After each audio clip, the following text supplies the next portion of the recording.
Hello everybody and welcome to your Alpha Live broadcast of round 4 of the 2024 Club 100 Senior Sprints Championship, coming to you live from Ellough Park, a few miles inland from Lowestoft in Norfolk, England. My name is Howard Mitchell. I'm from Double Dash Motorsport Media. It's my pleasure and privilege to be in the comms position for you throughout today, alongside, for our first half of the day's running at least, Mr. Yusuf bin Sahel. How are you, sir? I'm doing very well. Thank you, Howard. Excited to be jumping on in. We've got a slightly later start today than we do at some other circuits, so we've had a bit of time to warm up, to get excited, to whet our appetites. Absolutely. This 1.1 kilometre circuit here, relatively flat track, although there is some height undulation throughout the lap. Not a circuit that it's not got a central location like a Wilton Mill. No. Right, or a Shennington, but a lot of drivers like coming out here. It's a good old circuit for a battle. A lot of overtaking opportunities around here, Yusuf, and also mixed with a good level of driving challenge here. We've got double apex fast sweeping right-handers. We've got the S's that sweep through, and then you're going over the crest into the hook down at pit lane entry. It's an interesting track, this one. When we talk about Ellough Park and we compare it to a lot of the other circuits that we have on the Club 100 calendar, this is probably the fastest of all of the circuits. You've got so many high-speed corners. Even the slow-speed corners, you really do have to throw the kart in, and you're coming in from very high speeds as well. It is a circuit that absolutely destroys the tyres, and we very often find in our races here, whether it is for the Sprints Championship or SP60 or Endurance, that tyres are a factor, and being able to drive around tyre issues once your kart starts to get that understeer, a lot of understeer sometimes, is what really sets apart the good from the best. Absolutely. You saw the card there with the conditions at the moment. Overcast with a fair old crosswind here at the circuit, but dry, and for the moment at least due to stay that way here at Ellough Park. We can get some fairly inclement conditions not too far from the sea here, but this is all lovely conditions to go karting at the moment, and we'll be looking ahead to get the racing underway in a moment's time. Let's talk a little bit about the format of the day then. Let's do a bit of housekeeping here. If you are joining us for the first time here on Club 100, then you're very welcome, but also don't forget there's a massive back catalogue for you to enjoy on the Alpha Live YouTube channel, and we're going to be going into our 2 categories here today in our Senior Sprints Championship. Senior just denoting them from not being the cadets or juniors, which we also have coverage and broadcasts of throughout this year. We're going to kick off with the heavyweights. The lightweights are later today. That is when Yusuf is going to cease being a commentator and then become a competitor. The drivers are going out now for the first of 12 heats. They'll get a few reconnaissance laps before they get into the race properly. So 12 heats are going to be held. Each driver will contest 3 of those. So you can think of those 12 heats as 3 rotations of 4. So by the end of Heat 4, all of the drivers will have contested 1 race. By the end of Heat 8, all of the drivers will have contested 2 heats, and so on and so forth. At the end of those heats, they will determine the grids for a set of finals that they will go into. Then there'll be 3 finals. There's a C tier grid, a B tier grid, and then the highest level is the A tier grid. All of these drivers, no matter what subclass they're in, and we do have subclasses here today, there are 4 subclasses in heavyweights, classes 1, 2, 3, and the super heavyweights. It doesn't matter which class you're in the same Club 100 Rotax Evo kart, which are brilliantly maintained to have competitive parity with each other by the Club 100 team. So everyone has an even chance of getting into the A tier grid, which is where they'd all like to be, because that's where the big points are on offer. Let's look ahead then. That's the overview of the format. Let's look ahead then to our first race of the day, Heat 1 for our heavyweights.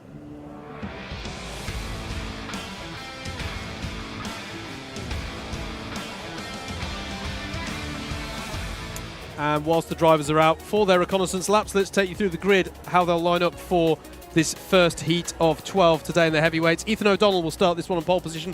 Adam Britton alongside him, Jamie Buchan and Toby Smith on row 2. There's Gerard Moore and Kyle Walker on row 3. Mikey Nichols and Dan Grocott are next, with Luke Fletcher and Matt Horgan rounding out the top 10. Jacob Harris and Vinod Harani are row 6, with row 7 occupied by Marcel Chmielewski and Zhu Wu. Will Emerson and George English are on row 8, and then Ben Smith rounds out the 17 kart grid for the 7-minute heat race. And you know what? We're jumping into the day with a pretty good grid for this opening heat. Adam Britton moving up from the lightweight class last season. Yes. Who had a very good season as well, may I add. Carl Walker, Mr. Ellough Park himself. He only lives a couple of minutes away from this circuit. Absolutely phenomenal here. And let's not forget as well, last year, Carl Badger Walker, he won in the SB60s. He probably should have won in the endurance, but he had a mechanical issue. And then he did win in the sprints on Sunday. So Carl Walker will be looking to repeat his success. And then you can't count out the likes of Mikey Nichols, Matt Horgan as well. He crossed the line first in SB60 yesterday. And moving a bit further down the order as well, Marcel Chmielewski is one driver that I'm really looking out for in the C3 category. Won, I believe, the opening 2 rounds of the C3 championship this season. Yeah, indeed. Class 2 champion from last year is Carl Walker, and I believe it's the first time we're seeing him race this season in the sprints. I hope I'm not doing him a disservice there, but I can't recall seeing, I don't think he's on the score sheet so far. So, in some ways, nothing to lose. Just come in and have some fun today, have a good time, as I'm sure many of them will. Drivers are reporting, those who were out on track yesterday, I was talking to Sam Dimolo, who, of course, running some of the... Does kart testing and works for CLUB100. He's telling me about how chronic he's finding the understeer so far this weekend.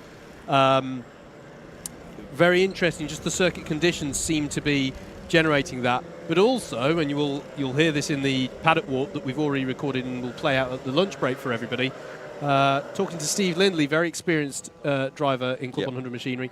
He's saying that the conditions might be slightly different today because of the rubber that's been laid down yesterday. So it's going to be really interesting here, Yusuf. Yeah, I think that there's also been a couple of setup changes as well with the kart. So for the drivers who were here yesterday, the karts will apparently behave a little bit different today. Temperature changes as well. But Ellough Park in CLUB100 cars always does have that kind of understeery feel to it. And it is something you have to get used to. It's different from circuits like Wilton Mill, where you do feel like you have that little bit more turn in.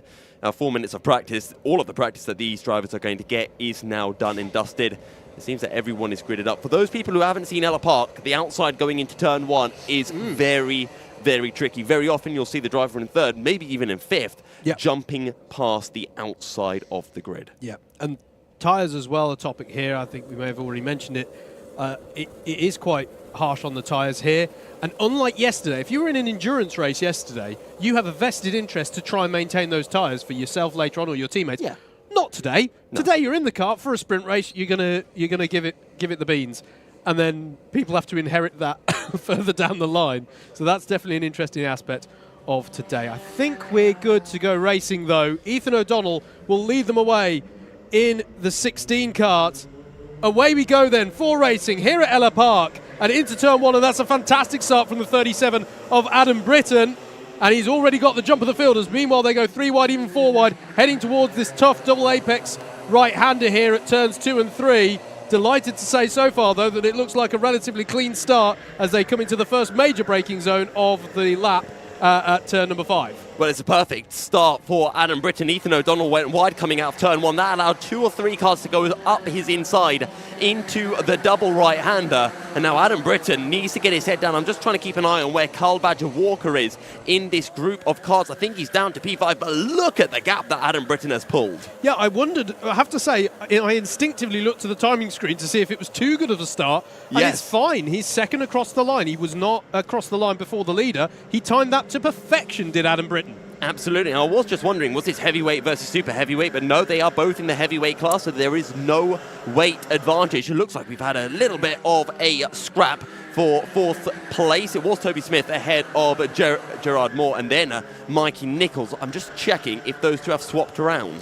Yeah, they have, because the 36 now ahead of the 60. So pass there for Mikey Nichols as they exit the turn 5 and into the sweeping S corners before they come through this bit. Now, this is a challenging part of the lap. You go over the crest of the hill whilst braking down into a hook-shaped corner at pit entry. And then here's your paddock hairpin, or we may refer to... Oh, and that's a move there. Was that... that was Mikey Nichols. That was Nichols down the inside of Toby Smith there, wasn't it? How did that one play out as they come out to finish another lap. They're still side by side. I can see they'll come into shot around about now. There it is, the battle over third place. And it's going the way of Toby Smith at the moment. He's Look hanging at Walker. on. Yeah, Walker as well versus Gerard Moore. And oh, is he reading that brilliantly? That's a beautiful read there from... Oh no, they're still battling it out there. As is that Gerard Moore coming to the fore? Yeah, he's gone up the inside of Gerard Moore. So Mikey Nichols on the outside, and Carl Badger Walker made it 3 abreast. Fantastic overtake from Carl Walker. Now that's wide from Toby Smith, and Carl Badger Walker does not need another invite. Through the inside he goes, and pushing him along is Mikey Nichols. Brilliantly read there by Kyle Walker. Goes a little bit shallow on the entry here into the hook so as to defend just a little, and gives the universal gesture for let's work together to get on up the road. As was that Chmielewski getting involved here, and Jacob Harris is on the back of this pack as well as they come through the left-hander to come onto this not entirely straight start-finish straight here. So Chmielewski is in the 26 car. That's him with a white helmet. So he got by more. Onto the back of Toby Smith. So he's worked up the order really well. But I think now Carl Badger Walker has a little bit of space. He's got a bit of a gap to Mikey Nichols. He can try to get his head down. 1.5 seconds is the gap to catch up to the number 18. As there goes Chmielewski up the inside of Toby Smith into the hairpin. Yeah, absolutely. And he's going to be vulnerable to Gerard Moore as well. There is Toby Smith. They're going to be side by side through the left-hander as they swoop through. I think that's job done for Gerard Moore as they come through the hook. Moore's just gone up the inside of Toby Smith into the hook. Has he pulled off the move? No, he hasn't. And now Jacob Harris, I believe, has closed into the back of this pretty much 4-cart train. Yeah, absolutely. And costly lap last time around for Ethan O'Donnell, our pole sitter. Unfortunately, down now to 15th place. So I'm not sure if he just... It's hard to know if that was a spin or if it's just, to be honest, having a wide moment here. You're going to lose out so heavily. There's not that much field spread so far. As that looked like Jacob Harris having a little look at Toby Smith. We're looking at the next battle down the road, which is George English leading the way at the moment in the 84. Horgan. Yeah, that's Matt Horgan indeed, up the inside at turn number 5, and he gets that job done. Nice and textbook move there from the driver of the 29 kart. So Matt Horgan, one of our C1 drivers in this heat, one of our 3 C1 competitors. And now that Matt Horgan has found a way through on George English, can try to hunt down Jacob Harris. Actually, it's not Jacob Harris anymore. I believe it's Toby Smith. So Jacob Harris is up to 7th position. Yeah, we saw him challenging going into turns 2 and 3 in that first set to last lap, and he's made that move stick. Fastest lap of the race from Carl Walker, and it is an amazing time. It's a blistering lap. Yeah, 50.844. That is the fastest lap by quite some margin. No one else is even down into the, below the 51-second mark. So he is showing a statement of intent. You called him Mr. Ellough, Yusuf. It's a name, it's a title well earned. Was that spin just behind Matt Horgan? Oh, it was. That was George English. Yeah. He's gone wide. He's outbraked himself. And he was sitting right behind Matt Horgan. He didn't go for a send. So I wonder what happened. Maybe he almost ran into the back of Horgan, had to jump on the brakes that little bit harder, as there goes Jacob Harris up the inside of Gerard Moore. Yeah, he'll have the outside line for the next corner, though, as I can see them coming out of the final corner now. How's this one going to be? I think it's going to still be side by side, is it? No. Gerard Moore still just about in front. What can Jacob Harris do about this one? As timing confirms, unfortunately, that George English is slipping down the order. He will be hoping for better times in his subsequent heats. I was just hoping if our cameras could actually grab Kyle Walker. Big spin! Actually, Gerard good Moore. job, cameras. We catch Gerard Moore just too late on the brakes, coming down into the hairpin. It's going to send him right down the field. But Kyle Walker is really closing in on to Jamie Bouchan for 2nd position. Yeah, absolutely. This is just coming through onto a new lap now, the battle for 2nd place. So still a good lead for Adam Britton, some 3.6 seconds. Here's your battle for 2nd place then. The 18 of Jamie Buchan and the 109 of Kyle Walker, who has been reeling him in at a rate of several tenths per lap. And Jamie's done really well at the moment, holding that 2nd place. And a Class 2 1-2 as it currently stands. But one would have to imagine this will be the penultimate lap. They'll see the last lap board next time around. You've got to say there's a sense of inevitability about Kyle Walker attacking for this 2nd place. Absolutely, and I just realised it was Jamie Buchan that I was speaking to on the grid just before his practice session, and he was telling me that he just wants to sit in third, try to hold on to third. Well, he's in second. He's got Kyle Walker behind him. 1 lap to go. Surely this is the point where you start to white line, but I'm not sure if Jamie is aware that he's got Kyle Walker right behind him as we cross the line to start the final lap of this race. Yeah, absolutely. Adam Britton just needs to bring this one home, but for Jamie Buchan, it's not as clear-cut at all. Kyle Walker has timed this run up to second place perfectly.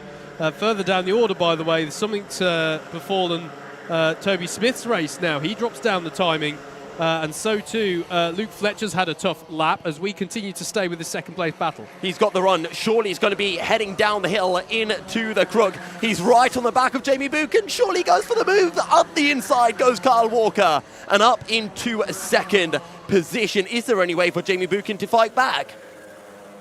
I think it's going to be tough, but our race leader is coming out the final corner now. Adam Britton is going to come across the line to take the first win of the day's running in Heat 1 for the heavyweights. He scores the maximum points as Kyle Walker finishes second. Great run for him up to second, ahead of Jamie Buchan, still with some solid points there in third. Mikey Nichols in fourth, and then we'll expect it to be it's Marcel Chmielewski in fifth, Jacob Harris in sixth, Matt Horgan in seventh, ahead of Ben Smith, Will Emerson, Dan Grocott rounds out your top 10. Vinod Harani, Gerard Moore, Luke Fletcher, George English, Ethan O'Donnell. We're now in amongst the drivers who will definitely be hoping for a better time of it next time out. Toby Smith in 16th, and then Zhe Wu rounds out your 17 competitors. We're immediately turning it around, though, here at the circuit as Heat 1's competitors head to the pit lane. Heat 2's competitors emerge out onto circuit now.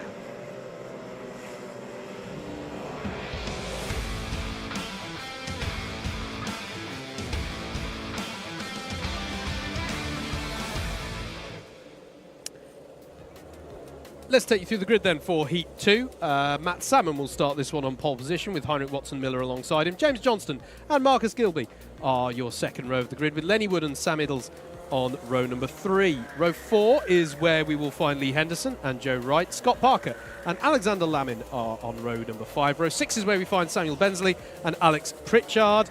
And then it will be Rupert Rickson and Aberon Das on row number 7. Archie Adkins and John Paragon round out your 16 kart grid for Heat 2, the first time these drivers will take into the circuit. One piece that I didn't mention in the housekeeping, by the way, is that across each of their 3 heats, random grid system is used such that each driver has the same average grid position. And the way that that manifests in practice is that you'll have one start position towards the front, one start position towards the back, and then one kind of in the middle. Yeah. An important caveat to add on to that is we haven't really spoken too much about the subclasses. Class 3 is for our novice class. Yes. They are put towards the back of the grid. They still have random start positions within their subclass, but they have a sort of separate category at the back of the grid. That's just to ensure that, you know, no one who's doing their first ever Club 100 round is on pole position leading towards turn 1. That's slightly intimidating. And as somebody who started racing in Club 100 before that system was introduced, I'm a fan of that, because nothing is more scary than being on pole position when you've never driven the track before or something like that. To add as well, drivers in the C3 class are not slow drivers, right? These are usually quick drivers in their first season of Club 100, so they're starting off, they're usually being a bit hesitant of their skill. And the other thing to mention is they've not been to this circuit. More experienced drivers have been to pretty much every circuit on the Club 100 calendar multiple times, unless you're going to Little Rissington later on this season, in which case pretty much no one's been there. So they've got that wealth of experience at every single circuit. So coming into the season for the first time, just having that little bit of extra help of starting from the back, being able to take a chill pill, not having some of the nutters in C1 flying past you up the inside into every corner, just makes it a little bit easier to get up to speed. Yeah, absolutely. And another thing we should mention, I'll use Adam Britton as the example. He's just taken a heat win there. It is about maximising your position on the grids for the afternoon, but it is also championship points that are on offer. Now, the balance between the finals and the heats is quite significant. It's 150 points for whoever wins that A final later on today. It's 30 points for a heat win. So, you know, a very big, and I think, if memory serves, that's a slightly different balance as well compared to last season. 8 of your best finals count towards the championship, and then it is 24 of the best heats. Yeah, in fact, hang on. Yes. In fact, let me scratch that. Sorry, that's 2023 scores. It's 25 points for a heat win and 150 for the final win this year. That is the change from last year, where it was 30 or 150. Now it's 25. So it's 25 points that Adam Britton has just bagged for himself. And now, for this race start, I just want to mention something somewhat important, which is, I believe, the driver starting on pole is a super heavyweight. Driver starting in second is a heavyweight, which means that the person starting in second theoretically could get a really good run and get ahead, just like what we saw Adam Britton do in Heat 1. Yeah, absolutely. It is it's definitely a challenge, and I get the impression that this is a circuit that super heavies struggle with a little bit more. There's a lot of hairpins, braking events. Not that that's necessarily going to influence the start, but yeah. Going to be interesting to see how can Matt Salmon do off of pole. We're about to find out. Away we go for 7 minutes of racing. The 111 is Matt Salmon, and actually it's a good start from pole. It's a good start from James Johnston as well, from third on the grid as they peel out of turn 1 for the first time. Still Heinrich Watson-Miller in that second place. We've got someone out wide there with wheels on the grass. Was that a spinner potentially there? We'll have to double check that, but someone was squirreling around on the grass towards the back. Yes, it was someone who's off the back of the pack. We'll double check that one on timing. But a great start here from Matt Salmon in pole position, as there is an attacking Lenny Wood in the middle of the pack there. I can see in the number 40 car as they head over the crest of the hill. The cameras are not doing justice to what that braking zone is like into the hook there. You come over the crest of the car goes light at exactly the time you want it to start gripping. But it's a good start here from Matt Salmon off of pole, nonetheless being kept under close attentions here from Heinrich Watson-Miller, who I can see as they come through the last corner is beginning to challenge. And actually it slowed him up, and now he's under attack from James Johnston. Yeah, James Johnston trying to go around the outside, and I think he is going to go around the outside. Is he late enough on the brakes? No, he's not, because Heinrich Watson-Miller will send it up the inside, and now it's going to be 3 abreast. Oh, this could end in absolute disaster. Well, Marcus Gilby is the cart on the inside there. They all give themselves racing room and respect, which is great to see, and it goes the way of James Johnston. Nice little exchange there, as behind them as well, Joe Wright goes up the inside of Scott Parker at the hairpin of turn 5 as well. What this is all doing, though, is giving Matt Salmon a bit of breathing room here. The guys who have just been battling over second place need to work together here if they want to keep in touch with the leader, because a few kart lengths turns into many kart lengths, and so on and so forth if they keep squabbling. And a quick shout out as well to Scott Parker, who hung it round the outside of Joe Wright through that hairpin. A little bit of housekeeping as well. We've got 2 C1 drivers in this race, Alexander Lamin and Alex Pritchard, who both started right towards the back end of the field, so keep your eyes out for those two, carving their way up through the pack, currently up to P10 and P12 respectively. Yeah, your Class 1 runners on your timing tower on the left, represented by the yellow number plates, albeit on the karts themselves they're carrying red number boards if they are in Class 1. Class 2 and 3 carry the blue boards, as there's a twitch there under braking for Heinrich Watson-Miller. He did very well to get that one stopped and turned in as if nothing had happened. And then finally, just to finish the thought, the green number boards, those are your super heavyweight subclass. So everyone has started to spread out. I did see Alex Pritchard sending it up the inside of Rupert Rixon down into the crook. So good move for Alex Pritchard. He's in that grey suit with a red and blue helmet that's heading through the hairpin now. Absolutely.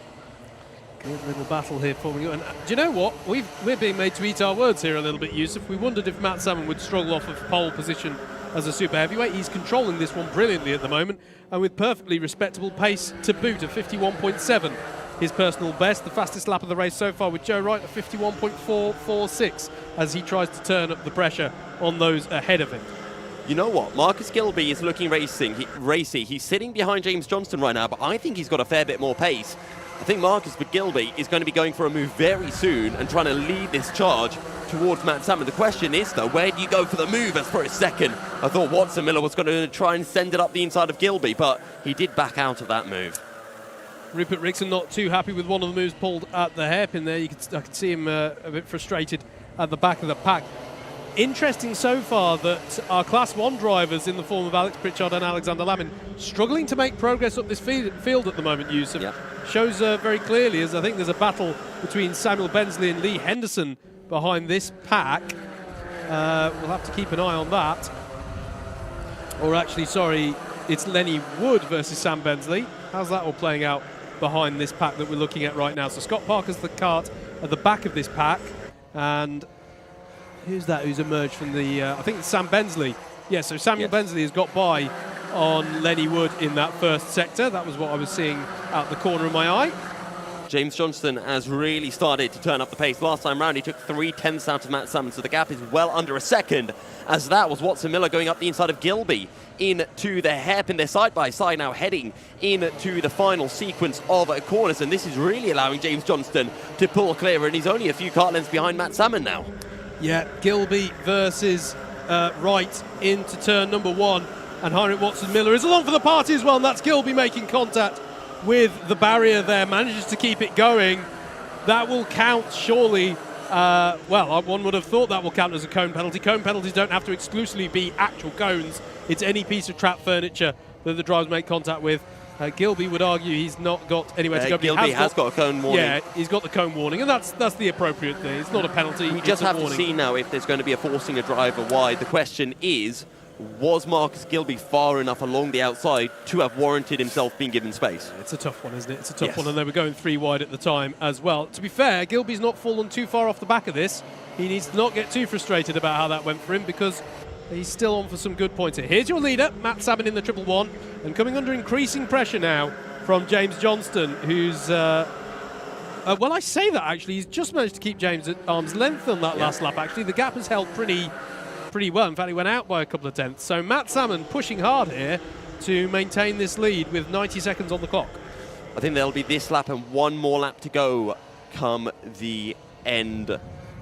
But so far, so good for Matt Salmon. He's doing everything he needs to. He's matched the pace of James Johnston last time around. Just started to turn the wick up a little bit, starting to find his feet and starting to get into a good rhythm as they head into that long, sweeping hairpin. It's a hairpin, but you do carry a fair bit of speed through the corner, and then you make your way into the tight left-hander that then opens up through this sweeping right on to the start-finish straight. 55 seconds on the clock, 2 more laps to go. I want to say that's good news for James Johnston, but Joe Wright is quickly closing in with a new fastest lap of the race of 51.2, and James Johnston, the hunter, is very soon going to become the hunted.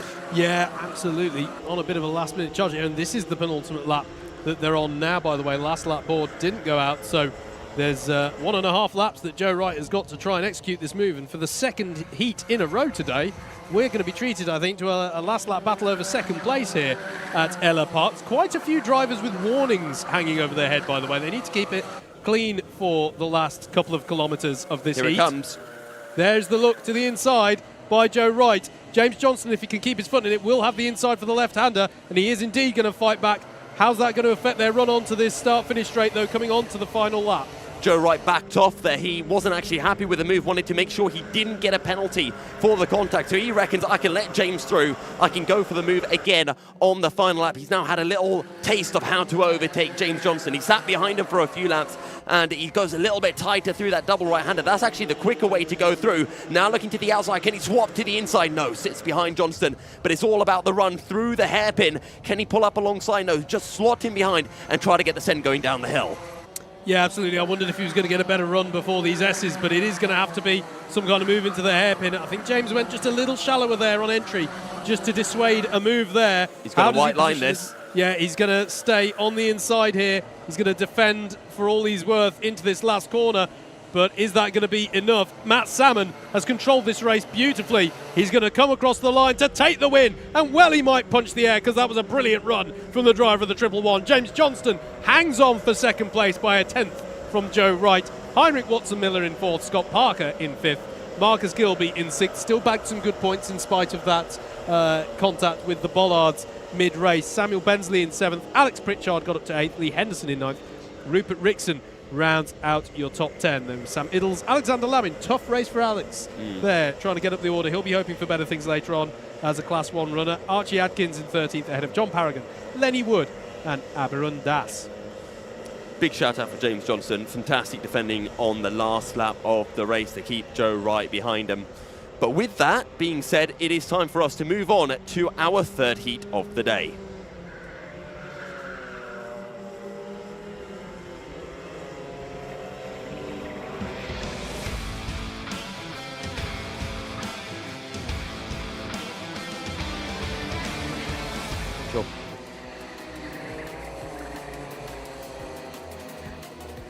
heat number 3 then of the day.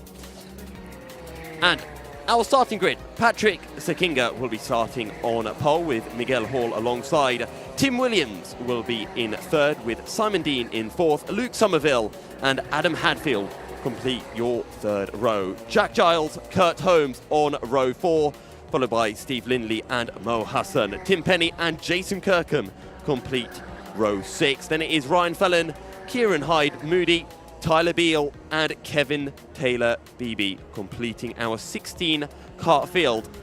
And Howard, we have a grid and a half. We've got 4 C1 drivers. We've got some of our C2 championship contenders as well in this heat. This is going to be an absolutely fantastic race, I think. Yep, absolutely. You've got, as you say, some really big hitting Class 1s in this one. You've got Kurt Holmes, runner-up last season. Tim Williams, seeing him coming back to racing action. He wasn't with us for GYG, so going to be good to see how he gets along. Tim Penny, who was runner-up in Class 2 last year, I want to say. Yes, he was. He was the runner-up in Class 2, and runner-up here meant he was in 6th place overall. So, really significant run there. With Tim Williams was 7th, hence why he has the 7 plate. The experienced hands of Steve Lindley as well out for this one, and so too we've got Miguel Hall, who is always one to watch. I've seen a fun little message from Andrew Mather in the YouTube comments, which is, pack the mosquito spray for grand finals, fantastic circuit. However, the last time I came back with a skin more peppered with welts, spots and bites than a teenager's face. I see. I didn't bring any spray. No, I didn't. Is he talking about where we are? He is, yeah, yes, sorry. I think so. Yeah, okay. When it gets hot round here, I understand where he's coming from. Yeah. It's warm it's an interesting one, this. It's warm in the comms box where we are. But around the circuit, there's actually quite a cross breeze. Yes. I was putting on my jacket to do the paddock walk. Yeah.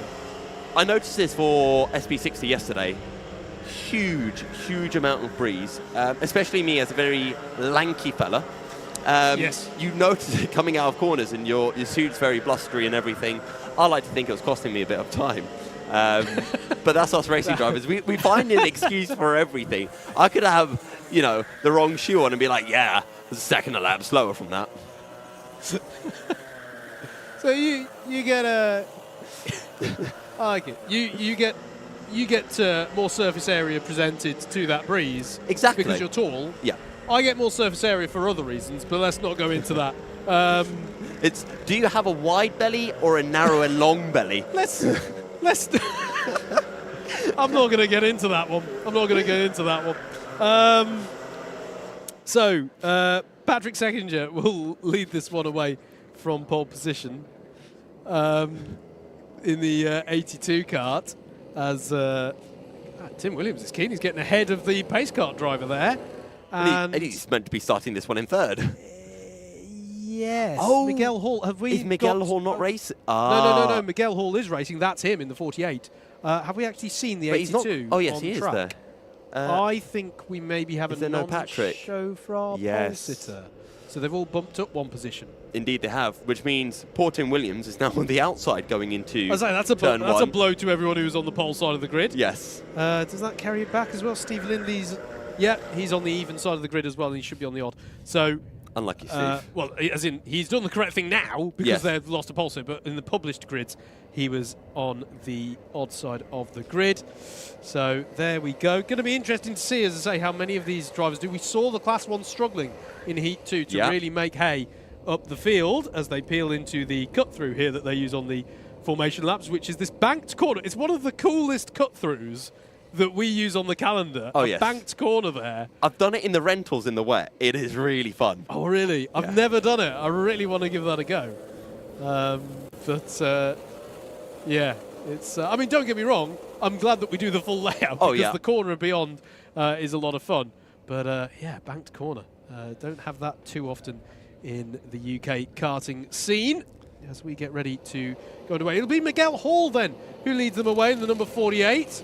He's always a very, good driver to watch, entertaining driver to watch. How's his start going to be? It looks good.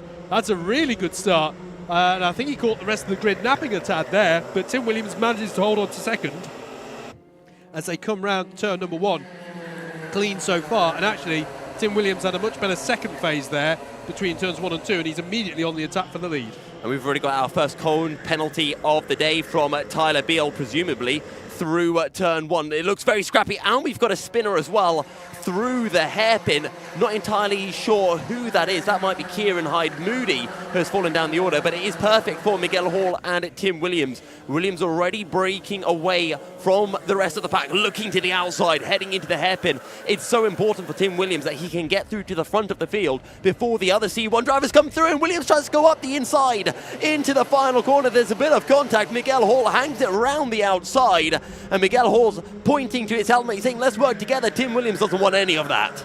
Tyler Beale was your spinner in the 107 as Miguel Hall uses all of the runoff off of turn 1 there, but nonetheless Tim Williams is staying with him, applying the pressure. I have to say it's a very all or nothing. He's going to go for the send. He is going to go for the send, absolutely, into turn 5, and that is a textbook move if you can hang on there, and Miguel Hall knows the score, I think, and will work with him for now, albeit he'd ideally like to head up this battle at the front, as there's battles for third downwards behind them.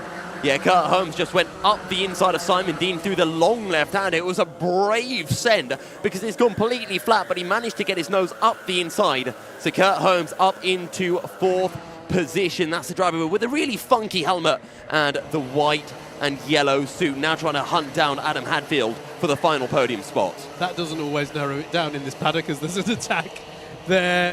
Who's that going across the line closely? Was that Jack Giles and Tim Pat? Oh, it was Mo Hassan. Yeah, sorry. This is over 7th place. 8th place with Steve Lindley involved there as well, as Kurt Holmes now is pulling up onto the back of Adam Hadfield for 3rd place. Here goes Hassan trying to go up the inside. There's contact with a 44 of Jack Giles, who goes sideways, drops down a lot of positions, falls behind Jason Kirkham. And Steve Lindley will just happily follow Mo Hassan through. And now it's Hassan behind Tim Penny as they go down the hill into the crook. Absolutely. Meanwhile, Hadfield in 3rd place. Quick look over the shoulder, and well, he might. Kurt Holmes to the inside here at the paddock hairpin, and he's got the job done, I can see, as they pull into this left-hander. We cut a little bit further up the road, though, to our lead pair of Tim Williams in the 7, Miguel Hall in the 48. Both of them working well together here at the head of the field. But now the question is going to be, what is Kurt Holmes' pace like in open air? How does he get on up the road? Does he bring anyone else along for the party? As Adam Hadfield now has the close attentions of Simon Dean in that 35 kart. Both of them in the grey and high-vis. Mo Hassan just went up the inside of Tim Penny into the hairpin, so he's got the move done for P6. Also, big shout out to Miguel Hall, because now that Tim Williams has got through, he is sticking to the back of Tim Williams like glue. He is. There's a little few kart lengths that Tim, I could just see out the window, has pulled out this lap. But yeah, I agree with fundamentally Miguel Hall doing well here to hang on to the number 7 of Tim Williams. And to be honest with you, I asked who's Kurt Holmes bringing along for the party. They aren't falling too far off the back of Kurt Holmes, so it's good pace from Adam Hadfield and Simon Dean. Mo Hassan confirmed now up to that 6th place. Here he is with Tim Penny, Steve Lindley following behind, and then Jason Kirkham was the next there in the white and orange race suit. You can see there, just flash through your shots again. He's in the 55 in 9th place, as to the inside a little look there from Steve Lindley on Tim Penny, but thinks better of it for now. So Jason Kirkham, and then that 44 of Jack Giles rounds out your top 10 at the moment with 3 minutes left on the clock. Lindley is feeling really racy, wants to get through on Tim Penny, who was pushing Mo Hassan over the line last time around. However, since then, Mo Hassan has started to stretch out a little gap. He's still nearly a second behind Simon Dean. We'll see what their pace is relative to one another. Last time round, Hassan did take 2/10 out of Dean, and Jason Kirkham actually coming under a little bit of pressure now from Jack Giles in the battle for P9. Absolutely. Fastest lap of the race currently, Tim Williams, a few laps ago with a 51.211. Kurt Holmes, though, driving well here. Runner-up, of course, last year. Joe Holmes, your champion.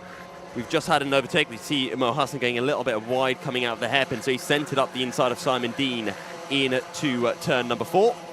And that is another position gained up into 5th place. 2 minutes on the clock. He's got about 8 tenths to gain if he wants to find a way up into 4th position.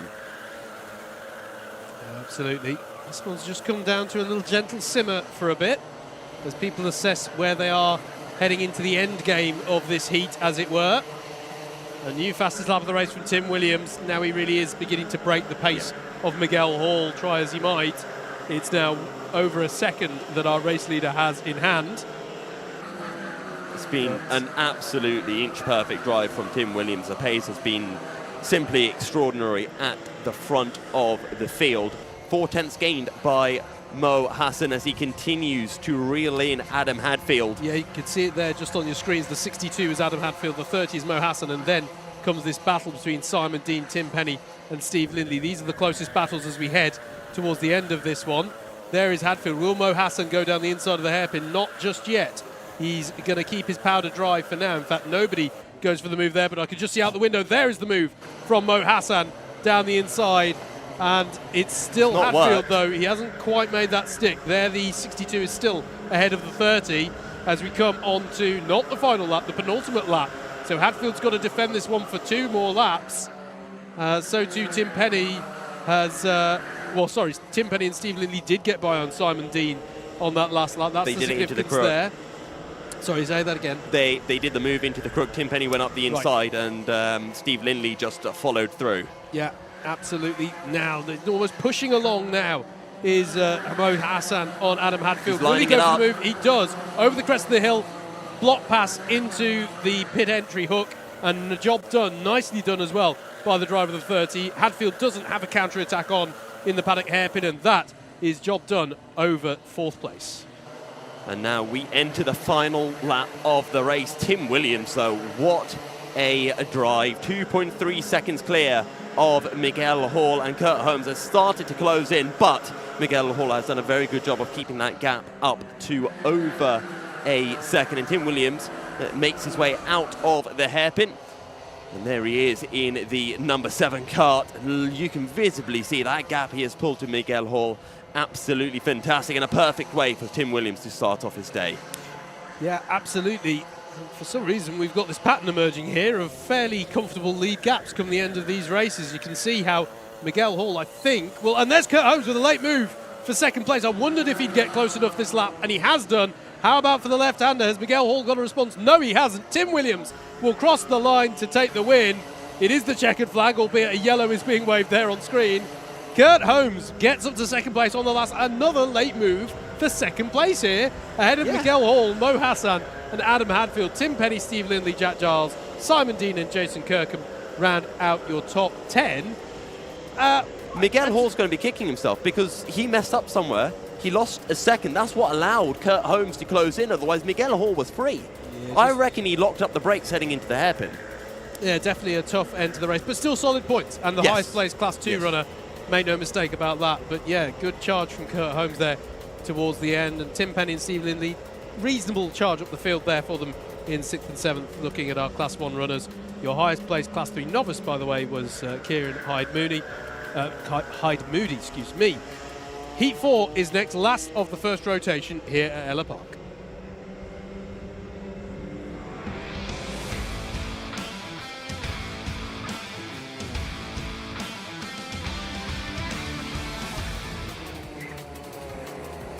Let's take you through the grid then here for heat number 4. Steve Bosley starts this one on pole, Tom Roper alongside. Joe Holmes and Yusuf Sahajono are on row number 2. Jonathan Wilson, who was fastest in the practice session earlier this morning, if I remember correctly, has Dominic Valance alongside him on row number 3. Elliot Alt and Tom Edwards are row number 4. Mike Bodner and Glenn Orford are on row number 5. Then it's Adam Naffa and Adam Wright, making it an all-Adam 6th row of the grid. Luke Winter and Christopher Cook are next, ahead of Eddie Lonergan and Danielle Wills, excuse me. Last time the drivers will get their reconnaissance laps, because by the end of this, every driver will have done a race. That means that we will go straight into the grids And that's as much a notice for us in the comms box as it is for you, dear viewer, because we have to get through the grids that much quicker. Yes. Speed running time is about to be coming up. We've got ourselves another stack grid with 3 C1s, and you mentioned Jonathan Wilson, quickest in practice by a margin as well. So keep your eyes out for Jonathan Wilson. Adam Nather as well, another very, very quick C2 driver to watch. Absolutely. I'm just... Speaking of Adam Nather, he's already got himself a contact warning in the reconnaissance laps. And we've got some cone warnings as well out on... sorry, no, it's a contact warning for Adam Nather that I'm seeing on the DigiFlag. Also, as well, shout out to Jonathan Wilson coming off the back of a pretty successful K-Rock adventure at Buckmore Park a few weeks ago. I think he finished third in the it might have been fourth in the heavyweights come the end of the day. So he had a very, very good job. And that's a race where Anwar Beryl-Smith was racing. I believe Anwar came second, if I'm not mistaken. Absolutely. Fantastic to look at all the various disciplines that these Club 100 drivers get involved in. If you like what you're seeing, by the way, club100.co.uk, all of the details for how to get involved across the smorgasbord of categories that Club 100 run. We've got obviously the cadets and juniors, the senior sprints. You've got, if you're a student in the UK, then British University's Karting Championship is for you and runs on Club 100 machinery, as well as the Club 100 Experience. There's the SP60 Championship, the Endurance Championship. That one's quite close to my heart. Always like a bit of endurance racing. There's the Club 100 Experience Championship. I've probably missed one somewhere, but there's loads of them. Check them all out, club100.co.uk. And if you've got any questions, give the office a ring. They will be happy to help. And you can always sign up as well for a random practice session that they have on Saturday evenings after Sprint 60 and Endurance are done. You can come down. That's true. Have a go in a car. There's a spin on the formation. That was very unusual there. I'm not sure. Who was that? We've got a name and shame. That was Dominic Valance. Oh, no. I'm going to name him. I'm not going to shame him. It happens. It does happen. There's a spin. I've seen Harrison Kirkham do it. Okay. At Welton Mill, right in front of me. Caught it on GoPro and everything. Never let him live that one down. Good. I don't know. I've also got a penalty for excessive silent. weaving. Yeah, never live it down. As we get ready for the race start here. Steve Bosley, Joe Holmes, they're going to be your two, just trying to drive clear at the front of the field. But Bosley is going to be defending this one, and that's going to allow Adam Nather, Adam Wright to start carving their way through as well. And don't forget Jockey Wilson as well, starting this race from down in P5. Absolutely. Here we go then. Steve Bosley, experienced driver in Club 100 machinery, leads them away in the number 9 here at Ellough Park into turn 1. And that's a big move from Joe Holmes into turn 1 here already from the number 1. And he's up into the lead as they head towards turn number 2. And that looks to me like, is that Mike Bodner who's had a rapid start there? Is Jockey Wilson up into 3rd? Is that Bosner in 4th? I'm not sure. We'll see once they come back into view. There's a little bit of fighting as Adam Nather makes some contact with Ellough, all heading into the fast left-hand. And Nather on the outside holds on to the position. But it is a Joe Holmes who pulls clear of Steve Bosley in 2nd, ahead of Jonathan Wilson up into 3rd position as the field make their way through the final sequence of corners. Yeah, absolutely. And a great start this is from the reigning champion Joe Holmes. And lest we forget, the championship leader coming into today, both A finals have been won by him so far that we've held, as Mike Bodner has a very earnest look there at Jonathan Wilson into turn number 1, but thinks better of it for now. Will he challenge into turn 2 though? They'll come in and no, he can't pull alongside again. Get alongside of the 106 of Jonathan Wilson. Meanwhile though, there's Nather to the inside. If Mike Bodner doesn't go for the move, he will. Mike Bodner able to get it back, and actually it's such a good run for Bodner. He's going to get 2 of them. Brilliant run there from Mike Bodner in the number 21 to get back past Nather and by on Jonathan Wilson up into 3rd. It's such an easy mistake to make. Adam Nather The overtake on Mike Bodner, perfectly fine, but Jockey Wilson was there, goes into the side of Wilson. That compromises both of them. Bodner gets both, and Adam Naffer is sideways, loses so much speed out of the corner and drops right down the order, but is now ahead of Soher Jono, who in turn has Dominic Valence trying to fight his way back up through the field. Pardon me, that's Glenn Orford trying to go up the inside, backs out of the move, slots in behind Soher Jono. Yeah, absolutely. Oh, driver off towards the back there. We'll double check who that is on timing as they come round. That was backwards into the tyres, so heart in the mouth moment for them. As Adam Wright there looking for a move on Dominic Valence and gets the move done. Does he? No, they're still exchanging it, and his driver's not too happy with how that one's played out there. As look at the gap that Joe Holmes is opening up here, and Steve Bosley doing well here to keep the chasing pack at arm's length as well. You can see Tom Edwards starting to come up onto the back of Tom Roper. That's over 11th place as they come round to complete lap number 3. A new fastest lap of the race by Joe Holmes, a 51.191. Here comes Naffer. There is Naffer indeed, to the inside of Jonathan Wilson. Will Wilson be able to keep himself alongside? No, he won't. Naffer has the job done and is up there into 5th. Can we just talk about the pace of Joe Holmes for a second? 51.1, everyone else in the 51.9s. It is absolutely ridiculous as Adam Wright this time goes up the inside of Dominic Valence, this time gets the move done and makes his way up into 9th position. I made a mistake. It wasn't Tom Edwards coming up onto the back of Tom Roper for 11th, because Tom Roper was your spinner at the start of that previous lap. So commiserations to Tom Roper. He'll need to come back fighting in his subsequent heat. It was Luke Winter with whom Tom Edwards is having that battle. Still Winter in that 11th place for now. As side by side, this is for 13th place between Elliot Alt and Adam Naffer, indeed. It's going up the inside into turn 1, so Adam Naffer gains a position. That's going to allow Jockey Wilson to get the drive on Elliot. Glenn Orford's going to make this one 3 abreast, going into the double right-hander. But have a look at Elliot Hall trying to get the switchback on the pair of them. Fantastic racing between our heavyweights. Sideways is all on the brakes, as there goes Adam Wright up the inside of Yusuf Soher Jono into their hairpin. But Soher Jono is going to get the switchback, and following through is Dominic Valence. It's all going rather pear-shaped, but it is fantastic battling. Yeah, I have to say that was all, I mean, some robust moves there, but all of them pointing the right way, all of them with enough racing room to not make contact severely there. As that looked like, was that Soher Jono going up the inside of Wilson, I saw there. It was Valence, I think. No, Valence is a couple of carts back. It's a bit of change here on this lap. So Joe Holmes, Steve Bosley. Penalty for Adam Naffer. Yeah, Adam Naffer with a penalty for contact. So I was wrong. The wrong side of robust there in some of those exchanges at the very least. So Naffer in 4th with a 4-place penalty to be applied. Then it's Glenn Orford, Elliot Alt, Jonathan Wilson and Adam Wright. There goes right up the inside of Jockey Wilson into the hairpin. No contact between them. That looks to be a clean overtake. So Jonah trying to get alongside Wilson now into the left-hander. And when you're on the outside into that corner, you just wash out wide. So Jonah will get a rather simple move at that stage.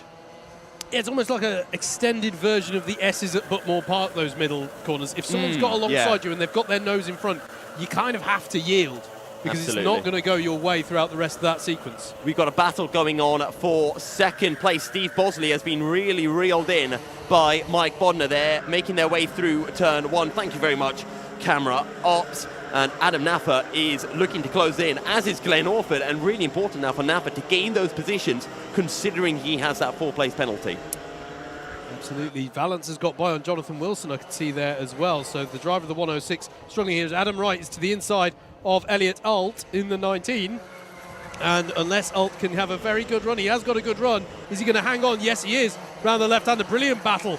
And they've got to watch out, because Soher Jono is there to pick up the pieces should it all come to tears. But finally, Adam Wright seals the deal down at the hook. And that's going to allow Soher Jono to attack Elliot Alt as well. But Alt recovered well there. He was able to pull ahead and have the inside line. Meanwhile, Mike Bodner and Adam Naffer now applying a lot of pressure. And Glenn Orford as well, I should say, applying pressure to Steve Bosley. This is a great battle for 2nd place, as we have 2 laps to go here. Let's not forget as well, Mike Bodner is a super heavyweight as well. He's got a weight disadvantage compared to those around him, and he's still putting in an absolutely fantastic battle for 2nd place. But we well and truly have a 4-way battle now for 2nd position. 1.5 laps remaining in heat number 4 of the heavyweights at Ellough Park. Absolutely. We've got 8 more of these to go, then the trophy finals.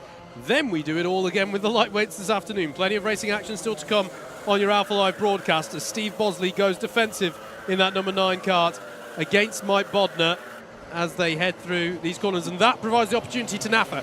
Naffa up the inside of Mike Bodner there. And is Glenn Orford going to get involved as well in that 34 kart? No, Bodner's wise to it and manages to hold the inside just long enough to deter that move. This is the last lap. Joe Holmes with an 8-second lead over this battling pack. But once again, Yusuf, a battle to the line here it's going to be for second place.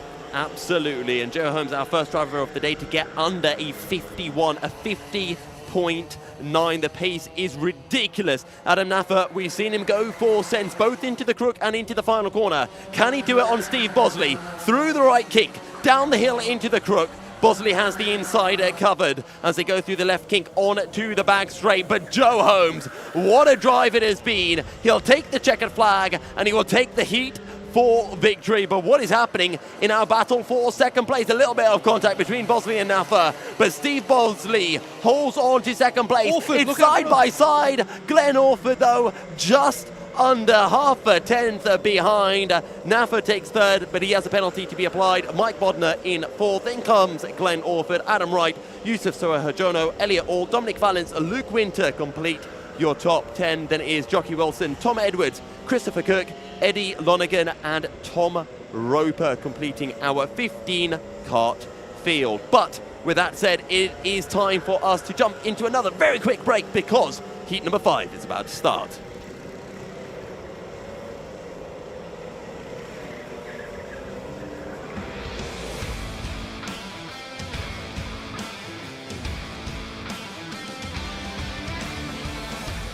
Let's take you through the grid then for Heat 5. The first heat of the second rotation. You can think of this as all drivers now have competed in one race. Samuel Bensley will take this one from pole with Mo Hassan, who we saw some good battles from in his first heat alongside him. Vinod Harani and Scott Parker are next with Tim Williams and Toby Smith on row number 3. Heinrich Watson-Miller and Patrick Seckinger. Not sure if Patrick will take the start. We saw he wasn't on the grid for his first heat earlier, so this may be a slightly modified grid to that which is published. Carl Walker and Lee Henderson round out the top 10. Kurt Holmes and Gerard Moore are on row number 6. Then it's John Paragon and Jaeyu Wu. Will Emerson rounds out a 15-kart grid as it's been published to us. We might be down to 14 if Seckinger isn't taking that start. Quick pre-race build-up. Mo Hassan, we saw him really quick in the previous heat. Now he's starting from the front row, but you've got Tim Williams, you've got Carl Walker, you've got Kurt Holmes. All of them have been rapid today. Will they be able to hunt him down as we get ready to start this race? It is indeed a 14-kart grid, so the latter half of the grid will all bump up one position on the grid and then crucially onto the alternate row. Samuel Bensley, though, is on pole and leads them away for heat number 5. Into turn 1 they go. And heading towards the second corner. Another good clean start here. And it looks to me like the lead has been retained. Oh, Mo Hassan's a grass karting. He's had a really bad start. Dropped down the order and has now gone wide on the exit of the double right-hander. So Mo Hassan has loads of work that he needs to be doing. And, well, he's dropped right down the order. But a good start, though, for our race leader, Samuel Bensley, who continues to lead. It looks very scrappy heading down into the crook. But there are our gaps with Bensley at the front ahead of, is that Toby Smith in second? It is, yeah. So, sorry, I've got slightly confused there by just how much the order changed towards the start there. Scott Parker leads ahead of Toby Smith. And, yeah, Mo Hassan dropped down the order after his rallycross moment. And then Samuel Bensley is down to 6th off of that pole position start. Bit of an unusual start there. I think there might have been a bit of loading going through the first couple of corners potentially, but Scott Parker leads. Have a look though, Carl Badger Walker is up into 4th place and just behind him is Kurt Holmes. I am itching to watch these two have a battle. Yeah, just saw in the background a shot there. It's still going there. Heinrich Watson-Miller versus Samuel Bensley went side by side into turn 6, the swooping left-hander in the middle of the circuit. I think it stayed with Bensley, though, for now. Yes, it does. You can see it there, just as they're peeling in to the corner there. I say stays with Bensley. That means it's a change. Bensley passed Watson-Miller back up to 5th place. Have a look at Tim Williams. He's right on the back of Toby Smith, pulling up alongside before they even get to the start-finish line. Absolutely. Oh, side by side at the apex still, give each other racing room. And here's Walker. He's going to keep his foot in it, though, isn't he, from Toby Smith? He's got to be careful because Kyle Walker, as you say, Yusuf, is on the scene. So that's Tim Williams by. Walker's going to be on the outside, but he's going to keep trying to fight there as Kurt Holmes has joined this party. This is a fun little battle here over third place. And Toby Smith does lose the position to Kyle Walker and now has to defend from the runner-up in the championship last year in the form of Kurt Holmes. This is a difficult job for Toby Smith, and there is the move from Kurt Holmes. He's got a bunch of these Class 1 drivers coming through. It's important to keep your wits about you, not lose confidence just because you've dropped the odd position. Oh, I thought Mo Hassan was about to go into the tyre barriers. He looked to the outside, and that gap was always going to close. Lee Henderson right behind him as wide goes Toby Smith. He's going to lose a whole bunch of time. Henderson's going to push Hassan along. He's trying to go up the inside of Smith into the double right-hander. Won't be able to pull off the move as Toby Smith does have a contact warning. Scott Parker, though, leads less than a second clear of Tim Williams, who is starting to hunt him down. And Kyle Walker, I don't think working together is in his vocabulary today. He's going to try to get through on Tim Williams as quickly as possible with just over 3.5 minutes remaining in Heat 5. Moves further down there, can see Lee Henderson having a battle with that is around the Mo Hassan, John Paragon as well involved in that battle. There's your leader, Scott Parker, and he's got Tim Williams not too far behind. Kyle Walker with the new fastest lap of the race as well. So two Class 1 drivers closing in on Scott Parker, who had a decent first heat, if memory serves correctly, and has been controlling this one brilliantly, but this is going to be a challenge for him, no doubt, with three very good Class 1 drivers. We can't count Holmes is coming. Could never count out one of the Holmeses. No one's close enough to go to ascend into the crook. Yep. Maybe down into the final corner. That could be one of the best opportunities as Williams looking a little bit defensive and Walker starting to look a little bit more racy. And look at Kurt Holmes. He's joined in. Four-way battle for the lead. Yeah, absolutely. And already Tim Williams pulls to the inside here. He's going to look down the inside of turn 1. We've seen him go for move here before. There's a bit of rub in his race in there. Holmes is going to push Walker now. Indeed, Kyle Walker and Kurt Holmes seize the opportunity on the inside. And that is job done. Brilliantly read by Kyle Walker and Kurt Holmes there. Scott Parker still ahead of Tim Williams, though, in that one. And they both sort of just had contact and pushed each other wide there. And actually, that's given an opportunity to Sam Bensley now, who's on the scene as well in the 1-2-5. But all change amongst our top 5 here at Ellough Park. It's Kyle Walker to the lead with Kurt Holmes behind him. And one would think that these two will work well now to there goes Williams up the inside. Indeed, there is Tim Williams up the inside. Walker's defending like crazy from Kurt Holmes. We got 1 minute 50. There's a lot of laps left in this race. And Kyle Walker has already started the defensive game. Kurt Holmes is saying, let's go. I wouldn't believe Kurt Holmes for a second. Samuel Bensley to the inside of Scott Parker and Tim Williams there.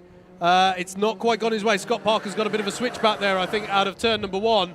But plenty of battling going on behind this top 3 now. Can Walker get his head down as there goes Bensley back up the inside of Parker, side by side, and Parker gives a little wagging finger as there goes up the inside. Kurt Holmes and Tim Williams is closing in. Holmes around the outside of the right-hander takes the lead of the race. What a move from Kurt Holmes.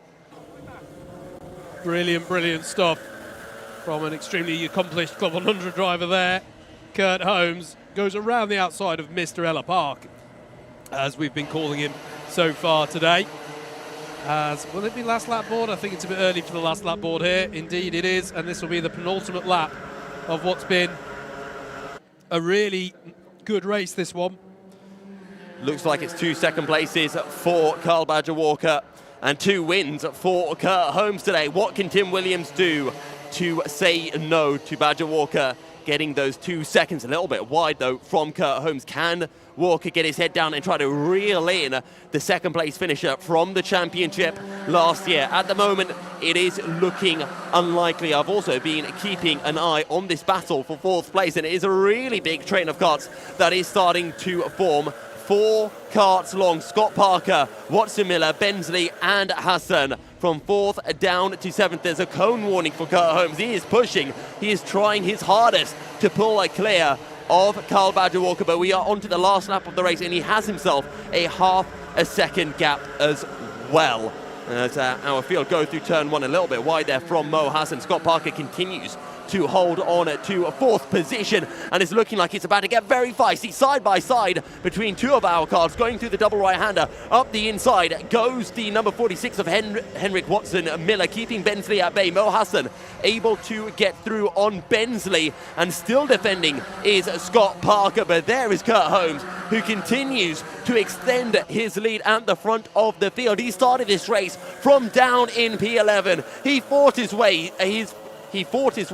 through to the very front of the field, and Kurt Holmes will round the final couple of corners to take his 2nd heat win of the day. Carl Walker takes a very good 2nd, and it's a drag to the line. Tim Williams in 3rd. Scott Parker beats Hassan to the line by half a 10th. Then it is Henrik Watson Miller in 6th ahead of Samuel Bensley. Lee Henderson in 8th ahead of John Paragon, and Gerard Moore completing the top 10.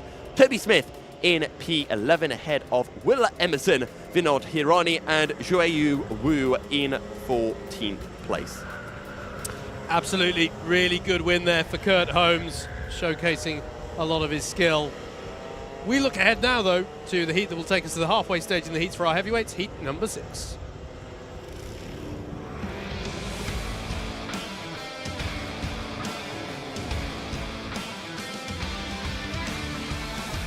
Let's look at the grid then. Everyone involved in the broadcast. Let's not get too excited now, but Jacob Harris starts this one from pole position, everybody. Glenn Orford alongside. Jason Kirkham and Luke Fletcher make up row number 2, with Joe Holmes and Simon Dean on row number 3. Adam Britton, winner of the very first heat here today, has Steve Bosley alongside for company on row 4, with Adam Hadfield and Mikey Nichols rounding out the top 10. Tom Edwards and Luke Somerville are on row number 6. Ben Smith and Eddie Lonergan are on row number 7. Abarun Das and Archie Adkins are next, with Tyler Beale rounding out a 17-car grid. Very quickly, predictions. How many corners / laps can Jacob Harris hold on to the lead for? I'm not going to make that prediction because I'm sharing a comms position with him in a few hours' time. I can, because I'm not sharing a comms position with him. We're getting a few bets submitted here in the comms box by the Alpha crew. I've got... I think he'll make a lap. I think he'll definitely make a lap. I've got faith. I've got faith in our boy. He's been driving really well recently. He has. I'm going to go. Do you know what? He's going to win it. I'm going to do it. Let's go. I like that. Let's go for it. Away we go then for heat number 6. It is a good start from Jacob Harris off of Vole as they go for 2nd place now. That's Jason Kirkham battling with Glenn Orford through turn number 2. Clean so far, but leading, and that's a dramatic moment. We've got drivers on the inside. I think that included, no, it didn't. It was Joe Holmes. No, Joe Holmes is in the mid-pack there still, I think. Yeah, Joe Holmes was a driver right up onto the grass. It's dropped him back into the midfield now, but really feisty from our heavyweights in heat 6, as someone has spun. I can't quite make out what number is that. It's 91? Aberon Das in the number 91 there, but several drivers on the grass. And I'm very impressed, actually, that they all managed to recover as well as they did. I thought that was going to get a little bit more dramatic. But what it's done is given Jacob Harris the run up at the head of the field. So we're all getting quite excited now here in the boxes. They're battling for 2nd place behind. That is Luke Fletcher doing battle as they come on to lap number 2. Adam Britton's getting pushed along here. So Adam Britton, you might owe him a beer at the end of this day, because that was a big push, and Hadfield has now got up the inside of Britton. So fantastic stuff from Adam Hadfield, who gains 2 positions through the opening couple of corners. And while these 3 all battle, our man Jacob Harris continues to extend his lead for now.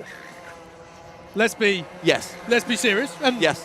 And hashtag not biased about this. No. I'm just you know. We're very excited. Well, has Jacob Harris ever won a heat? I don't believe so. I'd have to look that one back up. I think we go with no. Do you know what? I'll get onto that one. But he has got a challenge here, although there is a move on Adam Britton for second place. And that was that Luke Fletcher bye, I believe. It's the 66 now. No, it's not. It's the 62 of Adam Hadfield, excuse me, who's up into second place. And as they battle away here, as Glenn Orford now is going to have a look at Mikey Nichols.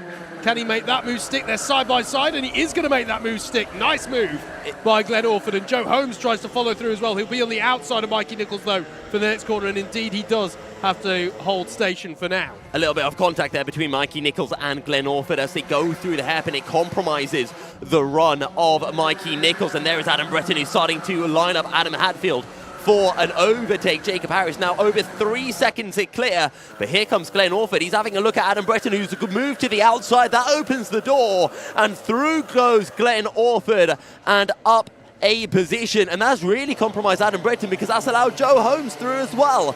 So Adam Britton loses 2 positions. There's so much bump drafting going on the start-finish straight. It is really hard to defend as Adam Hadfield goes a little bit wide. Glenn Orford trying to have a go, and right behind is Mikey Nichols, who, let's not forget, Mikey Nichols started this race from down in P10.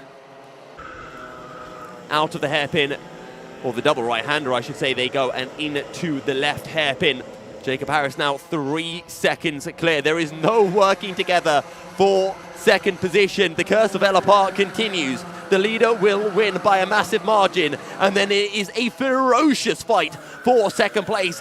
Now the fight for second is being spearheaded by Glenn Orford, who is searching for every way through on Adam Hadfield. Right behind him, though, is Mikey Nichols. Nichols now to the inside of Orford, through the left-hander, but wide goes Orford, carries the speed, and into the picture comes the reigning champion. Joe Holmes gains the position up into 4th position and through on Mikey Nichols, as here comes Glenn Orford trying to go up the inside of the 62 into the double right-hander. Hadfield goes wide, through goes Orford, and Joe Holmes into the picture, looking to the inside, late on the brakes, and up into 4th position. Wide and almost into the tyre barriers goes Adam Hadfield, but he holds on to the position and stays ahead of Joe Holmes and Mikey Nichols, who are now side by side through the right-hander, down the hill into the crook, but it is Holmes who is latest onto the brakes and stays clear of Mikey Nichols. But Glenn Orford now into second position and is clear by what looks to be a good half second over Adam Hadfield, and full credit to Adam Hadfield, who is putting on a sterling defensive drive. I would like to just confirm the stat. No, Jacob Harris has not had a heat win before. He's had a best of second place on 2 occasions, but this would, by my count, be an inaugural win in Club 100 heavyweight sprints for Jacob Harris if he can hang on. Glenn Orford with that fastest lap of the race in second place, but 3.2 seconds the gap at the moment, as Mikey Nichols is trying to encourage those behind him to work with him here to try and get on up the road, as Joe Holmes continues to put this pressure on Adam Hadfield. 2 minutes left on the clock then. There's the move from Joe Holmes into the hairpin on Hadfield. How does that one play out as they come through the last few corners? He's got the job done. There it is, the number 1, and that's left Hadfield exposed to attack from Mikey Nichols. Hadfield made a mistake going into the corner. He tried to go for an overtake. That's what compromised him on corner exit. And now Nichols to the outside, but look, is going to get both of them. Archie Adkins, Archie Adkins, and now they're going side by side. Adam Britton trying to get involved as well with Mikey Nichols through the double right-hander, and they're still side by side as they head into the left hairpin. Yeah, absolutely, still battling away there. There's Jason Kirkham having a look at Adam Britton there, as we've got a slow-moving Ben Smith off of the hairpin at turn number 5. Great read of the situation from Archie Adkins at the start of this lap. Now ahead of both the battling Hadfield and Mikey Nichols, as there's a cone penalty for the driver of the number 36 there. There was your race leader, Jacob Harris. He's going to cross the line with, I think it's going to be 2 more laps to go on this one.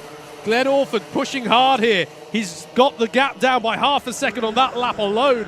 Fastest lap in the race of 51.342, as once again Glenn Orford is challenging, sorry, not Glenn Orford, Jason Kirkham now is beginning to challenge Adam Hadfield over 6th place, I can see there.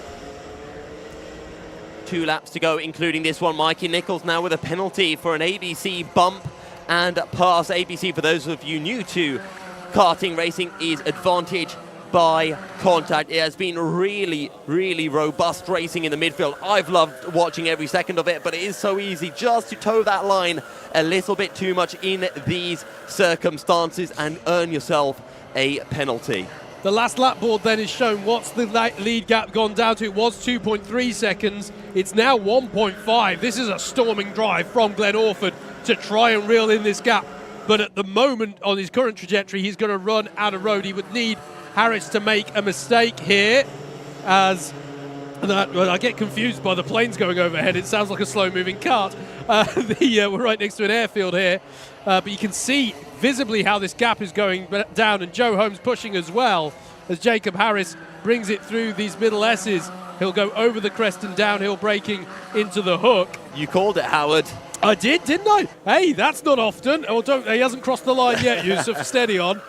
You can see Glenn Orford would probably fancy this race going on for another few laps. It's not going to, though, because your winner for heat number 6 is going to be Jacob Harris in the number 79. Takes what I understand to be his first heat win in Club 100 Senior Sprints. And I'm going to have an elated commentary colleague later on here today, because that was a sterling drive from Jacob Harris. And do you know what? It's we can joke a little bit, but you know, he's been improving so much. Yes. And his driving has really come on. I'm in no way surprised to see that result for him. Brilliant drive there. Great driving, some solid points there for Glenn Orford. Joe Holmes, if anything, I'm slightly surprised that he couldn't take the fight further up the field in that race by his very high standards. Yes. But still with some good points there in third place. That's the midpoint of our heats then. It's going to be heat 7 coming up next.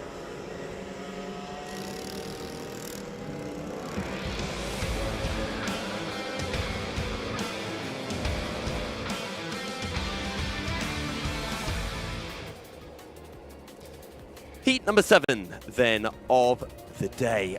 Adam Nather starts on pole with Matt Horgan alongside Alex Pritchard in third, with Mike Bodner in fourth. Jamie Buchan in fifth, ahead of Marcus Gilby, completes row 3. Then it's Tom Roper and Ethan O'Donnell, who was our pole sitter in one of the earlier races. Sam Iddles in 9th, with Elliot Alt completing the top 10. Then it's Dan Grocott and Lenny Wood on row 6. Danielle Wills and Marcel Chmielewski in 14th, ahead of Luke Winter and Kieran Hyde-Moody. Do hope you're enjoying the racing action here on your Alpha Live broadcast. And don't forget, there's a whole... Well, firstly, don't forget, we're here all day for all of the racing action. But there's the entire back catalogue of action to enjoy on the Alpha Live YouTube channel. And if you haven't already, please show some love. Like, share, subscribe, hit that notification bell. Let's get people aware and talking about this fantastic Club 100 Championship. This top 4 is looking very feisty. Adam Nather will lead them away. Alex Pritchard pushing him along. It's a bad start for Matt Horgan, who drops down into third position as Jamie Buchan poked his nose up the inside as well. But Horgan's got a good exit coming out of turn 2. Now going to go up the inside of Pritchard into the double right-hander. Pritchard hangs it around the outside. Fair play, Alex. That is one way to hold on to second place. Yeah, that was a good start, and he needs it, bear in mind. He did struggle to make progress up the field in his first heat, and that's a spin there at the back for Tom Roper, who's not had a great start there, I'm afraid to say, after starting 7th on the grid. So he'll be trying to make a bit of a recovery drive now. I have to say, my little reaction there as they went into turn 1 was the 1-1-2, Luke Winter making contact with the tyres on driver's left on turn-in to turn 1. That's impressive. I thought that was going to end in tears, but he managed to keep it going. But a little bit unusual there off the start. It went 4 wide, I think even 5 wide there at the back of the pack as they come around to finish lap number 1, though Adam Nather indeed leads, and he needs a good result himself because he got an ABC bump and pass penalty in his first heat, which means he'll be sort of disproportionately, based on his pace, out of position on the points. Well remembered there, Howard, as there goes Elliot all up the inside of Jamie Buchan. Elliot all gained 4 positions on that opening lap. He's now gained another position, and now Jamie Buchan up the inside of him goes Marcus Gilby. Yeah, Marcus Gilby looking as racy as he did earlier on in his heat. He's trying to hang around the outside here. Is that Chmielewski? I think it is, you know.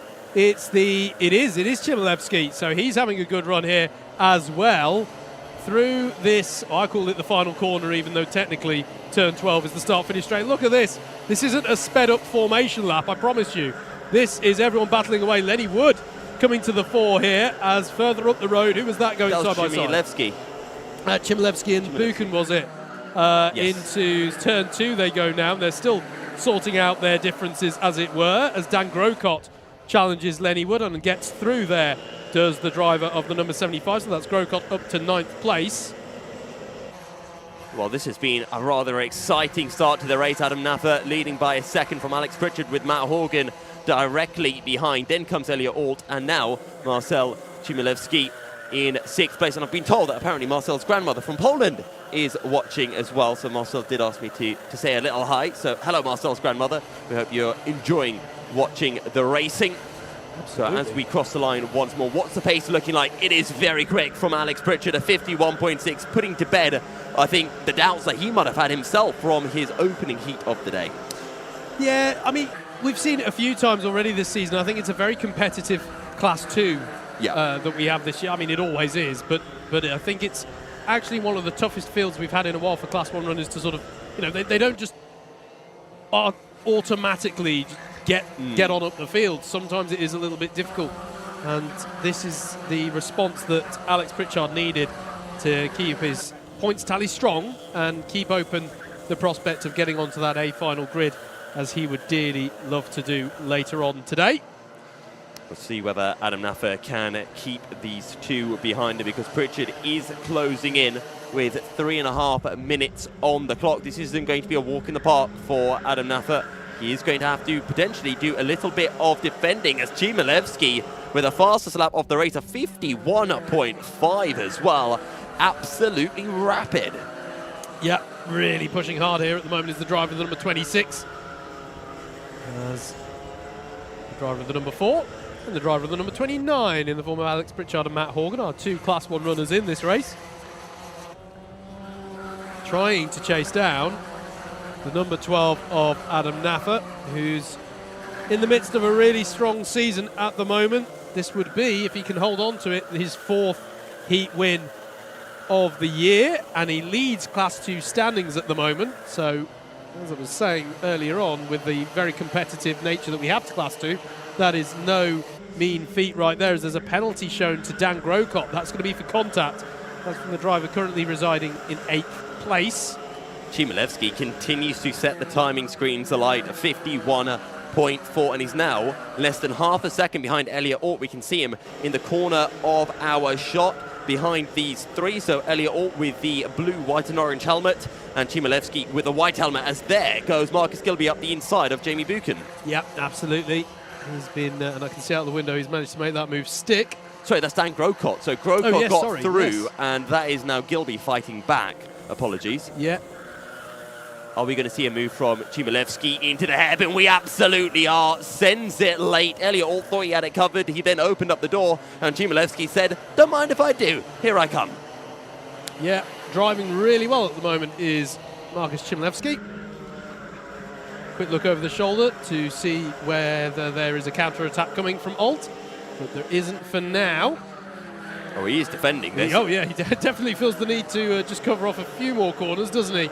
And the trouble is with covering off is it slows you down and keeps people in the fight. Yes. So it's always a tough balancing act. And a indeed, vicious circle. It is indeed. And this is a tough track, as we've been saying it several times already. Because of the number of overtaking opportunities, it is a tough track to actually know when to get that balance right. It's not like a circuit where you can just go, well, and you know, people watching the Monaco Grand Prix last weekend, there are certain points where it's like, well, this next bit of the lap is fine. We're not under attack here. We don't have that at all. You mean the entire lap? I wasn't going to say that. But I do know what you mean. I do also just want to say Adam Naffer is actually pulling from Alex Pritchard here, so the gap is up to 1.4 seconds. But I wonder if Matt Horgan in these final few laps could potentially close in on to Pritchard. And just going off what you were saying about being able to overtake, Ellough Park is one of those circuits I think really rewards you for braking early, carrying the speed in, which as a result really makes you susceptible to those dive bombs. Yeah, which I think is why some of the reports we've had from drivers this weekend that they're speaking an unusually high amount of understeer, or were yesterday, can make it so frustrating, because that works so hard against that. I definitely take your point there. Matt Horgan staying close to the tail of Alex Pritchard, but I think is happy for now. Well, I say happy for now. We're about to see the last lap board. So if he's not happy, now is the time to do something about it, as Adam Naffer brings them on to the final tour of the circuit for Heat 7. 1.7 seconds is the lead gap. Is Matt Horgan close enough to give us yet another battle over second place on a last lap? And there's some other close battles out there. Luke Winter versus Sam Iddles is one to keep an eye on for 9th place. Matt Horgan is closing in. It was 4/10, and he's got a good run out of the hairpin. It's going to have to be a final corner send for Matt Horgan if he wants to take second place, and he needs to make sure he gets a good run through this right-hand crook. Yeah, absolutely, but it's going to be a tall order now, I think, for him to put a move in. Might be happy to just settle for some good points at this stage in the day. Well, here comes Adam Naffer then around the final corner. He's driven a perfect race. Adam Naffer wins heat number 7 at Ellough Park. Alex Pritchard takes second ahead of Matt Horgan. And what a drive from the C3 driver. Marcel Chmielewski with a new fastest lap of the race ahead of Elliott. Then comes Jamie Buchan, Dan Grocott, who does have a penalty. Marcus Gilby in 8th ahead of Sam Iddles. Luke Winter completing the top 10. Then it is Mike Bodner. Then after that, we've got Kieran Hyde Moody in 12th ahead of Lenny Wood, Tom Roper and Ethan O'Donnell completing our field. But I'm already hearing engine notes rising because Heat 8 is about to get underway.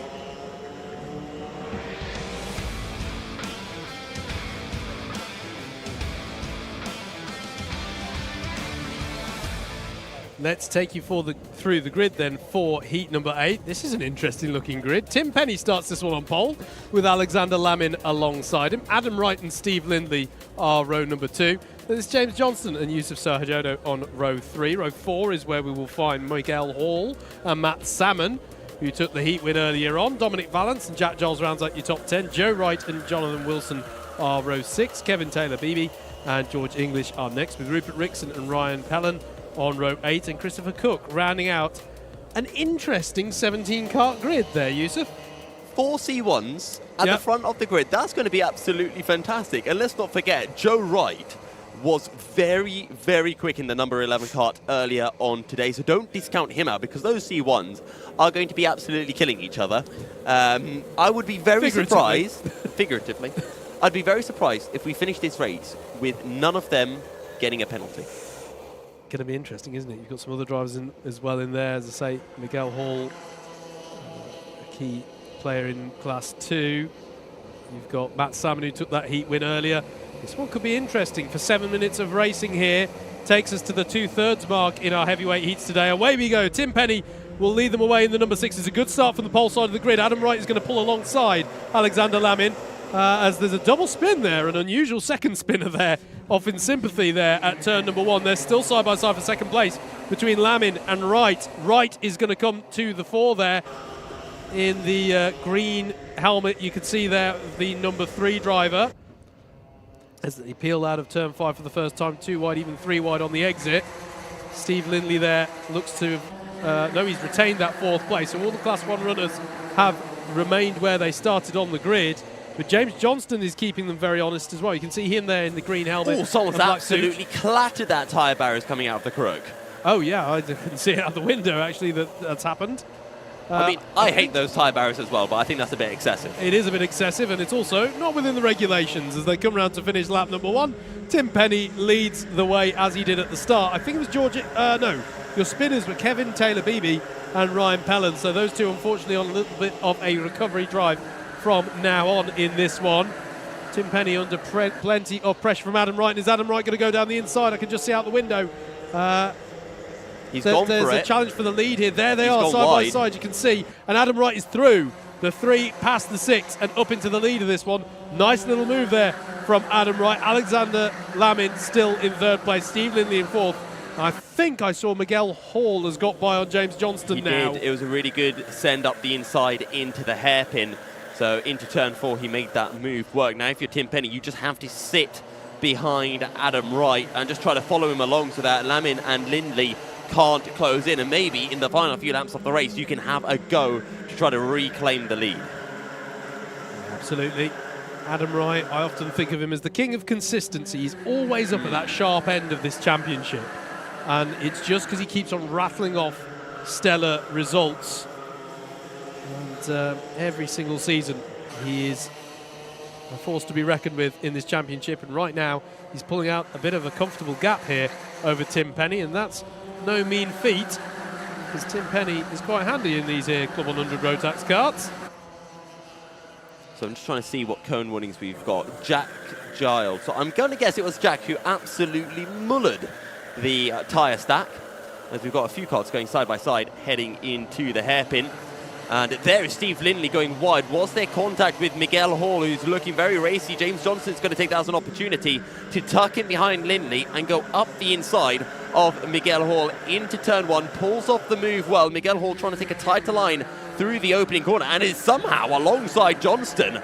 Really good racing from Miguel Hall to reclaim the position. Yeah, battle for the class lead, of course, as well in Class 2. Yeah. Briefly with James, it's gone back to Miguel Hall, and what that's really done is bring the likes of Yusuf Sohajono more so onto the scene as well in that number 27 kart. So this is an interesting one here from these Class 2 drivers, and they're keeping Steve Lindley pretty honest as well. I was talking to him. There's Joe Wright. Yeah, Joe Wright down the inside of Dominic Valance, that was. As that looked to me like, George English battling away as well in the mid-pack as two. And that has gone the way of Joe Wright. No, it hasn't, sorry. It stays with Dominic Valance. Fastest lap of the race from our leader, as once again Valance is coming under pressure there. We're looking at the driver in the blue helmet and red suit. Valance definitely has the advantage, and has Valance gone a little bit wide, because that's allowed Joe Wright to pull up alongside. But Wright's now on the outside, tries to go for the switchback, and that's Jockey Wilson who's got both of them. Absolutely. Meanwhile, Miguel Hall challenging Steve Lindley here. Speaking to Steve, I think he was pretty much the last driver we got a chance to speak to in our paddock walk earlier, which you'll be able to enjoy during the lunch break. And he was talking about how much he enjoys this circuit. And I think a lot of drivers do, because you can have, it's a fun circuit to lap and a fun circuit to battle at. As we are seeing a plenty so far. Miguel Hall has his run off of that last corner onto lap number 6. He goes to the outside, Lindley covers it off. Does that compromise Lindley's exit though? Miguel Hall, will he be able to get his nose in front? No, he won't. Has to keep his power to drive for now. You've got to come up with something a bit more creative than that to get by on Steve Lindley. He's a very experienced Club 100 racer, and he knows exactly how to drive the widest kart in Norfolk when he wants to around this Ellough Park circuit.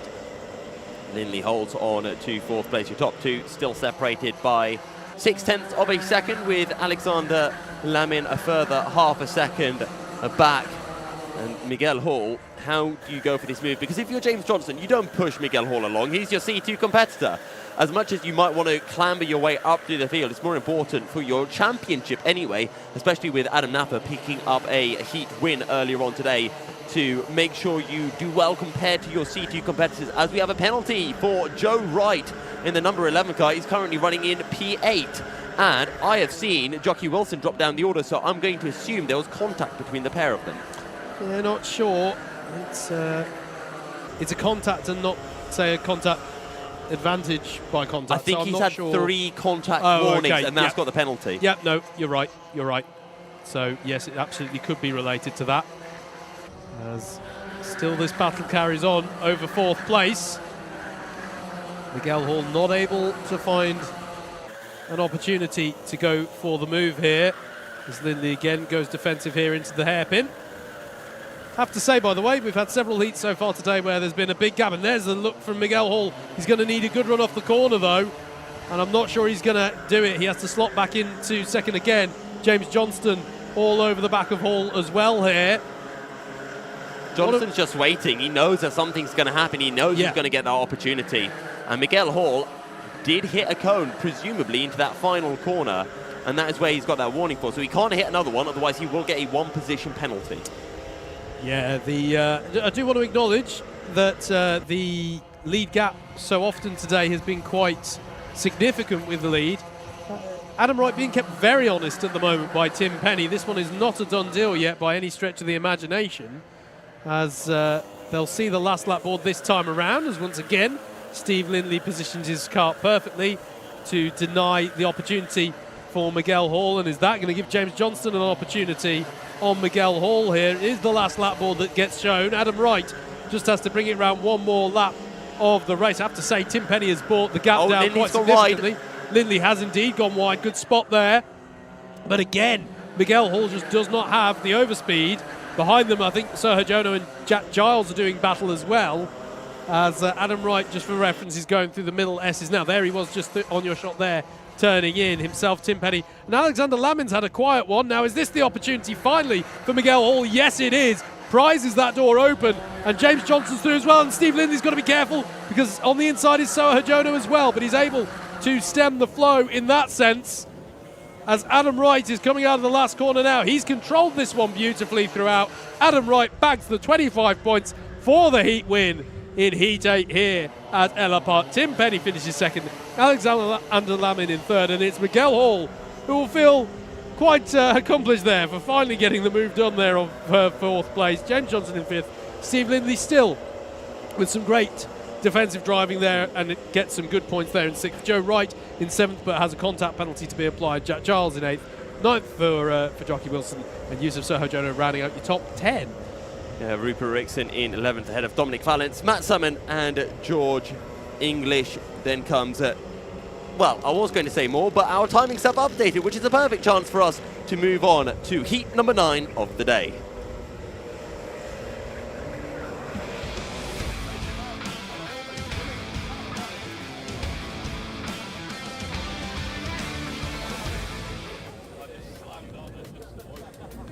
Let's have a look at the grid then for heat number 9. We're going into our third rotation effectively of our 12 heats here today at Ellough Park for our heavyweights. Don't forget, we've got all of this to come again for the lightweights this afternoon. Dan Grocott takes this one from pole position with Lee Henderson alongside him. Gerard Moore and Kyle Walker are on row number 2. Vinod Harani and Luke Fletcher are next, ahead of our row 4, which is made up of Glenn Orford and Jacob Harris. Simon Dean and Adam Britton round out your top 10. Then it's Ethan O'Donnell and Joe Holmes on row number 6.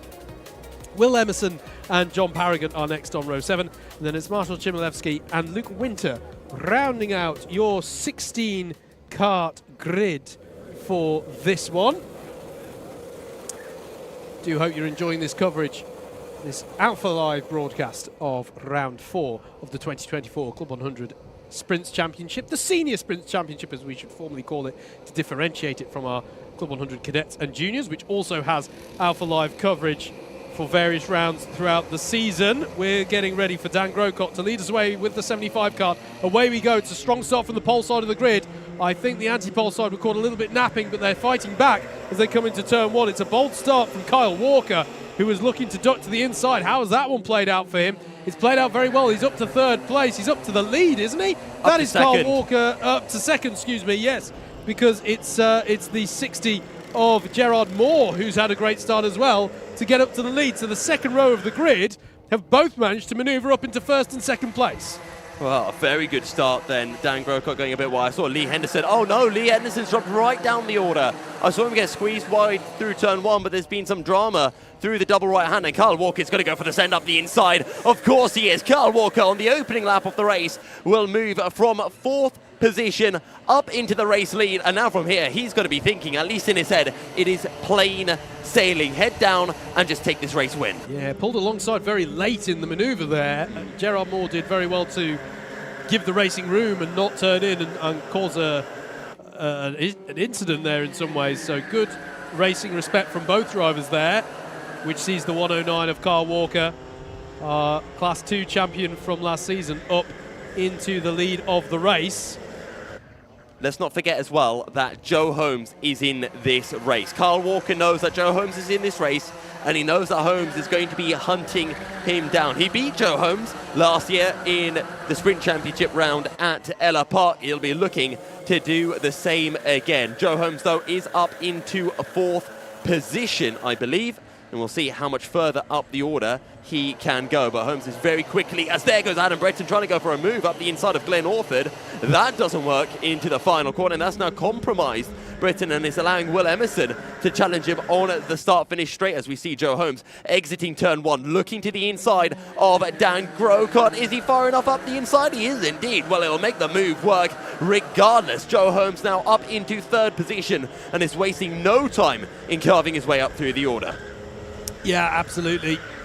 Doing what we would nominally expect him to do. Yes. It has to be said, but that doesn't make it any the less impressive for him having done so.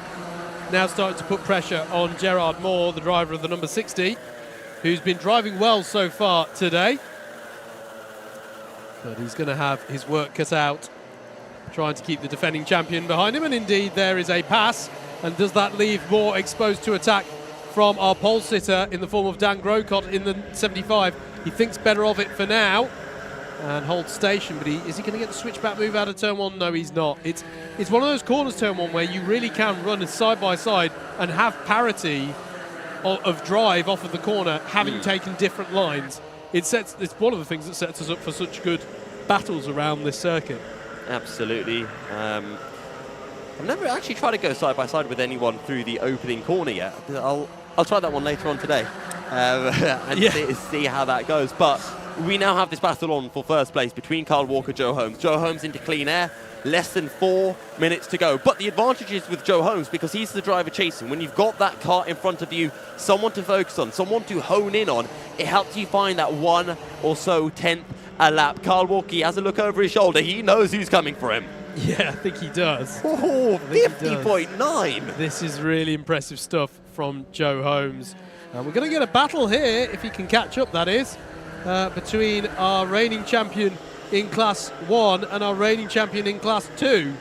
So this could be an interesting one, as Gerard Moore has Dan Grocott still for close company. Behind them, and doing well, this was his...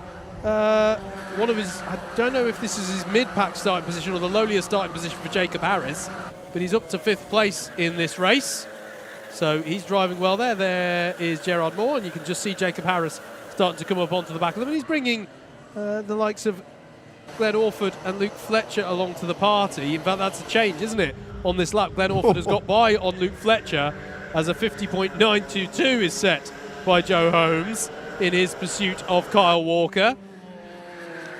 And it's another 5/10 gained by Joe Holmes. He's only half a second behind. He's in slipstream now. He's going to be going even faster. If you thought a 59.9 was quick, this lap is probably going to be about a 50.8, maybe even a 50.7. When they cross the line, they'll have just under 2 minutes remaining, which is about 3 laps for Kyle Badger Walker to keep Joe Holmes, the reigning Club 100 champion, at bay at his home circuit. Mr. Club 100 versus Mr. Ellough Park.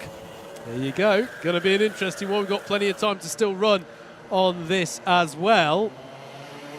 As this lap is going to be a mega lap. It is going to be an interesting one. What's the lap time? Is it another fastest lap? It's not, you know. It's a 50.954. Oh, that's awful. He's off pace. And look at this. He's trying to find a way through. Kyle Walker goes to the inside, but is he going to skirt out wide? He's white-lining this. He holds it nice and shallow on the inside to deter the move. Forces Joe Holmes to the outside. Holmes will look for a switchback move, but he can't get the later apex. This is brilliant stuff between the two of them. He's going to be right around the outside of the left-hander. He's going to keep the inside, is he? No, Kyle Walker shuts the door, and the battle goes on into the hook. Kyle Walker will next have to worry about defending into the paddock hairpin, which he duly does, but Holmes is going to try around the outside. Can he keep his foot in it and have the inside for the left-hander? No, he can't. And that was a fantastic opening lap of these two really going wheel to wheel between Kyle Walker and Joe Holmes. Great defensive driving, great attacking driving from two of the best in Club 100 heavyweights. Joe Holmes just went for the move of the season. Forget that, the move of Club 100 twice in one lap. Now he's on the outside into the double right-hander. Kyle Walker says, I'll have the inside. Joe Holmes says, I don't care. I'll do it round the outside. 1.5 laps to go as they go into the hairpin. Can Joe Holmes go for it again into this fast left-hander, but he's too far back this time round. The genius of this is that Kyle Walker knows exactly when to defend. He didn't defend into hairpin at 5 this time around. understand. No. He knew after the exchange at turns 2 and 3 Oh, this is that a there was drive. no way. Surely this is the opportunity now for He's Holmes. got him. Got the switchback out of the hook, and he's up the inside here. Kyle Walker will try and find a switchback and pull alongside, but he'll be on the outside for the left-hander. And Joe Holmes is up into the lead. Now, does he have the pace? We saw how he reeled in the gap on Kyle Walker. Does he have the pace to pull away, or can Kyle Walker challenge on... Has the last lap ball gone out? I think it has. Yes, it has.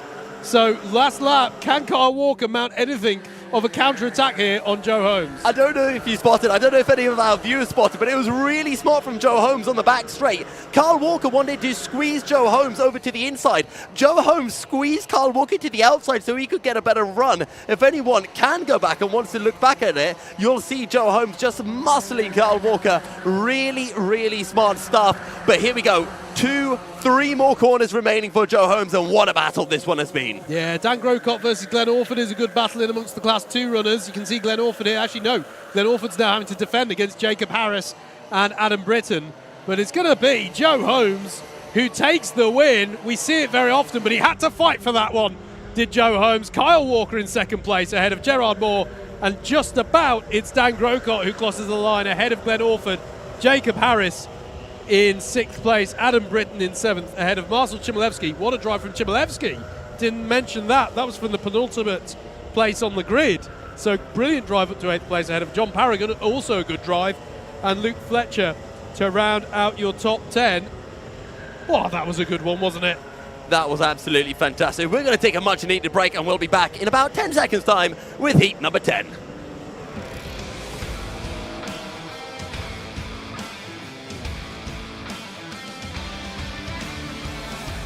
Let's take you through the grid for Heat 10 after that refreshing break for us here in the comms box. It's going to be Joe Wright who starts this one on pole position, Mikey Nichols alongside Luke Somerville and Adam Hadfield on row number 2. Jason Kirkham and Mike Bodner are on row 3. Mo Hassan and Adam Naffa are next, ahead of Yusuf Serhajono and Tom Roper, who'll be hoping for a good one in this last heat. He's had a bit of a tough time of it so far today, rounding out that top 10. Matt Salmon is next, with Tim Williams alongside him. Row 7 is where we find Tyler Beale and George English, Ben Smith and Aberon Das, and then Ryan Pellan rounds out a 17-kart grid. Here we go.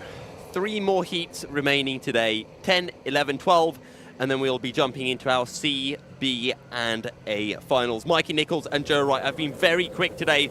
Joe Wright, though, has picked up a couple of penalties. So starting from pole, he'll be hoping he's got no shenanigans to worry about, but keep your eyes out for the likes of Mike Bodner and Mo Hassan, and indeed Adam Naffa, who have all 3 been very quick at various points of today. All eyes, though, on Joe Wright and Mikey Nichols on the front row of the grid. Dante Dillon pulls off to the side, and we're ready to go racing for heat number 10 of the day at Ellough Park, and it is a fantastic start for Joe Wright. He is through, he is clear, but Mikey Nichols is not, because he's had 2 cars go up his inside. It's looking for a breast. Mo Hassan, Jason Kirkham, 2 others as they all file their way into the double right-hander of 2 and 3, and we've got a spinner as well. That looks to be Ryan Thelen or Ben Smith, one of the 2, as there goes Mo Hassan, and we've got another spinner. We've got 2 spinners at the hairpin. We've got 3 spinners through the hairpin of turn 4. What is going on, Howard?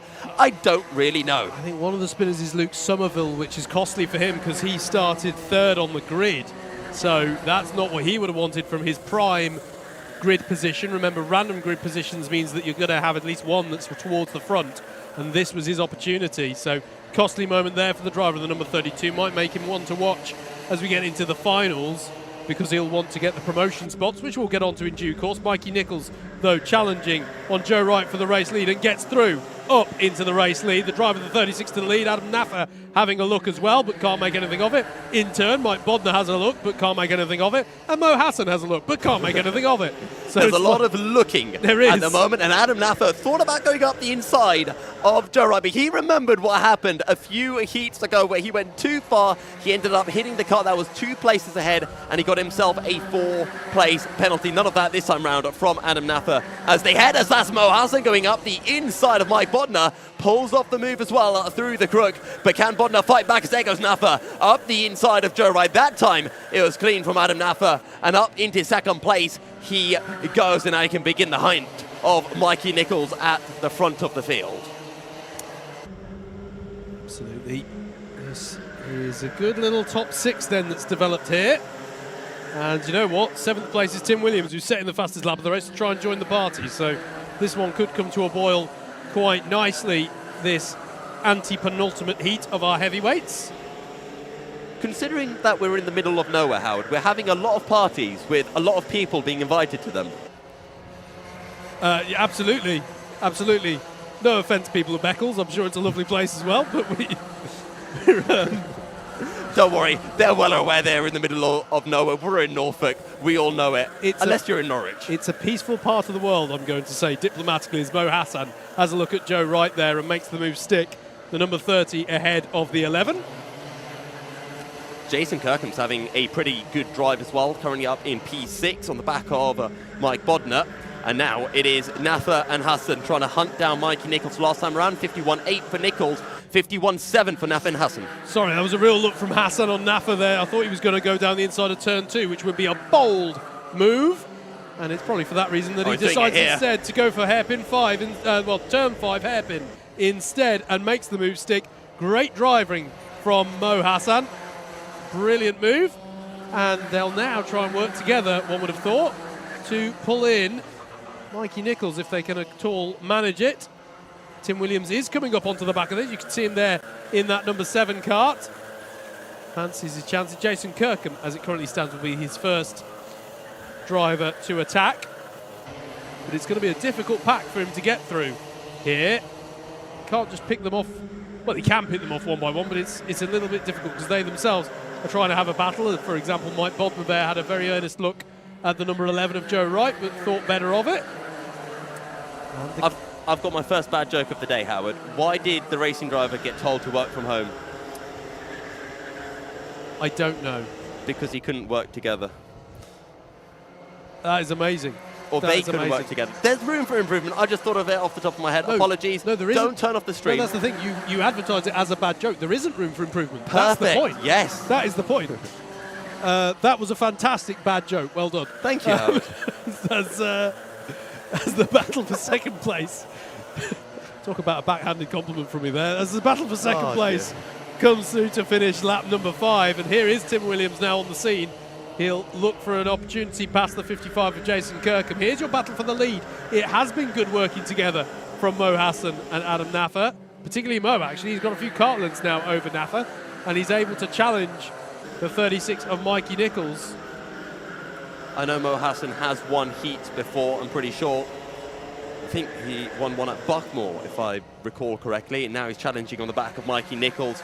C2 versus C1, as there goes Tim Williams up the inside of Mike Bodner, who hangs it around the outside through the left, has the inside, and now Jason Kirkham is going to try to come back up the inside of Tim Williams. Meanwhile, Mo Hassan is looking for a move, but he does slot in behind Mikey Nichols, as there goes Jason Kirkham up the inside of Mike Bodner, up the inside of Tim Williams. Yeah, he's trying to get the position back from Tim Williams, I think, and Tim Williams has held on to it nonetheless.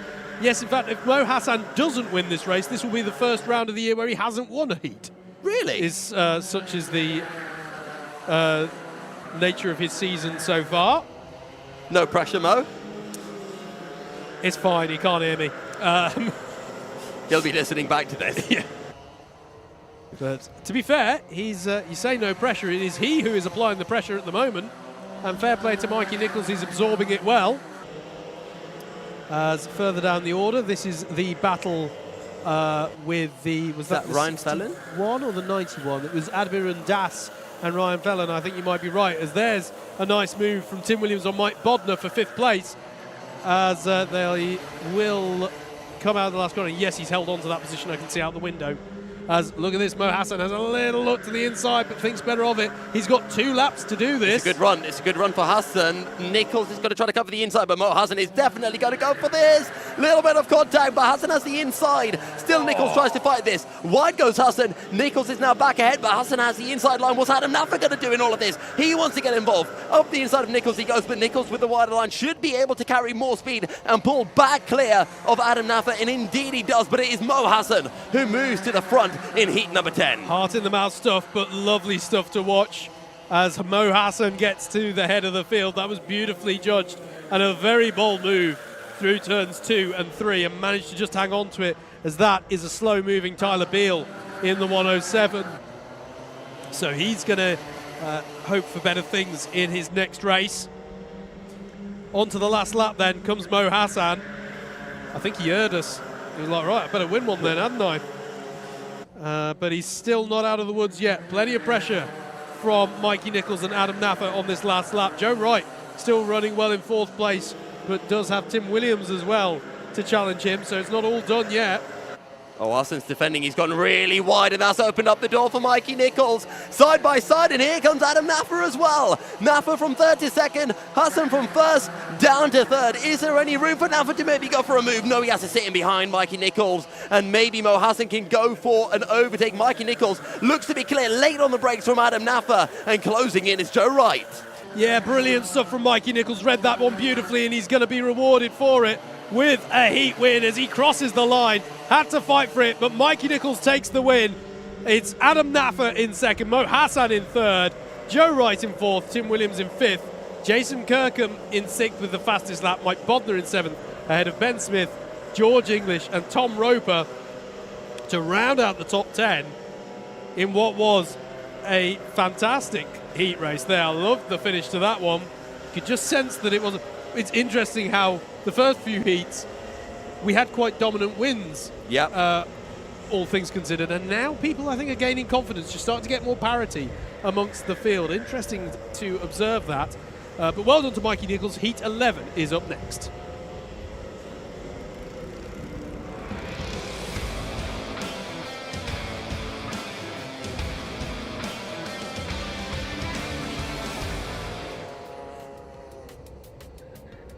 Heat number 11. The penultimate heat of the day. Tom Edwards, Elliot Alton on the front row of the grid. Then it's Lenny Wood and Sam Iddles, followed by an all C1 row 3, Alex Pritchard and Steve Lindley.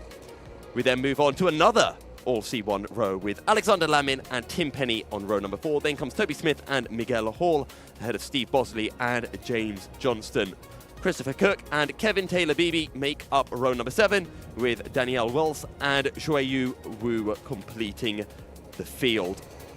Should be another good race. Alex Pritchard making up for that poor start to the day with a very good second heat, but we still have a lot of C1s in this. Steve Lindley, Tim Penny and Alexander Lamin, who is still looking to pick up some good points. I think it was Heat 8 that had basically this grid but reversed. Rather than having the Class 1 runners at the front, they now have the job of getting by all of the Class 2 runners from earlier on. So it's an interesting role reversal here. Class 2 top 4, or not Class 2 top 4, sorry. We've got a super heavyweight in the form of Lenny Wood as well, but non-Class 1 top 4 versus a Class 1 next 4 positions. Away we go then for this one, led away by Tom Edwards there in the number 10. Fairly even start from both sides of the grid, and indeed Elliot Alt is challenging Tom Edwards as they go through turn number 1. There's a 3 wide, 4 wide, and Lenny Wood, what a start from Lenny Wood in the number 40, from 3rd up to the lead of the race. That was beautiful stuff for the driver of the 40s. Is that Elliot Alt taking to the runoff? I think it is, and that will put him right to the back of the field. So felt the need to do so in avoidance there, because it wasn't a loss of control per se. That's what you call bailing out, I think, at that point. It is what you call bailing out, yeah, but it's... Tyre barriers or completely cutting the course, and I think Elliot probably took the smart decision, considering the circumstance that he was in, as here is Lindley going up the inside of... Is that Sam Iddles that he's done the move on? I believe it might have been... The 39. Yes, in that case it would be Sam Iddles. Alex Pritchard, though, working up the field well from 5th up into 2nd at the end of the opening lap. And that was Elliot All going up the inside of James Johnston as a driver goes wide on the exit of turn 1, clatters with the tyre barriers. Thankfully, though, doesn't come to a stop. Otherwise, that could have been a rather nasty incident. It was the driver with the red helmet, so I think that might have been Christopher Cook. Indeed so. Pressure being brought to bear now on Lenny Wood by both Alex Pritchard and Tom Edwards. And is this the look already from Pritchard? It is, down the inside at the hook. I didn't think he was quite ready to do that, but he certainly was. He got the move done through the kink. I don't know how Alex Pritchard got that run. That was absolutely incredible. Yeah, timed it beautifully there, and the driver of the number 4 pulls up into first place. Tom Edwards wasn't able to follow through, though. And Steve Lindley in 4th place right there with him as well. Lindley on the attack here in the number 47. and he's going to the inside on Tom Edwards and gets the job done. Alexander Lamin will follow through as well, and Tim Penny's on the inside of Tom Edwards, and this is tough now for Tom Edwards because he's on the outside, and through two will go Miguel Hall. All of them by on the driver who started this lap third, but Tom Edwards trying to gather up the momentum, and I think he'll be allowed to do so because Sam Iddles and Steve Bosley are battling behind him.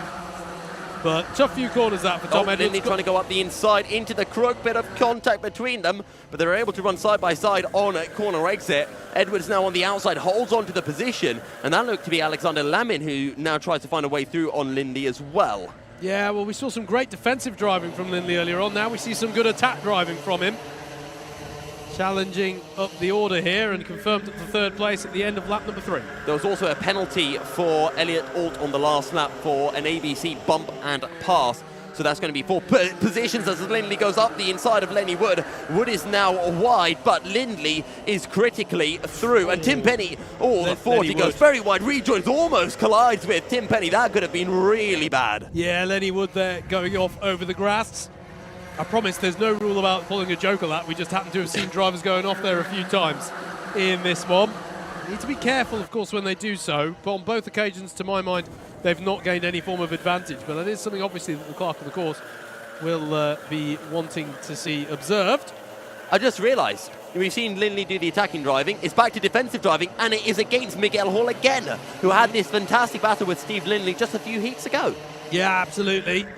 So Miguel Hall challenging and well remembered there as well. We have seen this pattern before. Fastest lap of the race from our race leader, Alex Pritchard, trying to break away at the front, and in many ways having done so with a 2.8 second gap and what looks to be a battle for second that in all likelihood may run until the end as Miguel Hall goes down the inside of Steve Lindley at the hairpin and gets the job done.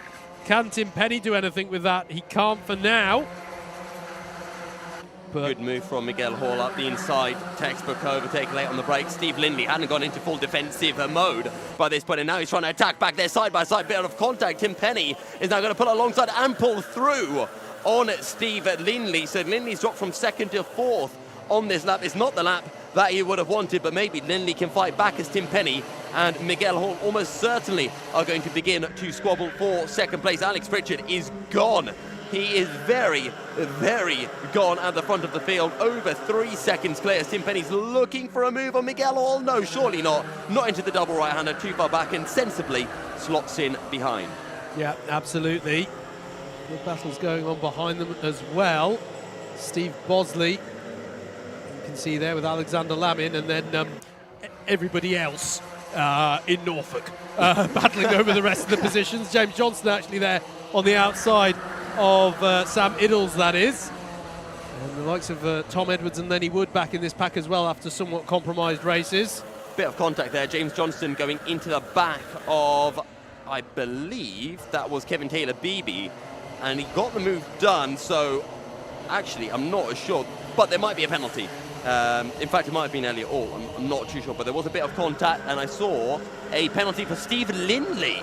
Sam Iddles down the inside there of Lenny Wood, and that's move done there. The 39 now ahead of the 40. That's for 8th place. Fastest lap of the race from Miguel Hall. So he got by on Steve Lindley. And then the next question is, what kind of pace does he have? It is the fastest lap, but it's not on the current trajectory going to be enough to reel in the gap. And that's Lenny Wood round.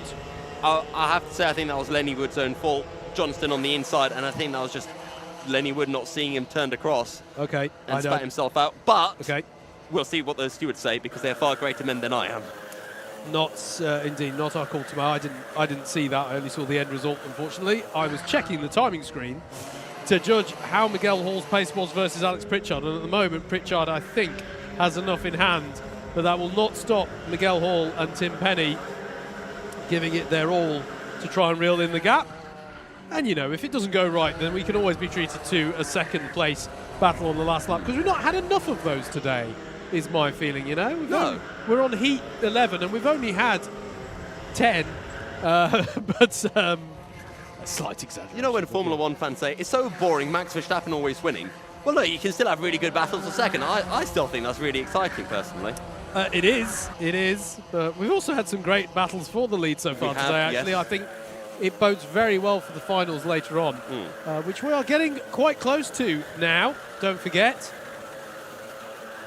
Well, it is 1C2 amongst 5 C1s. And Miguel Hall doing a very good job as he keeps Tim Penny at bay. As I get a quick case of the hiccups, I'm sure I'll be able to put that to bed. Yeah, it's gone. It was very, very quick, very brief. Great. Mike Bodner having a look at... no, that wasn't Mike Bodner, excuse me. That was Toby Smith having a look at Elliot Alt for 10th place as we're on the last lap this time. Now, at this point, Tim Penny has nothing to... Well, he does have something to lose. He has the points for 3rd place. But has he got any options of attacking Miguel Hall? Alex Pritchard, well, he got straight to the lead of this one, didn't he? And has controlled it well since there. If memory serves, he didn't have the highest haul of points on his first heat, so this will serve very well in his pursuit of the A final grid. So Alex Pritchard will come round the final corner to take the win in heat number 11. It will be just Miguel Hall there across the line in 2nd ahead of Tim Penny. And then Steve Lindley holds on for 4th, Steve Bosley for 5th place, Alexander Lemon in 6th, Tom Edwards in 7th, Sam Iddles in 8th, James Johnston in 9th, Elliot Alt rounds out your top 10 ahead of Toby Smith, Kevin Taylor-Beebe, Christopher Cook, Lenny Wood and Jayu Wu. That's how they finish the penultimate heat then. Heat 12 is already out on circuit for us here at Ellough Park.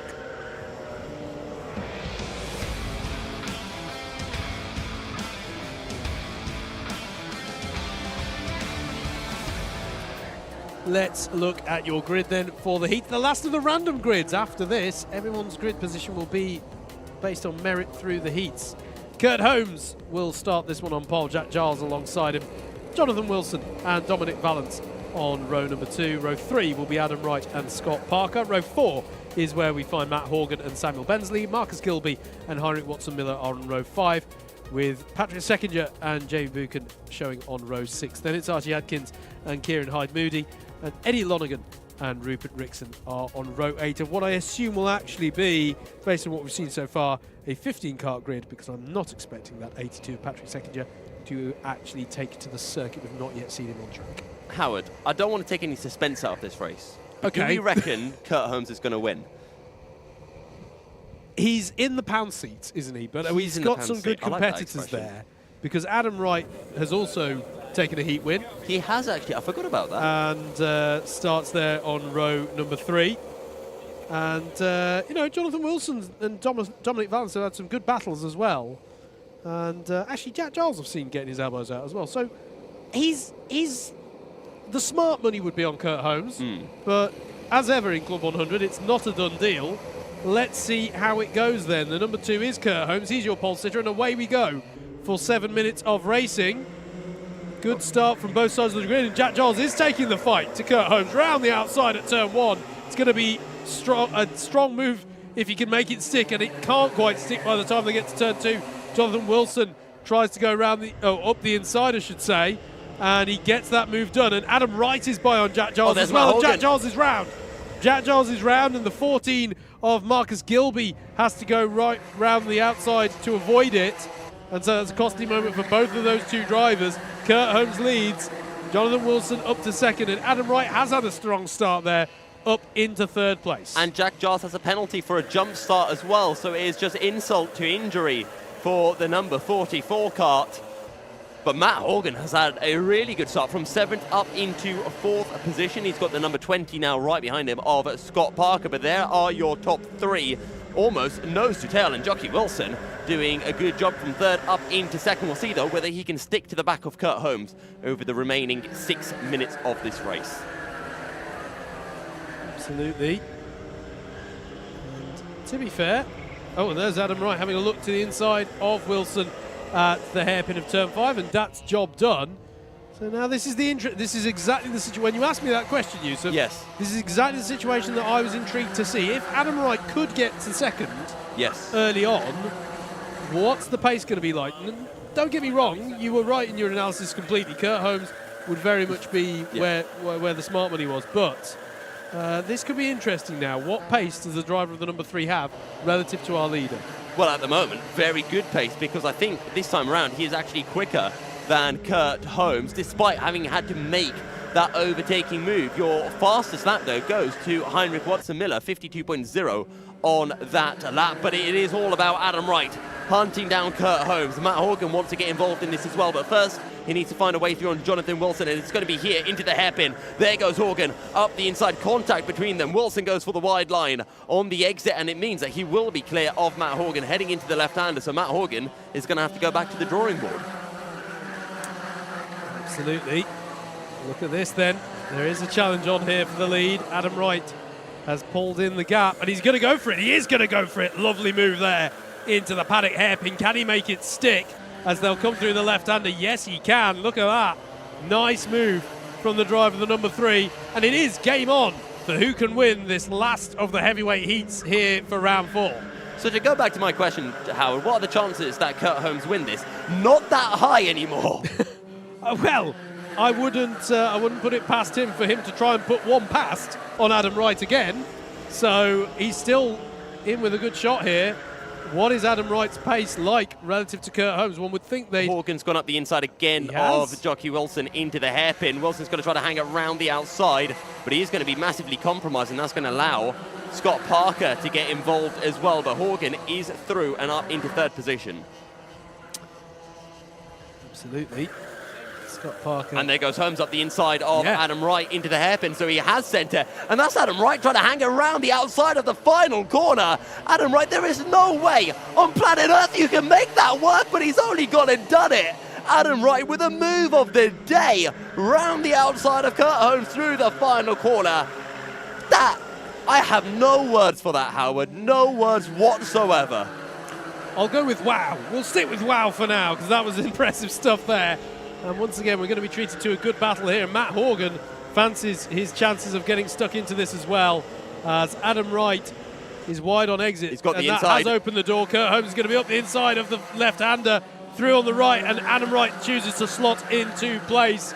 Lovely move done by Kurt Holmes. Just a casual pass into the high-speed turn 6 here at Ellough Park, you know, as you do. Has Adam Wright got a counter-attack? Not for now, but all of this is bringing Matt Horgan into play. And Jonathan Wilson and Scott Parker and Heinrich Watson-Miller and Samuel bringing Bensley. all of Suffolk into play, isn't it? It is bringing everybody into play. As Adam Wright looks to the inside of turn 1, and that's a textbook move if you can make that one stick. He's wide on the exit. Has Kurt Holmes got a counter-attack? He has got himself alongside, side by side through turn 2 and 3. Here's Look Horgan. out for Horgan indeed. Matt Horgan tries to get the run. Jockey Wilson's right in amongst this as well. Anyone going to look to the inside? Scott Parker looking to the outside. Who pushes who? And I think Matt Horgan now has to decide who's his best friend. Kurt Holmes goes up the inside of Adam Wright, and Horgan can do nothing but watch this. It's 2 abreast of Jockey Wilson. Has Scott Parker going up the inside through the right kink, down into the crook. We go. I think we might have our contender for race of the day. Well, actually, I think this has already become race of the day. Heat number 12, the final heat for our heavies, and your top 3 are nose to tail as they head through the final corner. Absolutely, and we've got a few more laps to run of this one. Across the line comes Kurt Holmes, leading Adam Wright, who leads Matt Horgan. That's your top 3.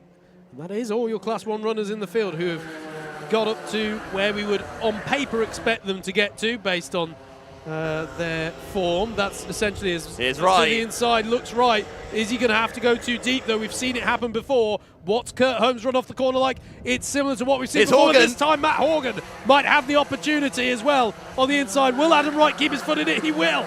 Unlike before where Kurt Holmes has sealed the deal at that corner, Adam Wright keeps his foot in it and manages to go back down the inside of Matt Horgan. And now it's basically everyone down to Dominic Valance, who's part of this battle. It's at least an 8-cart train, if not a 10-cart train, because the likes of Marcus Gilby and Archie Adkins are not far off this either, with Adkins holding the fastest lap of the race. Last lap board. These guys have been battling so much. We're only going to have an 8-lap race. Every single other race has been 9 laps long. I don't know what was more insane. Adam Wright overtaking Matt Horgan around the outside, or the fact that he lost no time compared to Kurt Holmes whatsoever. Matt Horgan out of the picture. Defensive goes Holmes. right, looking for the switchback. Can he get the drive? He's certainly going to try to poke his nose up the inside, and indeed he will, Howard. Oh, what a move there. Returns the favour on that left-hander that Kurt Holmes has gone by on him twice now, and Adam Wright is through. There is indeed Matt Horgan down the inside of the hook, but Kurt Holmes will have the inside line at the hairpin.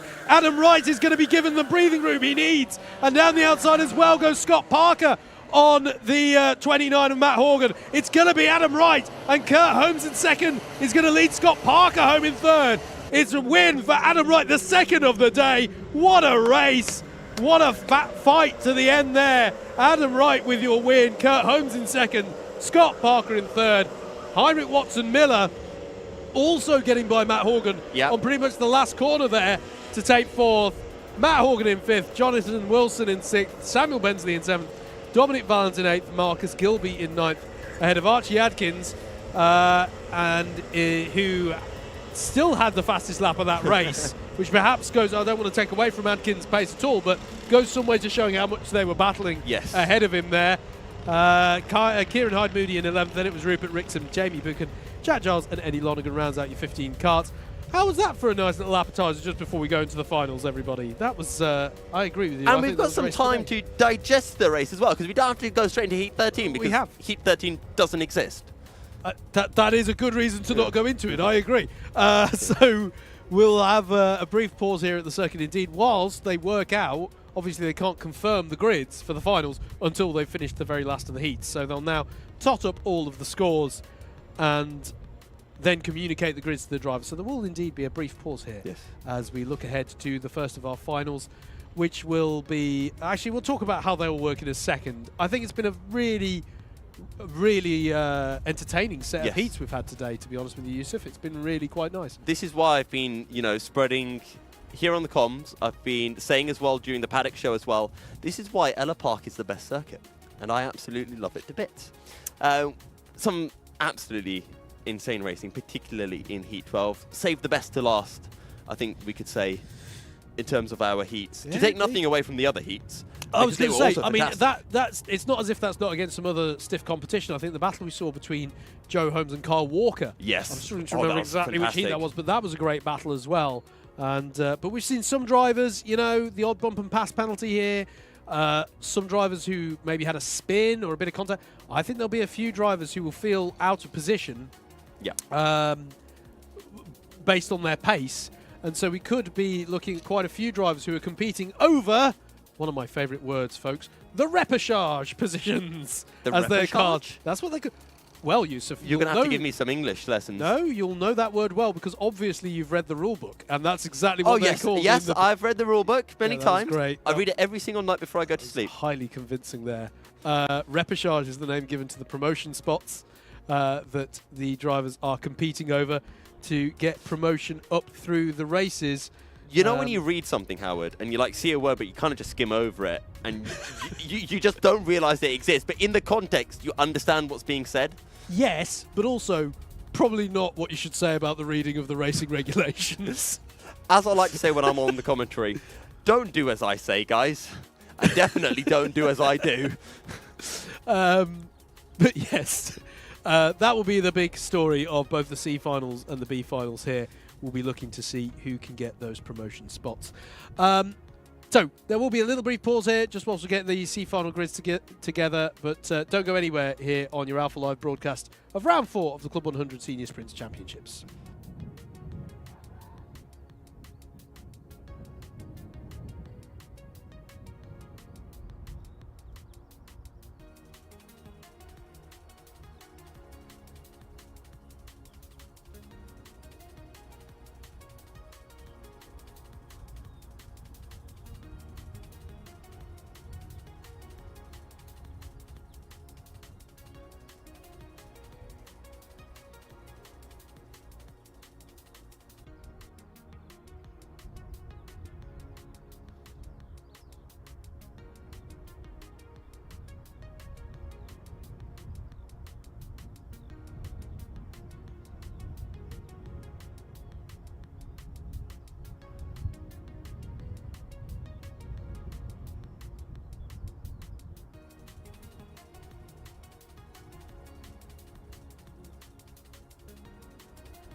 Do hope you're enjoying this Alpha Live coverage of round 4 of the 2024 Club 100 Sprint Championships, coming to you live from Ellough Park.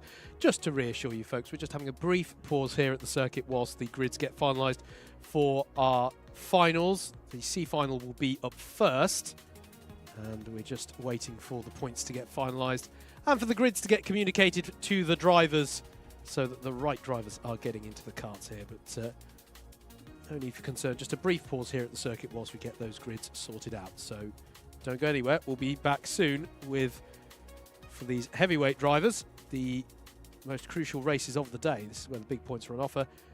Don't forget, we also have all of this to do again with the lightweights this afternoon. So don't go anywhere, we'll be back with you very shortly here on your Alpha Live broadcast.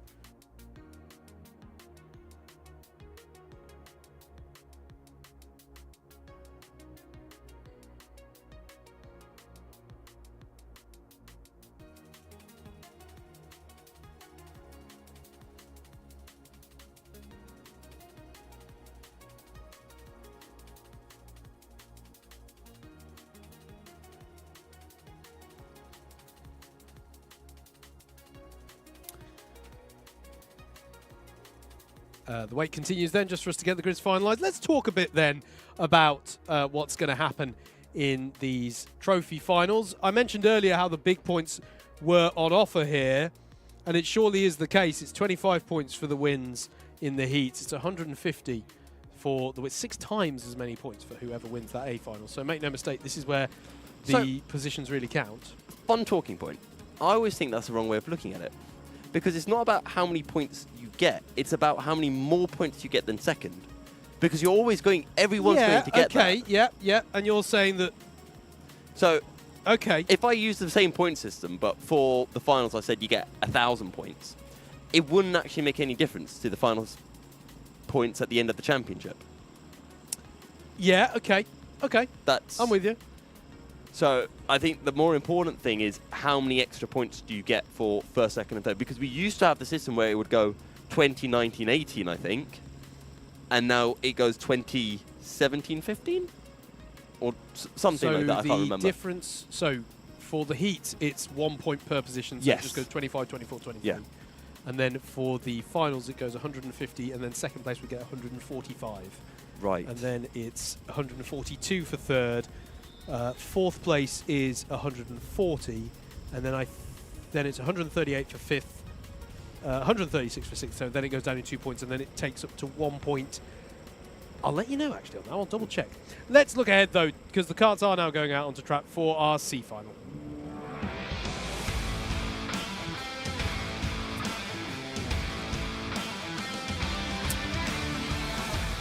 Let's take a look at the grid then for this C final. Let's kick off with that. It's going to be Simon Dean who starts this one on pole position with Luke Fletcher alongside Toby Smith and Kieran Hyde-Moody on row 2, Luke Somerville and George English on row number 3. Row 4 is where we find Tom Roper and Vinod Harani, Kevin Taylor-Beebe, and then he would round out the top 10. Christopher Cook and Ethan O'Donnell are next on row number 6. Row 7 is Eddie Lonergan and Jae Wu.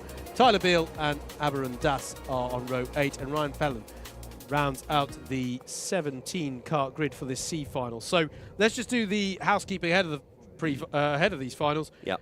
Repechage, promotion spots. The top 4 from your C final get promoted to the B final, and the top 2 from the B final will be promoted to the C final. So that's what we're looking at. Hang on, no it's not, because that is the regulation. I've done it again, folks. I'm reading the regulations. Did you get the juniors? From No, that was the 2023 rules. It's the other way round, isn't it? It's the top 2 now. Is it? And then the top 4. Dude, you've got to read the rules. I don't race in sprints, to be fair. This is the first time I'm racing in sprints. And I don't plan on being in the B final. No. Because the last time I was in the B final, I got excluded. We won't go into that now, because I think we are ready to go racing. Dante Dillon, our pace car, is getting everyone nice and slow, and it looks like Simon Dean will lead us away. And what a start this is for the pole side. First, third and fifth are going to be clear of second, heading into the opening corner as the 32 goes up the inside, almost 3 abreast, and a little bit of contact through the opening corner, as well as I've just seen a big box of chocolates that has made my eyes water. But we got more battling through the double right-hander, as I think that was Luke Somerville going up the inside of Luke Fletcher, but I'm not entirely sure, Howard. Yeah, absolutely. Just to be crystal clear, by the way, it is the top 2 who get promoted, and then the top 4 from the B final. It was that way round. And just to answer your other point as well, it goes 150, 145, 142, and then it's 2 points difference for everyone in the top 10, and then it's 1 point difference from 11th place downwards. That's how the points work.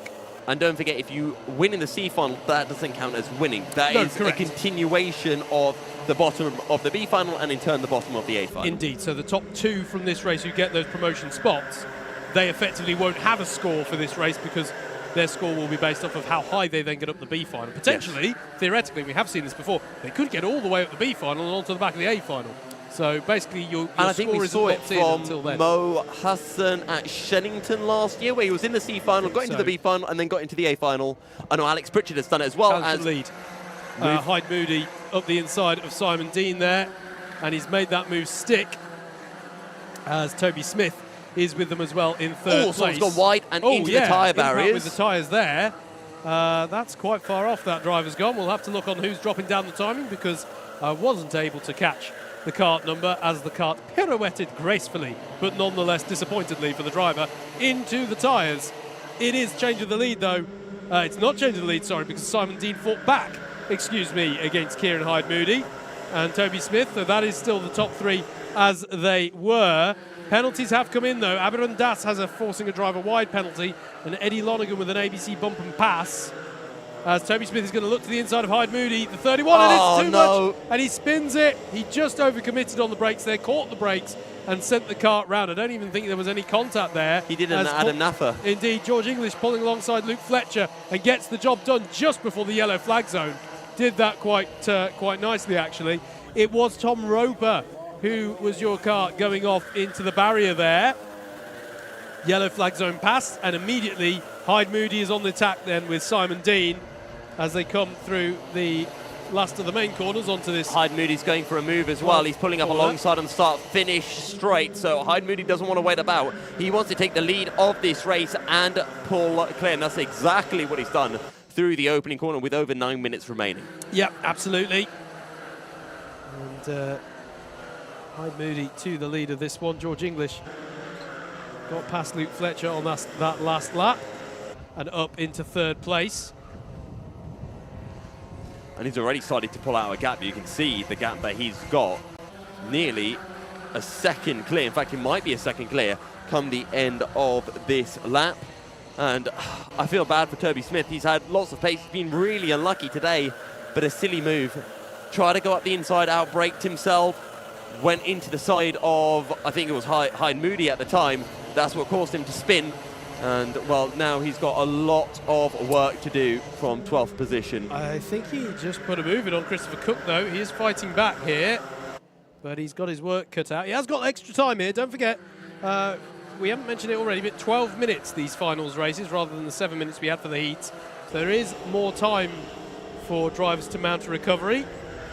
The trouble was, he was already several laps in when he had that spin, so he's still definitely got his work cut out. George English still under pressure from Luke Fletcher here. George English with that bright orange, red-orange helmet there. And Luke Fletcher in the white and black in the number 66. And then behind them, it is the 72 of Kevin Taylor-Beebe. On to lap number 6 then. Come our drivers. Kieran Hyde Moody in the lead in that number 100 kart. Simon Dean in second, and George English absorbing the pressure at the moment. Now, as Luke Fletcher goes for it, he goes for it on turns 2 and 3. He's going to try and get up the inside. They're still side by side at the apex of 3, through the kink at 4, and breaking into turn number 5. Now, is the problem here, because it's only the top 2 spots that get the promotion? Really good defending from George English, but exactly as you're saying, Howard, Luke Fletcher, I mean, I understand, right? You're in that situation, you want to get through, but now George English is going to be on the defensive. Would it have been better just to sit behind, try to push English along to catch up to Simon Dean, again, Luke Fletcher's the best person who can answer that question because he can see how the gap's changing. And if they aren't catching, then yes, you do have to go for the move. But this time around, they're going to lose a whole bunch of time. And now they've got less than 7 minutes to go as Kieran Hyde-Moody breaks into the 51s with a 51.975. Indeed he does. And then it's a tough one for Luke Fletcher because on the previous lap, I caught the gap just before they crossed the line again. The gap hadn't gone down, so he and George weren't at that time reeling in Simon Dean, which, but to be fair, after the quelling of fighting between the two of them, George English has found some pace on this lap and is bringing down that gap to Simon Dean. So this isn't done yet. Having fought off the attack from Luke Fletcher, George English is beginning to reel in the top two in that all-important promotion spot. So yes, it is. I knew it the second I read it out that I had the wrong regulations open because that is one of the changes this year. Yes. Is that last year it was the top four from C and the top two from B. Luke Fletcher Now has a it's the other way cone round. penalty. So if Luke Fletcher wants to get into the B final, he would have to win this race because the cone penalty is a one-position penalty. Toby Smith putting in very good laps. We need to keep an eye on his progression through the field, currently down in P8. And there we can see George English closing in onto Simon Dean. If Simon Dean goes defensive, Toby Smith is going to have a really good opportunity at getting into the B final. But he has to keep his head down and he has to keep his nose clean. Absolutely. It's going to be a challenge there. Bit of a super heavyweight battle going on. Vinod Harani in 6th. Well, I'll say that. Vinod Harani is actually having a very quiet race out there.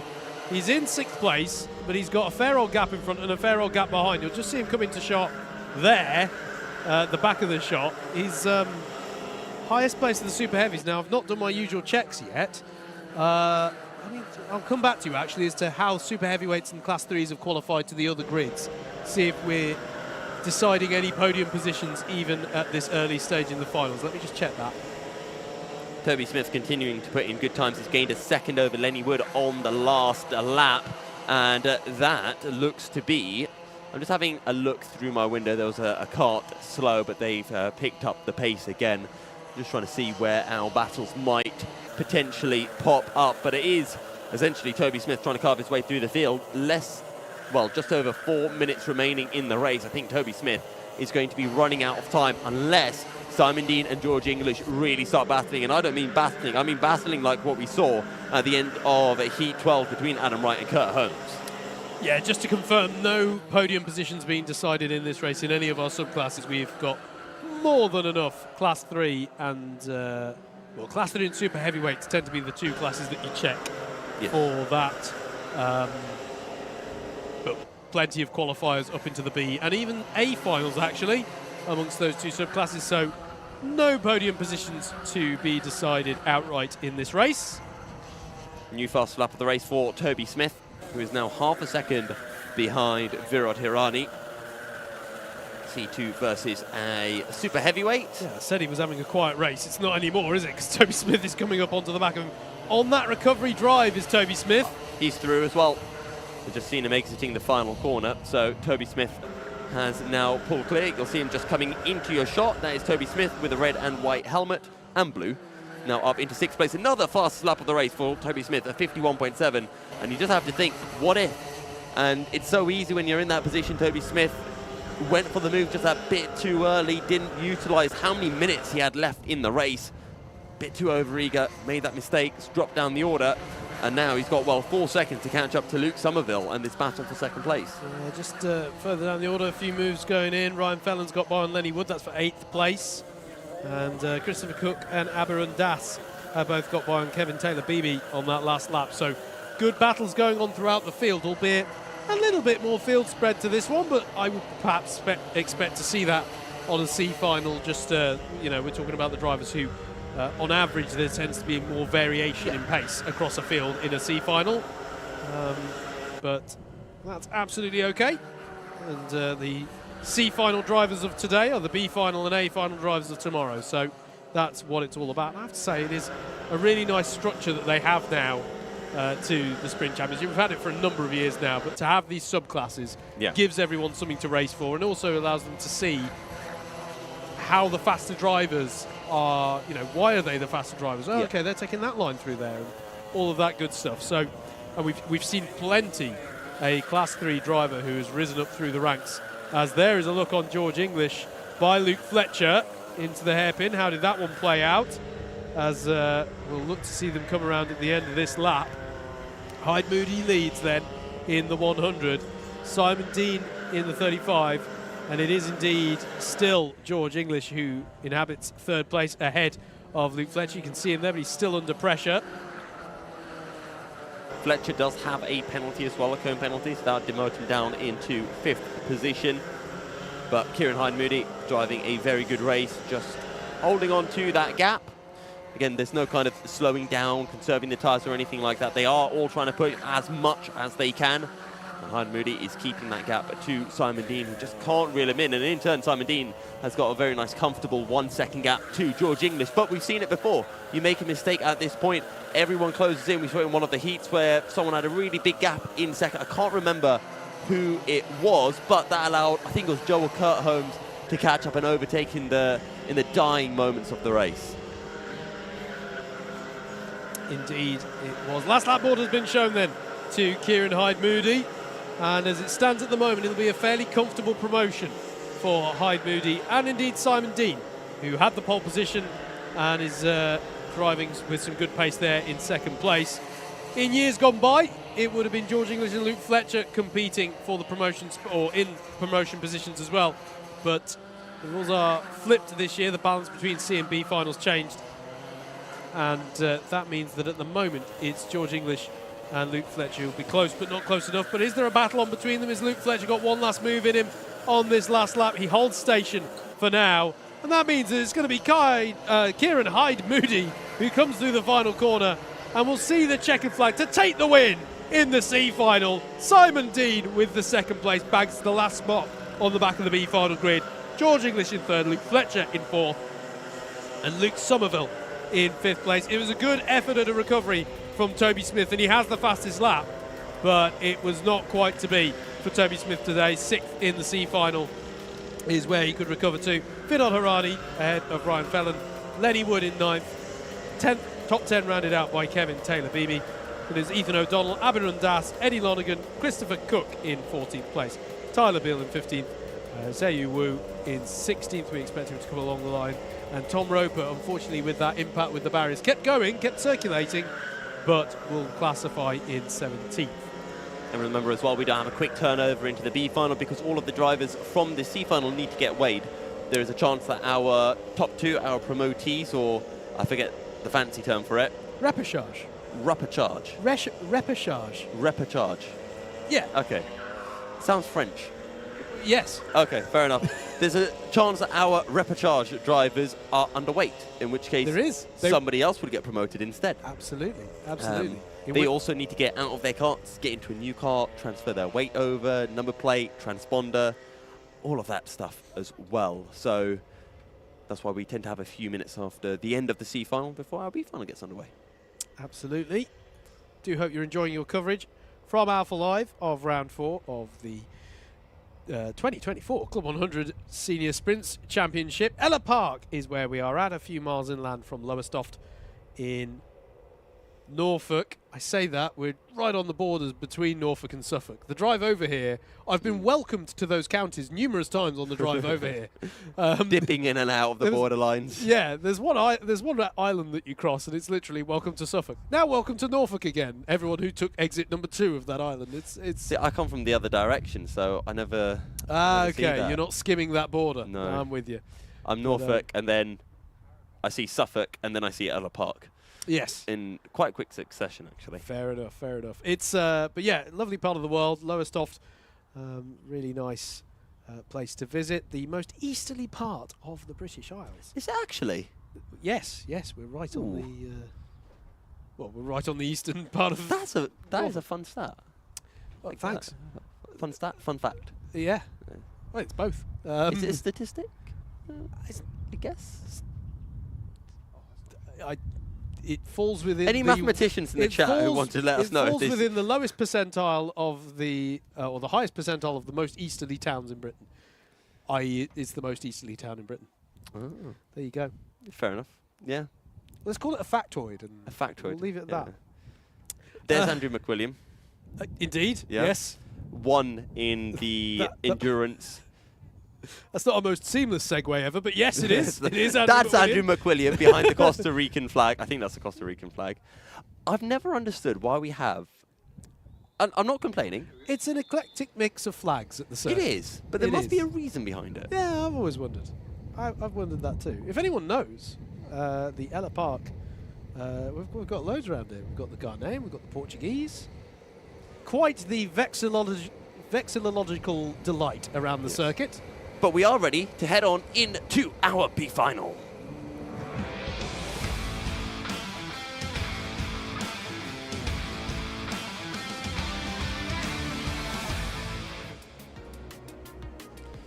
So, jumping on then into our B final. Our grids, Jamie Buchan on pole ahead of Adam Hadfield, Mike Bodner and Marcus Gilby on the second row of the grid. It's then Jason Kirkham and Dan Crocott on row 3.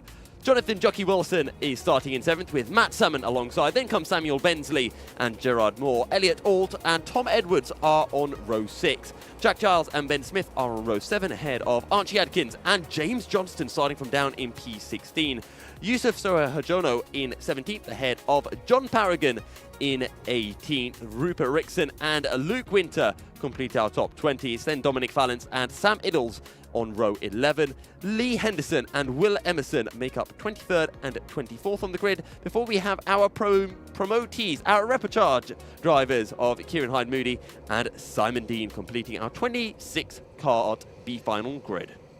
Absolutely, and it will be the top 4 who get promotion onto the A final grid. So there's 4 golden tickets left as these drivers get ready to hit the loud pedal in earnest. Watch out for Mike Bodner. He has been absolutely rapid all day today. Same for Jonathan Wilson as well. I think those are going to be 2 fast chargers in this B final grid. Absolutely. Jamie Buchan then on driver's right in the 18 car. Eyes on the lights, engine notes rise, and away we go for 12 minutes of racing in our B final. Good start from Adam Hadfield and round the outside for the driver of the number 62. He's immediately up into the lead as they all go through turns 1 and 2. It's getting very wide in the mid-pack as they head into 2 and 3. Are they all going to give themselves racing room? Is anyone going to have to take to the runoff in avoidance? They don't. Into the hairpin at turn 5. We have got one spinner who's immediately righted. So everyone checks up in the mid-pack. No one's technically pointing the wrong way, but there'll be a few drivers licking There's their a lot wounds. of hands being raised, aren't there? A lot of hands being raised in frustration there, but on the whole, I was actually quite impressed with the first few corners. Move for second place, as I'm not sure who that is. That Marcus Gilby Yes. going up the inside for second. It is indeed, and that is a move on... Buchan. Is it Buchan? Yep, that was on our pole sitter. Mike Bodner now eyeing up a move on the 18 of Buchan. Down the inside, will he go? No, stays where he is for now. Dan Crocott is on the tail of Mike Bodner as well. Adam Hadfield, though, with the best start he could have wished for, really. 1.3 seconds to the good. Who did have a costly time of it? We did see that ruckus up at turn 5. Sam Bensley lost out heavily, down 7 positions on that first lap, as was Ben Smith. And Dominic Valance and Sam Iddles as well. Sam Iddles, I think, lost out very heavily, both to the back of the field. So they've got their work cut out now. As was that a move from Jonathan Wilson there down at the hook? And I know we've got our first penalty of the race for the 1-1-2 of Luke Winter, who's currently down the field in P19. But the top 2 starting to pull away from the rest of the field as a battle for third is beginning to emerge. There you can see the gaps, 2 seconds between your top 3 drivers. So Jonah just went in the background, getting a little bit defensive in towards turn 1, but it is Jamie Buchan who holds on to third place in the penultimate repechage spot. Marcus Gilby pulling out a nice gap of nearly a second now for second place. He's trying to lock in that. But Jamie Buchan pushing hard, and he hasn't got any challenges on this lap as he tries to keep second place honest. Yes, drivers do need to have one eye on the top 4 positions, but it doesn't mean you just give up pursuing second if you're in third. Fastest lap of the race from Samuel Bensley, who's one of the drivers who was impacted by those exchanges on the first lap, which left some feeling a little bit aggrieved. As Ben Smith with a penalty as well. So our second penalty of this race kicks in. Two drivers going side by side. That was Jason Kirkham trying to make a move on, was that Mike Bodner? He's up the inside of Bodner as well. And is being followed through as well. Is that Archie Adkins? Yeah, Archie Adkins, we saw him have good pace throughout his heats actually. And yeah, getting stuck in here is the driver of the number 98. And he's through and challenging Jason Kirkham. So Mike Bodner down to, I think that's at least down to 8th place. Will want to be fighting back. Adam Hadfield leads then. Marcus Gilby is reeling in the gap for the lead. He's brought it down to under a second now and had the fastest lap of the race last time through. Jamie Buchan and Jonathan Wilson are the last of your promotees.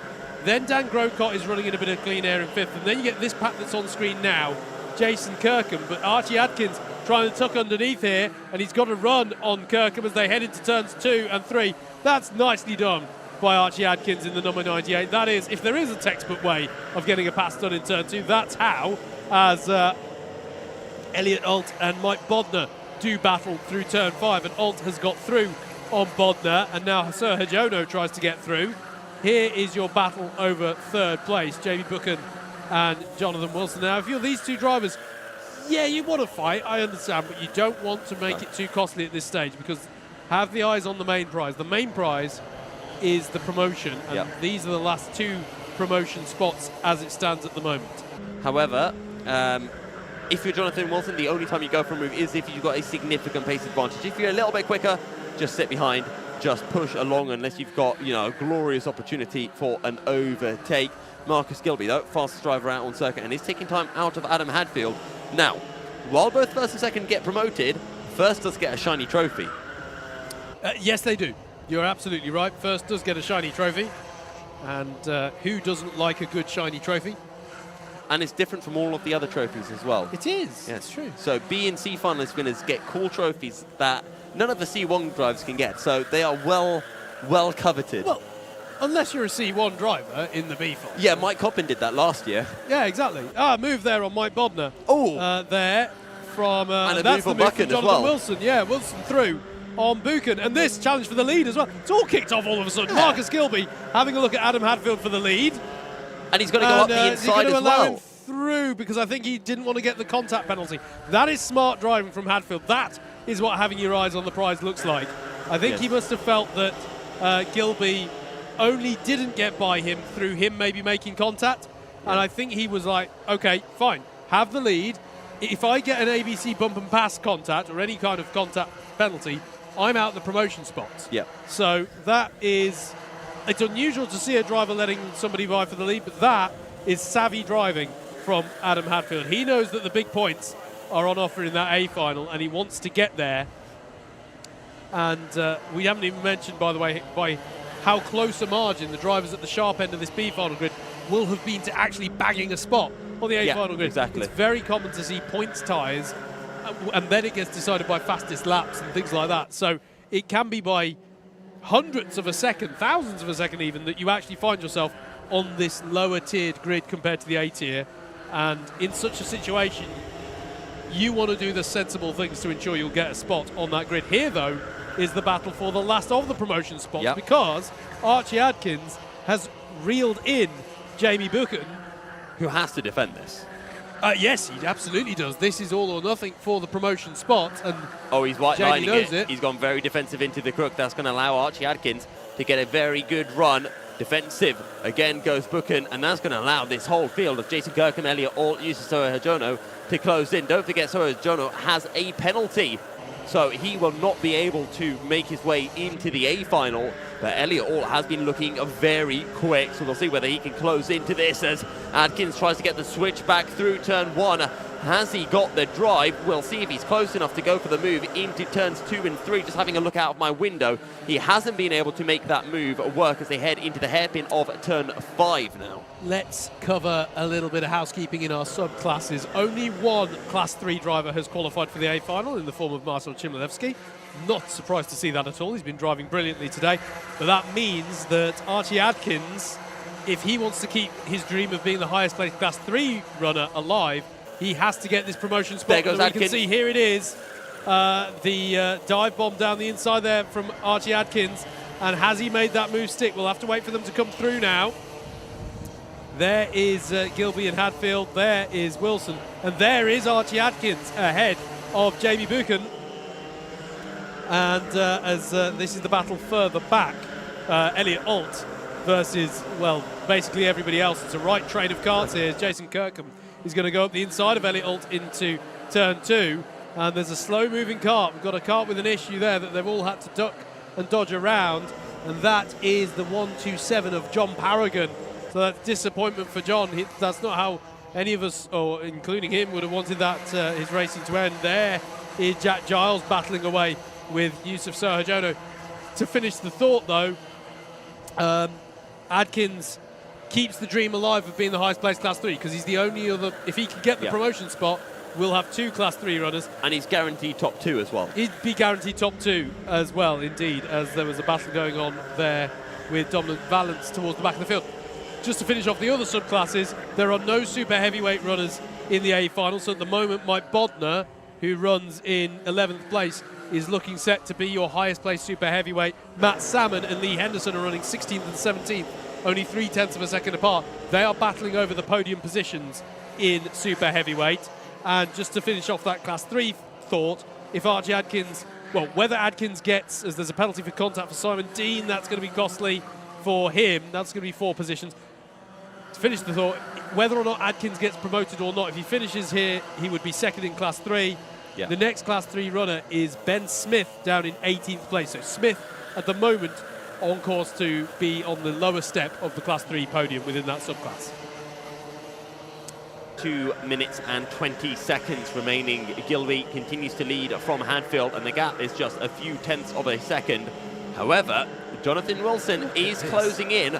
All of your top 4 lapping very, very similarly. 51.7s and 51.6s for all 4. And then there's whatever you call this. It's a swarm of carts and a half going through the long right-hander of turns 2 and 3, through the kink of 4, and then into 5. And I think finally, Elliot Alt has got past Jason Kirkham and is starting, well, trying to break free. Yeah, absolutely. This is, I mean, let's just put aside the promotion spots for a moment.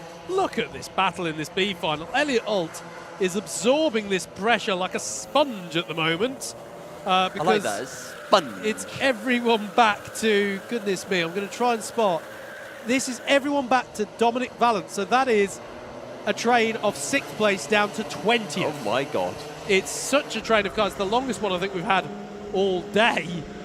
Bearing in mind, by the way, this is the biggest grid we've seen so far today, 26 carts. So, you know, it's not too surprising that we see our longest train, but There still, is a train line just about a mile away. You drive past it on the way to there is, but the Beckles. this lot are not staying on the rails, are they? No. They'll find any which way to go on by.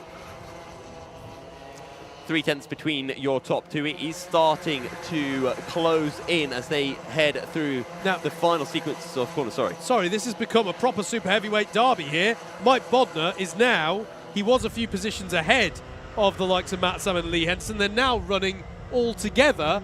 And Henderson's going for a move up the inside into the final corner. I've just seen it through the commentary window.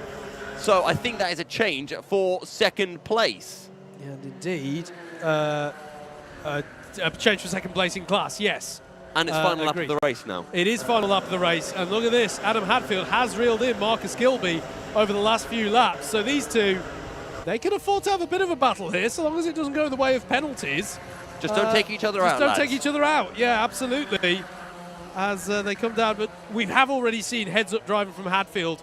He knows what the deal is here. As Gilby feels the need to go defensive nonetheless, and he's going to try around the outside. Is Adam Hadfield. He'll have the inside line if he can keep his foot in. He can't. It's gone too wide.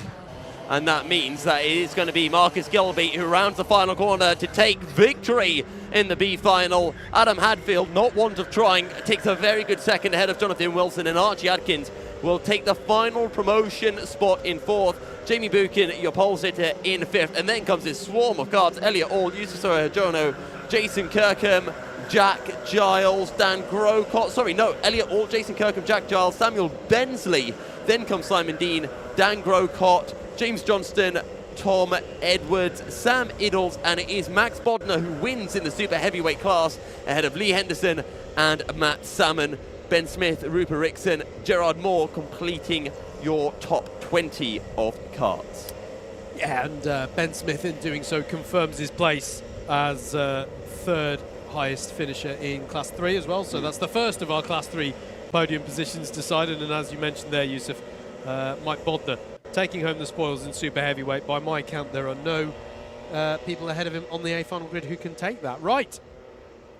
Same as we had for the C finals. We'll double check that those who've obtained promotion are within the weight limit. And then it'll be time for us to go for the all-important highest point scoring race of the day for our heavyweights to round out their round 4. Don't forget, folks, we have a lunch break full of paddock walks and all of this fun to do again with the lightweights for the rest of today.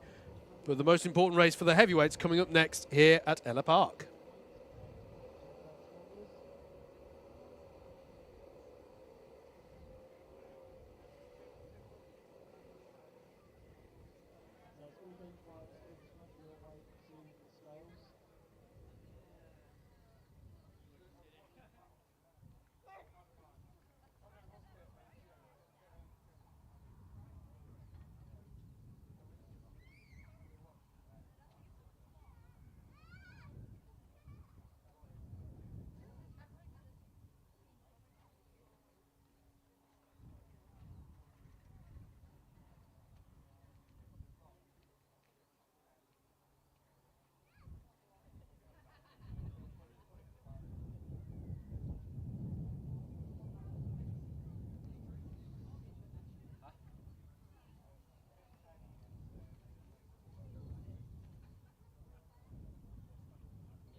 Drivers 62, 106, 98 and 118 as soon as you have weighed in, please come back to the grid. You have qualified for the A-final.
Christian O'Lana, we've had a way ahead with him. Christian O'Lana, if you come to the pit lane exit. Christian O'Lana, so Christian O'Lana, we have your wallets here, so if you can bring with your Christian O'Lana, go back.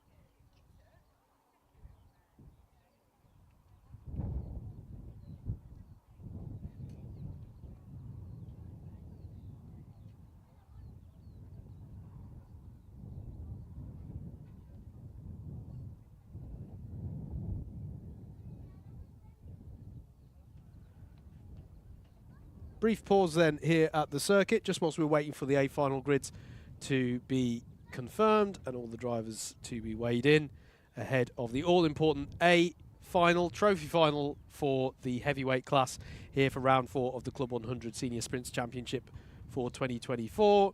Just a brief pause here at the track whilst we wait for all of the procedures to be followed.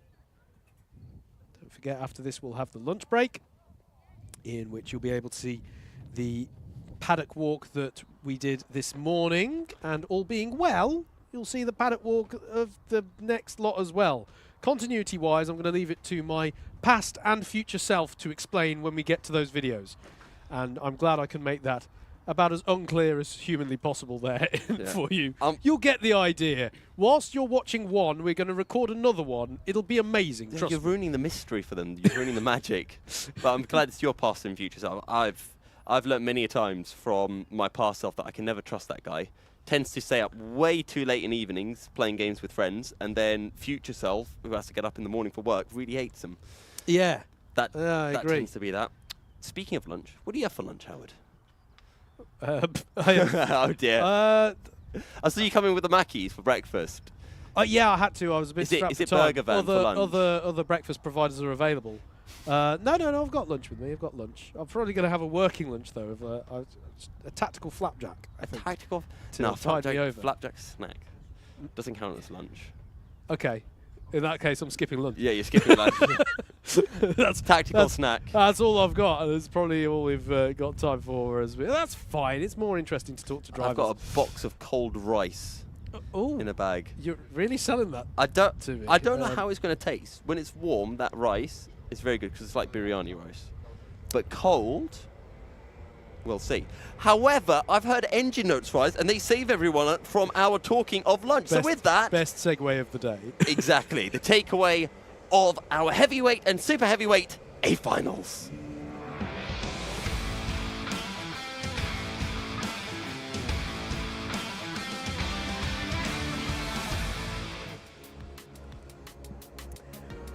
Right then, it's time for us to decide a round winner for our heavyweights. Let's take you through the grid. They will get their customary reconnaissance laps, by the way, so we're not going straight into roll-up here. Joe Holmes starts this one on pole with Kurt Holmes alongside. Not the first time we've seen that front row. It's going to be an interesting one. Kyle Walker and Adam Wright are row number 2. Adam Naffer is your highest placed Class 2 runner in this one on this grid, with Tim Williams alongside on row number 3.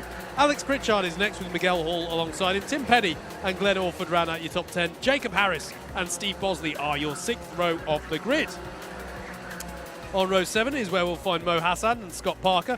Mikey Nichols and Adam Britton make up row number 8. Heinrich Watson-Miller and Matt Horgan are your 9th row. The top 20 is rounded out by Joe Wright and Marcel Chmielewski. Alexander Lamin and Steve Lindley are on row 11, and they'll be joined by your confirmed promotees from the B final, not on the graphic, but the result just being confirmed through here. It will indeed be Adam Hatfield and Jonathan Wilson. Archie Adkins and Jamie Buchan will be your promotees. There was a penalty then. There's a penalty because Jamie there. Buchan was in I agree. Marcus Gilby.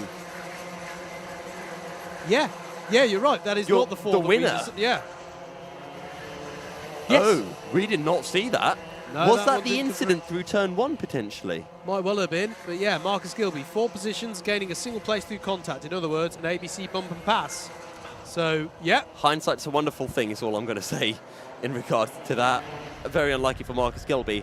Look at those parachuters. Fantastic. That's a really good shot. Shout out to our camera ops for spotting those. Now, Howard, I'm going to say something that's good. That's what we're here for. That is what we're here for. That might get us rather excited. Okay. Jacob Harris is starting 4th in the C2 class. There is a very real chance that we see a Jacob Harris C2 podium. I don't know what you're talking about. I'm going out for him for the round win. I'm going for the win here. Yeah. I told him. Do you know why? Because I told him this morning, because we were talking about the changeover between you and him. Yeah. And I was talking about me doing a Welsh accent. Let's not talk about that. Okay, right, sorry. What I was talking about was, I was like, well, obviously you won't be able to join us for the start of the paddock show because you'll be too busy on the top step of the podium celebrating the win. I'm going to stick to my guns on that one. Oh, as we've got quite a few right now. What's happening here? Actually, let's just explain this. So the reconnaissance laps, why are we seeing warm-up laps again? Surely these drivers are quite bedded in now. Yes, obviously they are. They've demonstrated quite a bit of racing prowess by getting themselves to the A final. But in doing so, although Club 100 do a fantastic job of maintaining the racing parity of these karts, these final drivers have earned themselves the right to be, I would describe Picky. it as discerning customers, is the term I prefer to use.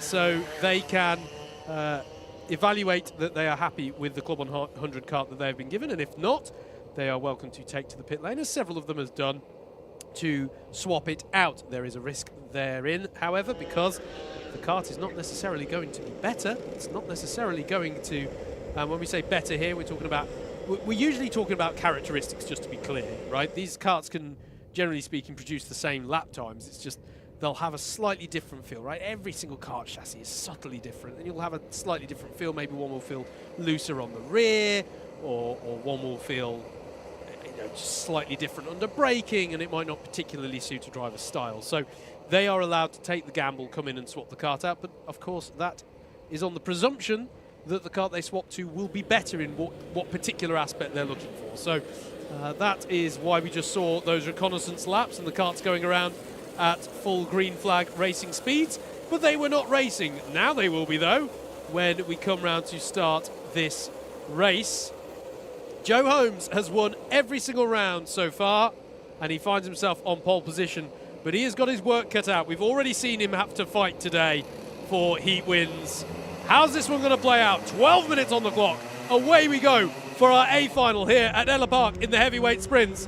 It's a good start from Joe Holmes, but it's an even start actually. Kurt Holmes pulling alongside him through turn one. Kurt Holmes quite wide, and is he through there? And it's Kyle Walker who's through, actually. What a brilliant set of corners by Kyle Walker. The 109 is to the head of the field as they stream through for the first time. Adam Wright going defensive against Williams is around. Tim Williams spun round there at the hairpin. So costly for him in that number 7 kart. And Joe Holmes has dropped right down the order as well, so a really bad start for our pole sitter. It was good in the initial phase of the race start, but then, I don't know, maybe a bit of loading, a bit of pushing, but he has dropped down the order. We're now back to what we saw in, was it heat number 10? Carl Badger Walker versus Kurt Holmes for the race win. And guess what? We've got Adam Wright and Adam Naffer there as well. Yeah, at the end of lap 1 then, it's Carl Walker, Kurt Holmes, Adam Wright, and the big story there, and we mentioned it, Joe Holmes was involved in the contretemps there at the hairpin. I thought he might be, and the number 1 is down to 11th place. So this is going to be, well, if he is to maintain his spotless record, this has to be one of the drives of his career from Joe Holmes, because he has got some really difficult competitors around him now. Adam Wright versus Adam Naffer there over 3rd place, and Tim Penny's getting involved as well. Naffer went for the inside of Wright into the hairpin, but that allowed Wright to get the switchback. Tim Penny just followed right through, and Adam Naffer, instead of gaining a position which seemed almost set in stone, instead he ended up losing one. I'm trying to keep my eyes out as Adam Naffer has gone back through on Tim Penny, so Naffer has a lot of pace. And don't forget, this is Adam Naffer, who is your top running C2. Your second place C2 is none other than Jacob Harris. Yeah, absolutely. Absolutely. This is game on, really, as that's a battle there between Chmielewski. Was that Chmielewski and Adkins going side by side for Class 3 honours? They're right next to each other in the order, as really Adam there, Wright Howard. is versus Adam Naffer off of the hairpin. Has Adam Naffer got the momentum to take himself through? Adam Wright's going to keep his foot in it. Tim Penny going for the double move into the hook, and it's side by side as well, and that's going to push Adam Naffer out wide. It's not just them. Jacob Harris was involved there as well, going through. It's all change from 3rd place down to about 7th. We'll have to call it as they come through, but it looks to me like Tim Penny has come to the fore in that particular battle. Jacob Harris is up into 5th place overall. Highest These place are Class 2. some incredible scenes. I'm absolutely loving this. Adam Naffer has dropped right down the order. He won't be loving that at all. Tim Penny up into 3rd place. Your top 2 are gone. They have checked out, and here goes Adam Wright up the inside of Jacob Harris. Yeah. Bit of contact between them. Alex Pritchard has gained a spot, and Jacob Harris has to take avoiding action around the tyre barriers. This is important for Class 2. Jacob Harris going wide means that Miguel Hall is immediately on his tail, and that is your top 2. Your battle for the honours in Class 2. That's But Holmes. Miguel Hall has Joe Holmes indeed swooping down the inside of him there at the hook. Adam Naffer currently behind them in 3rd in the Class 2 subclass. Kyle Walker still leads. Look at the battling in the mid-pack here. It's changing with every single corner. Kyle Walker with some breathing space ahead of Kurt Holmes. Tim Penny as well with a bit of room there. So at the moment it's relatively calm for the overall podium positions. But behind them, it's frenetic. You've got Alex Pritchard there in the number 4 in 4th place. Then it's Adam Wright. Then comes Jacob Harris with Joe Holmes on his tail. Will Joe Holmes fire a move up the hairpin? He's not close enough. And this is a challenge aplenty here for our reigning champion. I did wonder if he was involved in well, all the, as I say, all the ruckus that went on at the hairpin on that first lap. I think he must have been, because I think he was part of the cascade of events that led to Tim Williams having that spin. And yeah, he's really got his work cut out in this traffic now.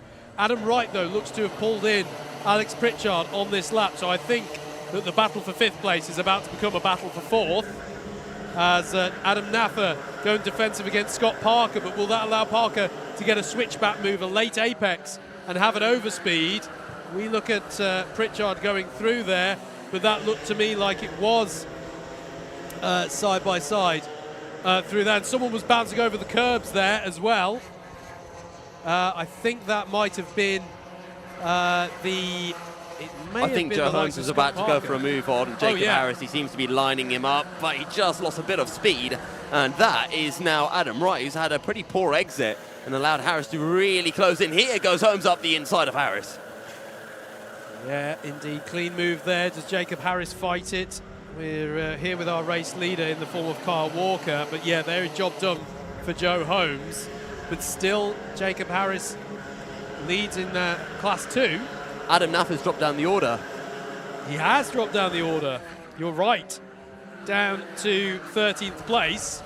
Means Scott Parker is now in your podium positions for Class 2. And just to be clear, there is still a Class 3 derby out there between the number 26 of Chmielewski and the 98 of Adkins. As that's Adam a Britton's going slow-moving slowly. Adam Britton, absolutely. And Mikey Nichols is right there. These are some of our B final promotees. You can see the the Class 3 battle there coming through shot as well. So look at how this is closed up onto the back of Alex Pritchard, excuse me now. Adam Wright is, well, right with him. There's your second place driver, Kurt Holmes. There's Tim Penny. And then here comes the battle for 4th place. Pritchard, Wright, Joe Holmes, Jacob Harris, Miguel Hall, Scott Parker, and Steve Bosley as well starting to close in on them as well.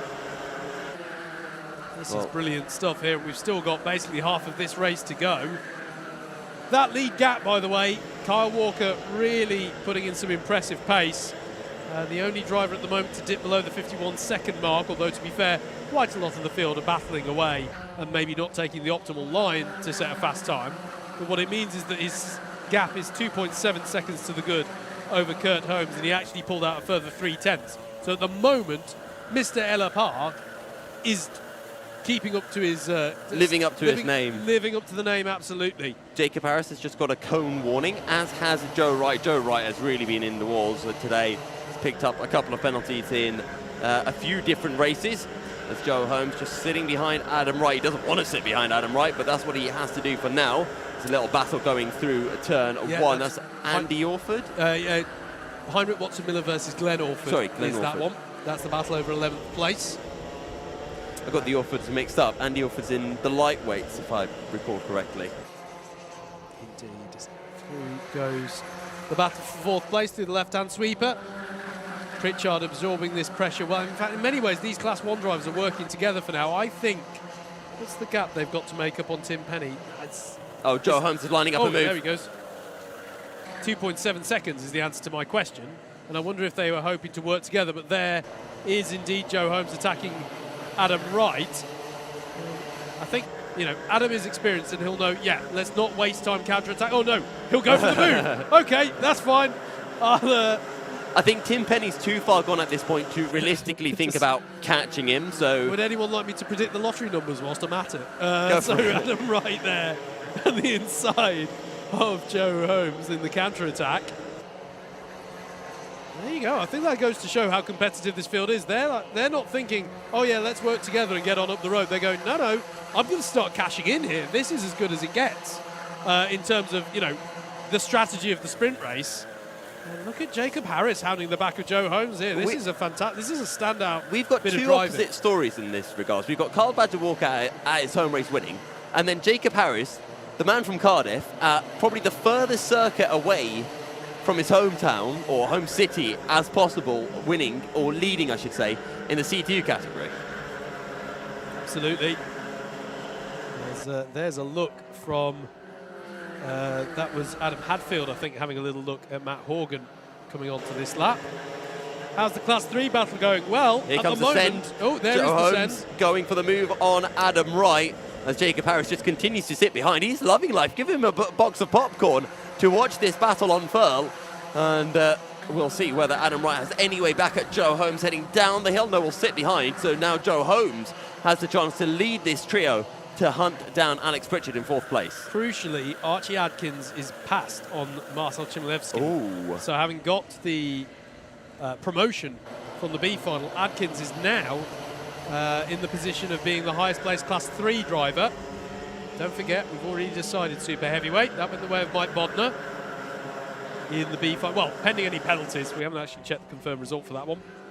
Don't forget, by the way, you can check all of the confirmed results by going to results.alphatiming.co.uk. Click on Club 100. That'll be where you find all of the confirmed results by the end of today. Little look over the shoulder from Alex Pritchard to see if there's anyone challenging. He's actually taken the pressure off himself for a few corners here, but you'd have thought, all things being equal, that there will be some challenge at some point from Joe Holmes, who is, by his very lofty standards, kind of on a recovery drive here. Yes. Which means... Well, he started on pole as well. Yeah, absolutely. Absolutely. Yeah. I'm just going to check.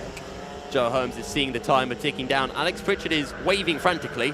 I don't know what he's waving at or who he's waving to. He goes very wide through turn 1. And Joe Holmes is right on the back of Pritchard as they go into the double right-hander. It is battle on for 4th place. Alex Pritchard is now going to have to white line this one if he wants to keep Joe Holmes at bay as they head into the hairpin. No opportunity for Joe Holmes. Too far back. Adam Wright goes a little bit wide. Still Jacob Harris leading in the C2 class behind this trio of cars. But Holmes is very close to Pritchard. He's looking to open up this right-hander, but no, he won't go up the inside. Going to try to get the exit coming out of the corner. We've seen Holmes really late on the brakes, and he's got to do the switcheroo up the inside of Pritchard. Makes Alex Pritchard think he's looking to the outside, switches over to the inside, and he takes 4th place. Pritchard hangs on to 5th, as it is Adam Wright, who is well and truly back in the battle. Holmes trying to cover off the inside. 1, 2, 3, nose to tail, heading into turn 1. Pritchard goes to the outside. That opens the door now for Adam Wright, who goes up the inside, heading into the double right-hander. And keep your eyes on Jacob Harris, who goes up the inside of Pritchard as well. Pritchard is dropping like a stone through water at the moment, and that's going to open up an opportunity for Miguel Hall to go up the inside of Harris. Harris, who has been leading the C2 class all race long, has now lost the lead. Hall goes through, Parker goes through, Harris down to 3rd in class. Yeah, absolutely. And to be fair, though, it was good of Jacob to keep the car pointing the right way then, as he goes for a bit of a dive bomb move. Now there's a cone hit there. Was that contact with it from Jacob Harris, or was that one of the carts arriving on the scene behind him? We'll have to see how that one is called. There's been, by the way, a bump and pass penalty for Heinrich Watson-Miller. Also, I didn't spot this one. This one's crucial. Archie Adkins has gained a bump and pass. Well, gain isn't the right word. He's been attributed a bump and pass penalty. That's crucial in the Class 3 battle. Because Chmielewski's right behind him. Chmielewski's right behind him. So at the moment, Chmielewski would actually win the class. Last lap board has been shown. And Kyle Walker, we haven't followed him hardly. He's controlled this one so well. His last round win was here last year, and he's going to keep that title of Mr. Ellough Park, as there is Kurt Holmes. You saw the gap. This has been sheer dominance, and impressively so from Kyle Walker, who will take the win for round number 4 for the heavyweights in 2024. Kurt Holmes finishes 2nd. Tim Penny rounds out your podium. Who is going to be next to cross the line? Joe Holmes takes 4th, Adam Wright in 5th, Alex Pritchard in 6th. Miguel Hall takes home the spoils in Class 2 ahead of Scott Parker and Jacob Harris. I think he'll hold on to that, so that would be your podium in Class 2. Hall, Parker and Harris ahead of Steve Bosley, Glenn Orford, in 11th, ahead of Adam Naffer, Heinrich Watson-Miller, and Adam Hadfield in 14th. Then it's Mikey Nichols in 15th. Good effort from some of our B-final promotees here. Adam Britton in 16th, 17th for Matt Horgan, 18th for Steve Lindley, ahead of Jonathan Wilson in 19th. The top 20 rounded out by Alexander Lamin. Then it's Joe Wright.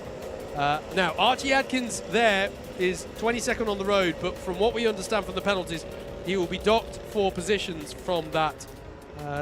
Tim Williams in 23rd, and that would mean that Marcel Chmielewski will be your highest placed Class 3 driver at the end of today in the final result. Jamie Buchan in 25th and Mo Hassan in 26th. Well, that's how they round out what has been, I think, a fantastic morning and early afternoon's racing here at Ellough Park. And the sun, by the way, we haven't even mentioned, but it's gone from being sort of overcast to blissful sunshine here at the circuit as well. Still windy. Indeed. Yusuf, you've got to take that inspiration now and go out there and compete. How have you enjoyed, though, the early half of the day's running here? It's been very fun. I've learnt a lot. Shall I put that into practice? Absolutely. I shall try not to get any penalties, and nor shall I break any cards. That's good. You heard it here first, everybody. And No, I'm not going to read the rules. Just heard the producers say, that's way too try hard. I'd maybe give it a go sometime, mate. It's my personal advice. Anyway, we hope you've enjoyed that first half of the day's running. Don't go anywhere, folks, because on your Alpha Live broadcast, we're going to head into the lunch break now here at the circuit, but we're going to take you through some paddock walks, getting some thoughts for the driver, which we'll kick off with the one that we recorded earlier today with our drivers for that heavyweight class. And after that, we'll be heading into all of the action again for our lightweight drivers. So still plenty of action to come here on your Alpha Live broadcast. Don't forget to like, share and subscribe. Until we're back with you live, though, please do enjoy the paddock walks. See you in about an hour is when we'll expect to go back to live running. But in the meantime, as I say, let's enjoy getting some of the thoughts of our drivers. Well, hello to trackside, to the paddock here at Ellough Park. From a continuity perspective, it's the lunch break for you right now. But for us here, it's first thing in the morning, really. We haven't had track action start yet. The drivers have just been briefed, or the heavyweight grid have just been briefed ahead of the morning's running. And they're ready to get into their test session at this Ellough Park circuit. And Yusuf is having to avoid drivers already. Ellough Park then, mate. I think of this track as a really good track for a dogfight. A lot of good overtaking opportunities, but also, on the counterpoint to that, difficult place to defend, I think, just because every single corner is pretty much an opportunity. Yeah, it's something I like to think about, which is every time you go to a circuit, right, have I overtaken someone at every single corner, and then try to tick it off? I have been able to overtake someone at every corner. I've also got a penalty at most of the corners as well, so they kind of go hand in hand sometimes, but Ellough Park, as most people know, I absolutely love this circuit to bits.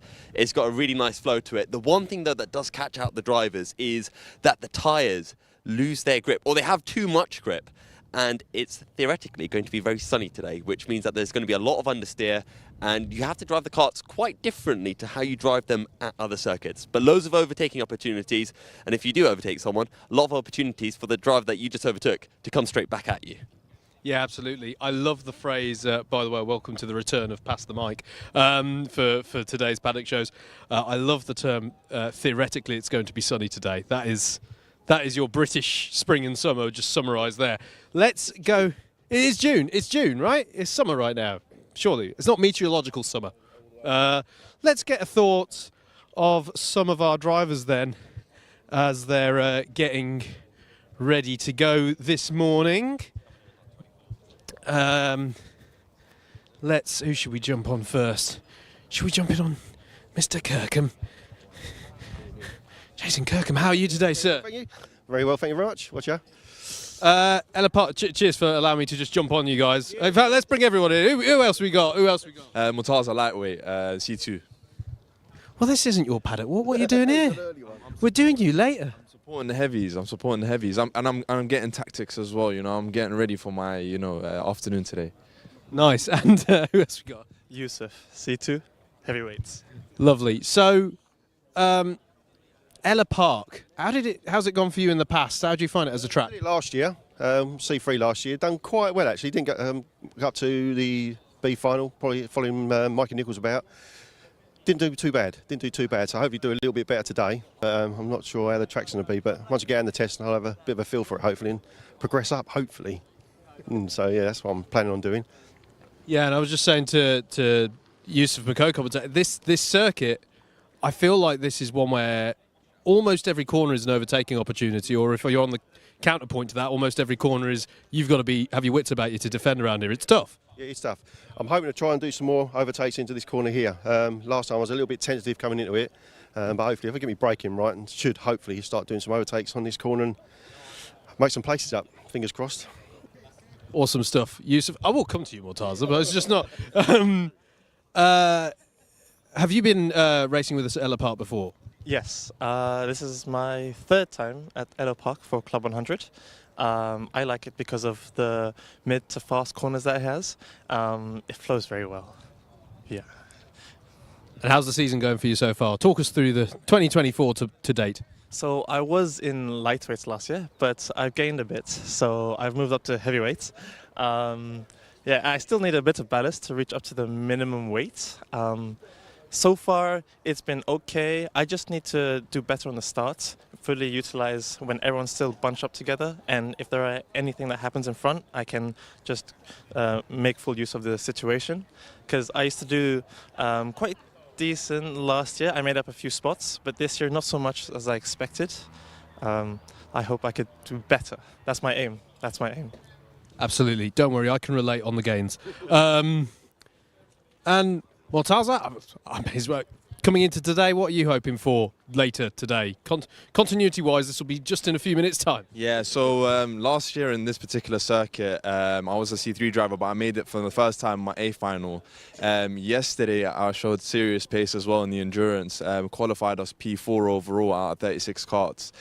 Did some very decent lap times as well. So I'm very excited about today. I've got a P2 start in one of my heats as well, which I'm looking to hopefully win that particular heat. And I'm starting sort of mid and back of the pack for the rest of the heat. So did a bit of overtake in practice yesterday. So it's looking like a very exciting weekend for me.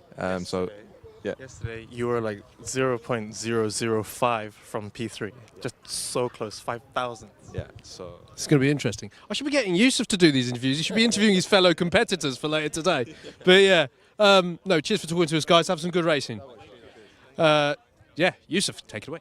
I was going to say, the interesting thing there is Mortaza calling himself a lightweight, but I saw the amount of pizza he was able to eat last night. Definitely not a lightweight. I've got to get the roast in nice and early, right? That way I've got an excuse, or he's got an excuse to rear-end me in one of the lightweight races later on. Let's quickly head on in to the pit lane and find a driver or two. Hello, Willie. And see if we can have a chat with them before they go out on to circuit. We'll have a chat with the very nice red helmet, black suit. Hello there. How you doing? What's your name? Jamie. Jamie. How's your championship going? It's all right. I think it's somewhere about 30th, I think, at the moment. That's a very high number. Well, it wasn't the last weekend we were here, not here, last race weekend wasn't the best. I did all right in the final, but a couple of the heats got run out wide, had a few incidents, so yeah, lost some points really. Have you been to Ellough Park before? Yeah, once before. It's actually probably my favourite track. I know, it's such a good circuit, isn't it? Yeah, it's good. It's really good. I don't know why. It's just great. I keep trying to tell everyone how good Ellough Park is, but not everyone's quite on board the hype train yet. Yeah, and it's quite far as well. I guess if you're from down south, it's a big old drive, so, but... It's a bit of a drive wherever you are, is it? In the corner of the country, in the middle of nowhere, to be honest. What's your plan then? So you got a bit of practice. What heats are you out in? I'm out in the first heat, so it'll be a quick changeover. I'll try and learn as much as I can in this practice. I'm third, start third in the first heat, so hopefully I can at least maintain that. And you know, if I don't lose any places, I'll be happy with that. Okay, I'm also third in my first heat, so I'm going to have to watch on what you do and then try to learn from that. Best of luck. Cheers, buddy. Thank you. We'll come back up. We'll give it back on over to Howard, who can find our next interviewee. I'm going to be highly creative and just go to the next guy in the queue. If I'm going to... Come on. Oh, sorry, mate. I came in. Dan Grocott. I couldn't get your name out then. Ellough Park. How are you? How are we looking for today? Yeah, excited. I come here for the curry mainly. There's an amazing curry house. That's the reason we've come. But yeah, Yeah, it's but see what happens. Yeah, I'd say I enjoyed it last year, so see what happens. I am not joking. You are actually not the first person to mention that curry house to me. I've got to go. I've got to go. Were you racing yesterday as well? No. Okay. But tell us about the season so far then. 2024, how's it shaping up? I had a good round at Buckmore, and then I missed the last round because we were doing the 24-hour at Buckmore as well. So this is like my second round really. So yeah, it's like a slow start to the season, but looking forward to getting going. Will you be able to fight that Buckmore Park muscle memory when going around here, or are we just going to... Hopefully. Hopefully. Turn one's a right-hander. You'll be fine. You'll be fine. Yeah. How's racing here gone previously? Been good for you as a track? Yeah, I had a good one last year. The year before that was very wet, so yeah, it looks like it's going to stay dry. Fingers crossed. Yeah, absolutely. Will you have a good time at that? Enjoy the practice, and cheers for talking to us. Sorry for nearly knocking you over. Yusuf. No, I quite enjoyed Thomas falling over a cart. And Dan talking about Curry House. Now, there is a driver I do need to speak to. Hello, Matt. Hello. So, for those who don't know, Matt used to be my endurance teammate, which is why I can say the following.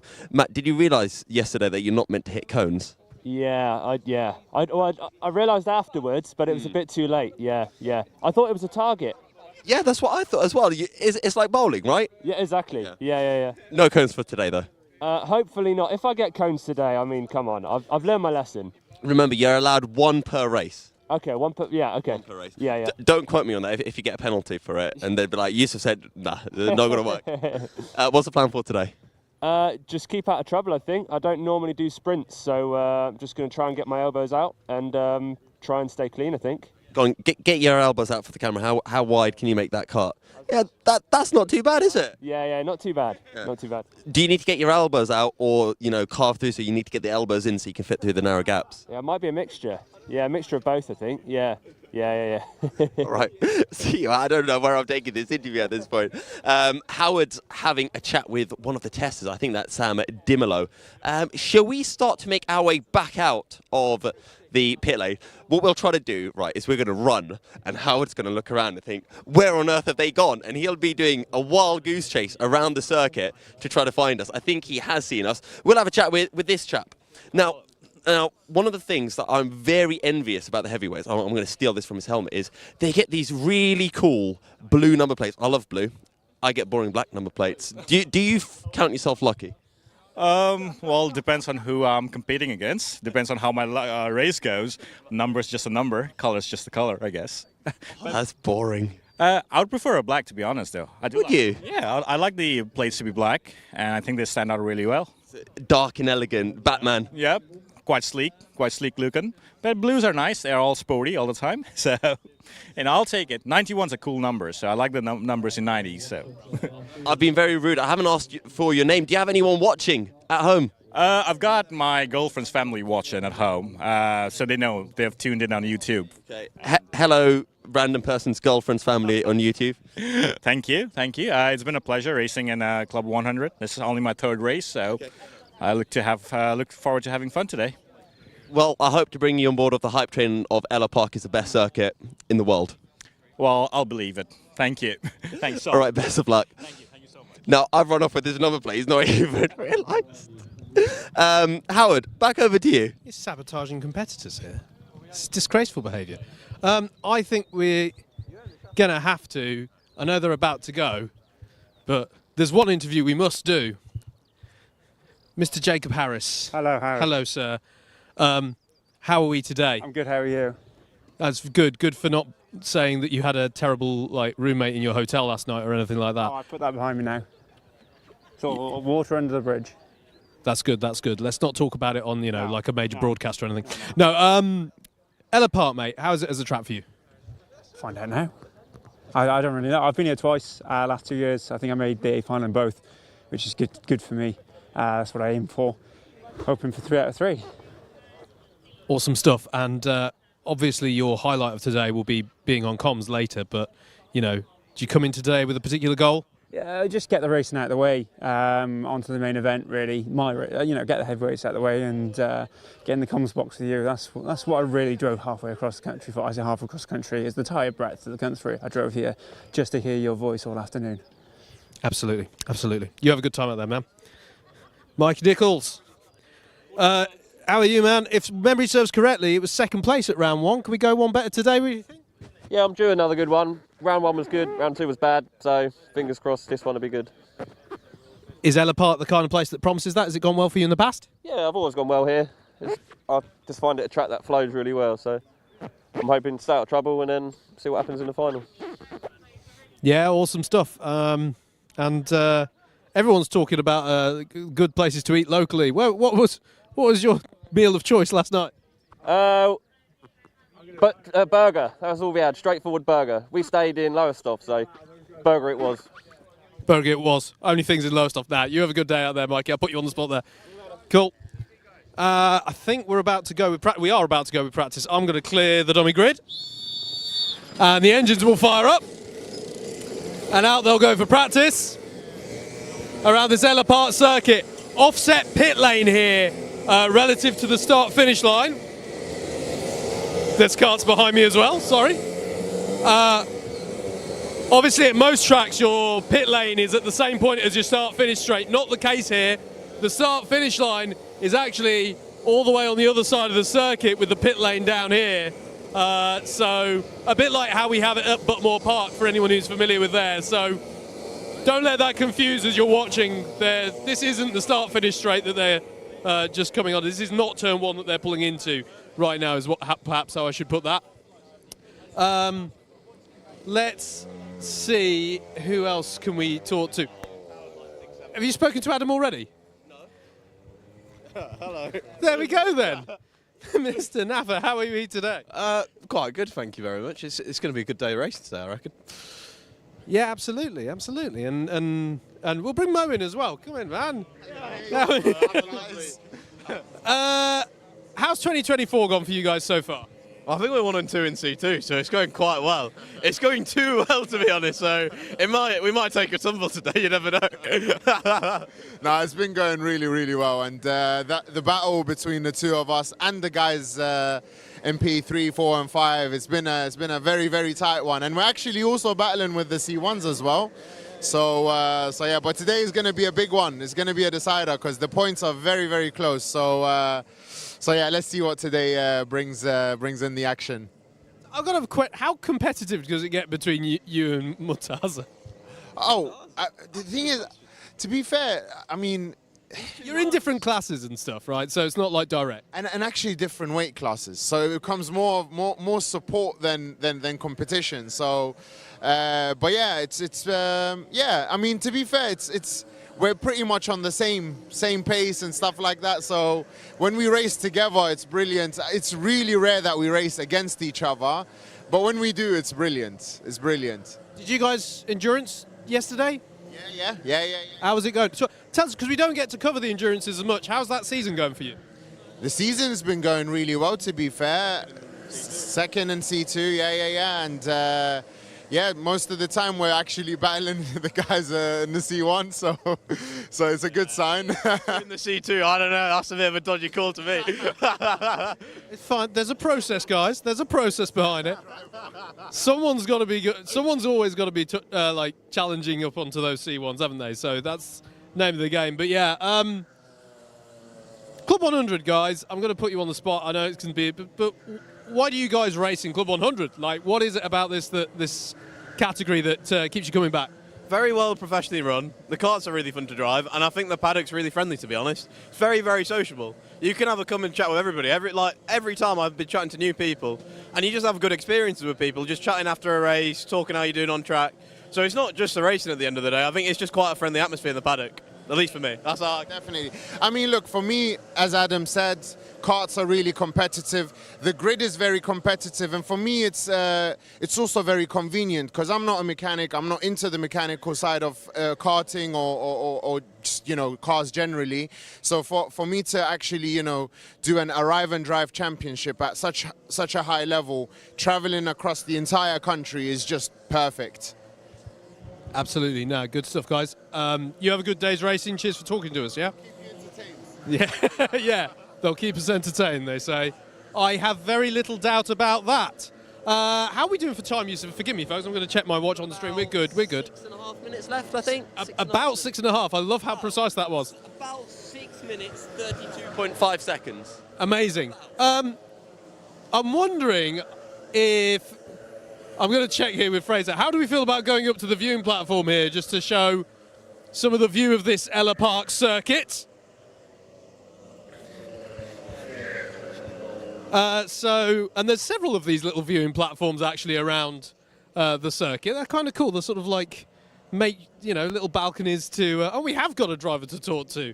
They probably thought they were safe hiding up here. Who have we got? Kieran Hyde Moody. And how are you today, looking ahead to today? Not bad, not bad. Obviously, it's a difficult track. A lot of sliding.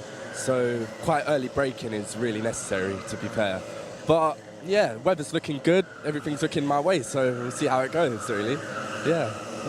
Yeah, it's interesting. I'm hearing a lot of people reporting understeer from yesterday. Yeah, a lot of understeer. I was testing yesterday, and it's you have to really get the braking correct to be able to throw it into the corner, so that you put the weight down on the front and then take the corner nicely. Yeah.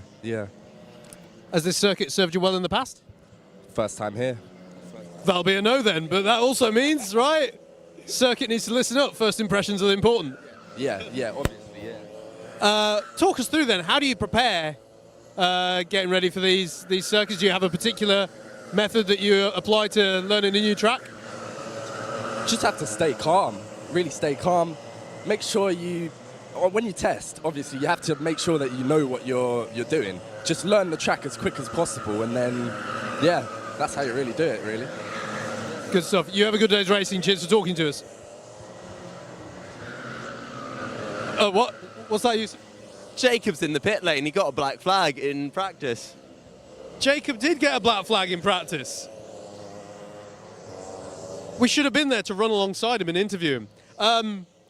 So yeah, it's an interesting point. A lot of drivers talking here, sort of to me off camera as well when I'm getting quick chats here about the understeer nature of the circuit here.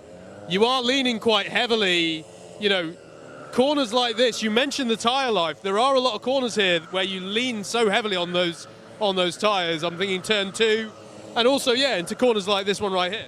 Yeah, you've got some really, really long right-handers at this circuit. So you've got turn 1, very, very long, super important to get a good run.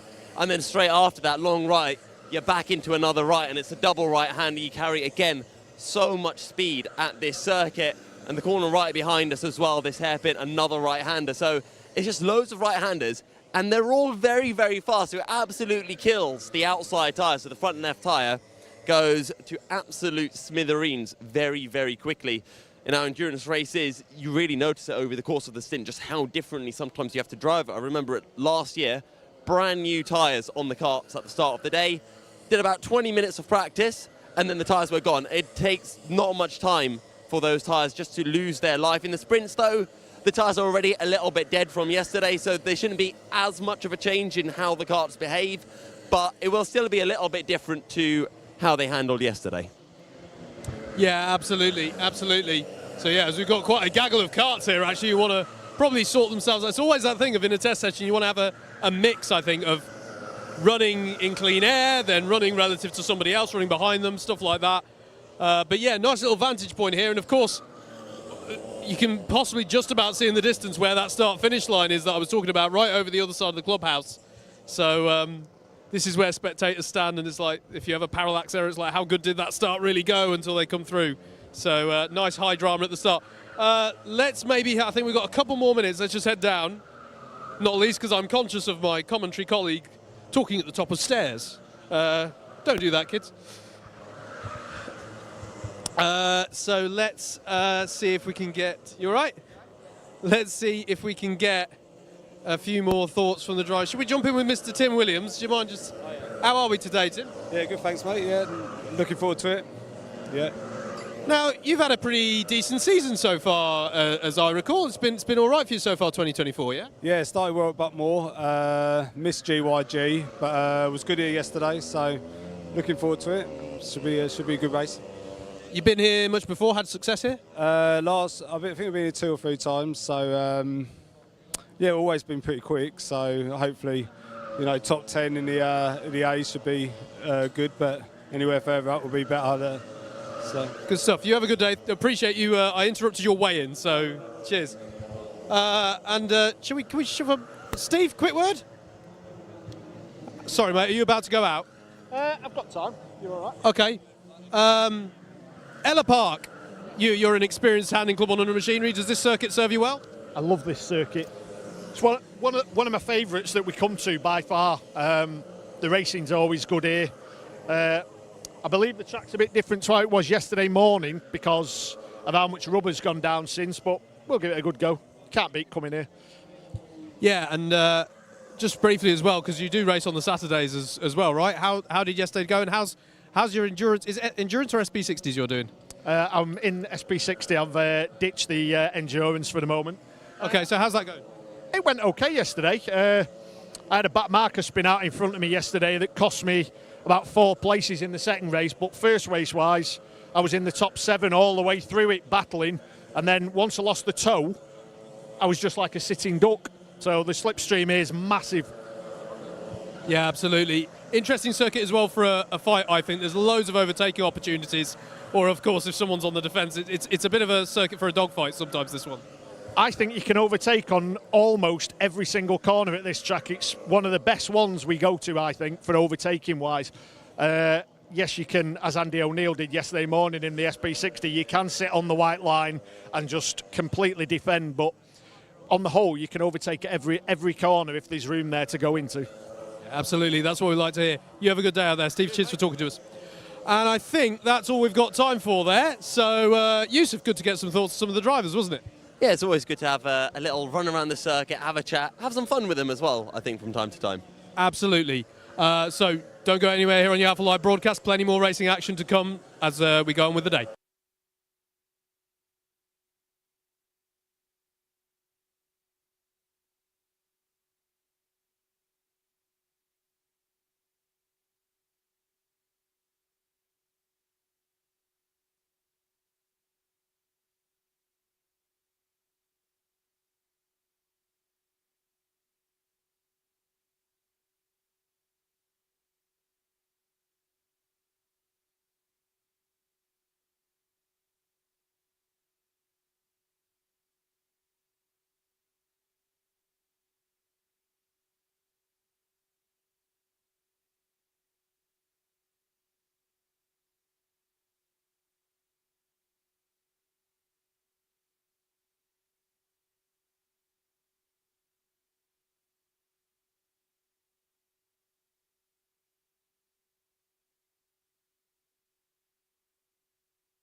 Well, you've just been enjoying our paddock walk, which was filmed this morning. Now we're in the break here at the circuit. I'm here with our winner for the heavyweights, Mr. Carl Walker, or Mr. Ellough Parker, as we've been calling you on comms, man. That was another, has to be said, dominant win here at Ellough Park. Yeah, they made it easy for me, the Holmes boys, didn't they? Yeah, they took each other out on the first corner, and then, yeah, it's an easy drive home, really. It wasn't too bad.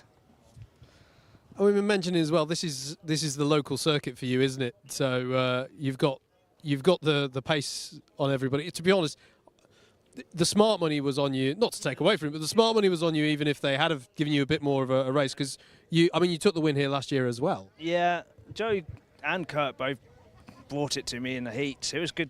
I enjoyed the battles with them too, so it was a bit unfortunate they took each other out and we didn't have a battle, but I'll take the win every day. But yeah, I don't live far, so it is a bit of an advantage not living too far from the track, so yeah. Can I just check, because I was checking the score sheets, this was the first time we've seen you this year. Yeah. Plans for the rest of 2024? So we're still BPECing it as a team, Bad Racing, so we'll finish the season together. I'll try and do a few more Club 100s as much as I can, but trying to get time off with the misses and stuff is a different case. So yeah, I'll do as much as I can, as much as she allows me, and then we'll go from there, really. Yeah.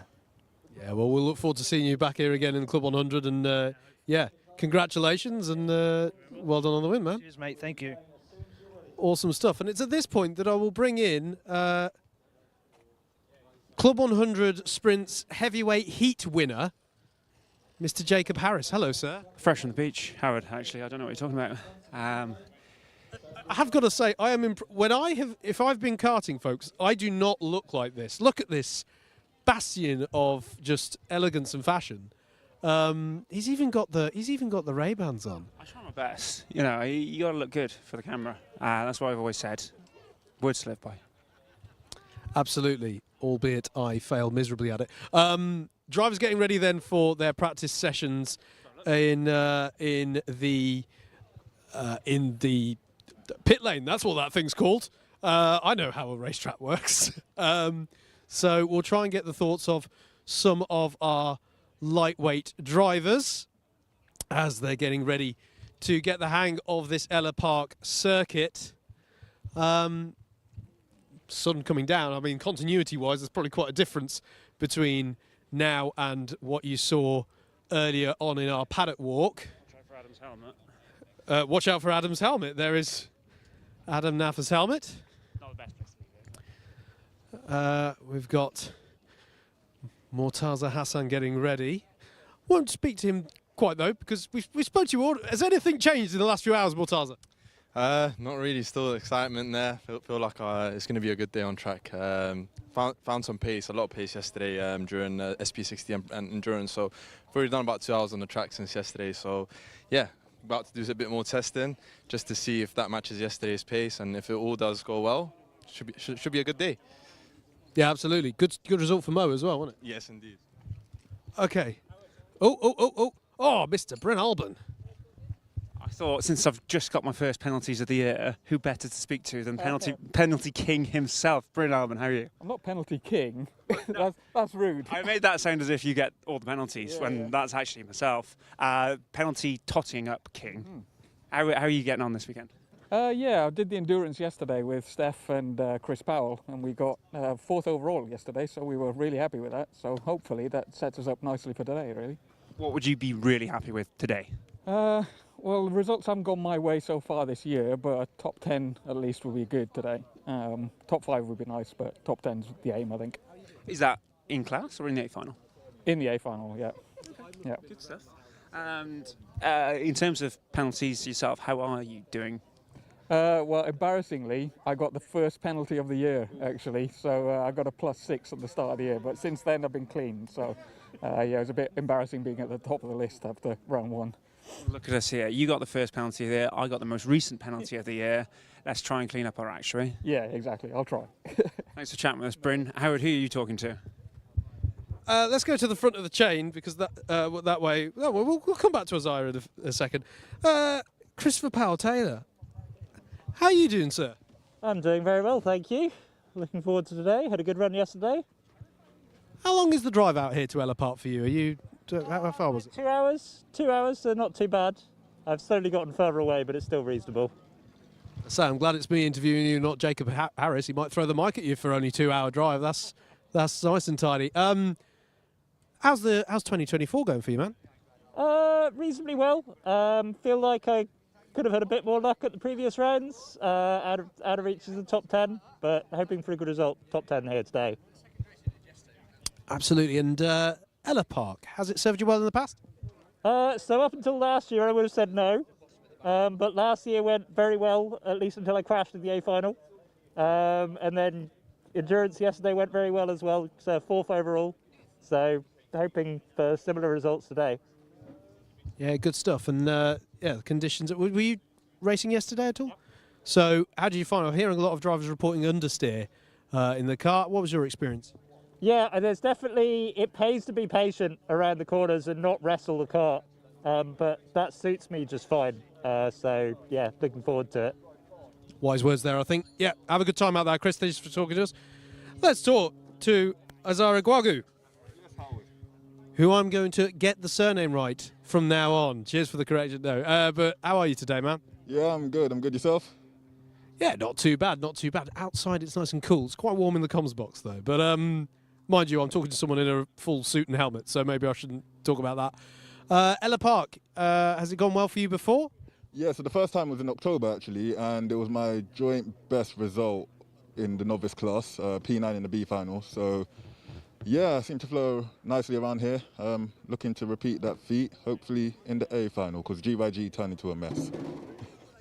Yeah, and yeah, 2024, I know GYG was a bit of a tough one, but how's it been going for you in general? Strong pace. I think the pace is there. I just need to, in this elevated level of club racing, I think there's more demanding of my racecraft than even last year. So I'm just trying to build the experience further and hopefully get more consistent results in the top end of the timing sheets. Yeah, absolutely. You have a good day out there, man. Enjoy your racing. Let's get the mic over to Mr. Harris, who's having a quick little chin wag there with Sam Dimmola. I was chatting with Sam Dimmola, but before that I was chatting to Jack Steele, one of our junior drivers from last year, moving up into seniors. How have you found the transition? It's quite nerve-wracking. I think I'll try my best this season, like getting A finals. Yeah. Is A final the target for today then? Yeah, hopefully. Good man. And you were telling me just now you missed GYG, but you did Buckmore. How did you find Buckmore? I think I came in a B final. I think. But yeah, I'll try my best today to A final.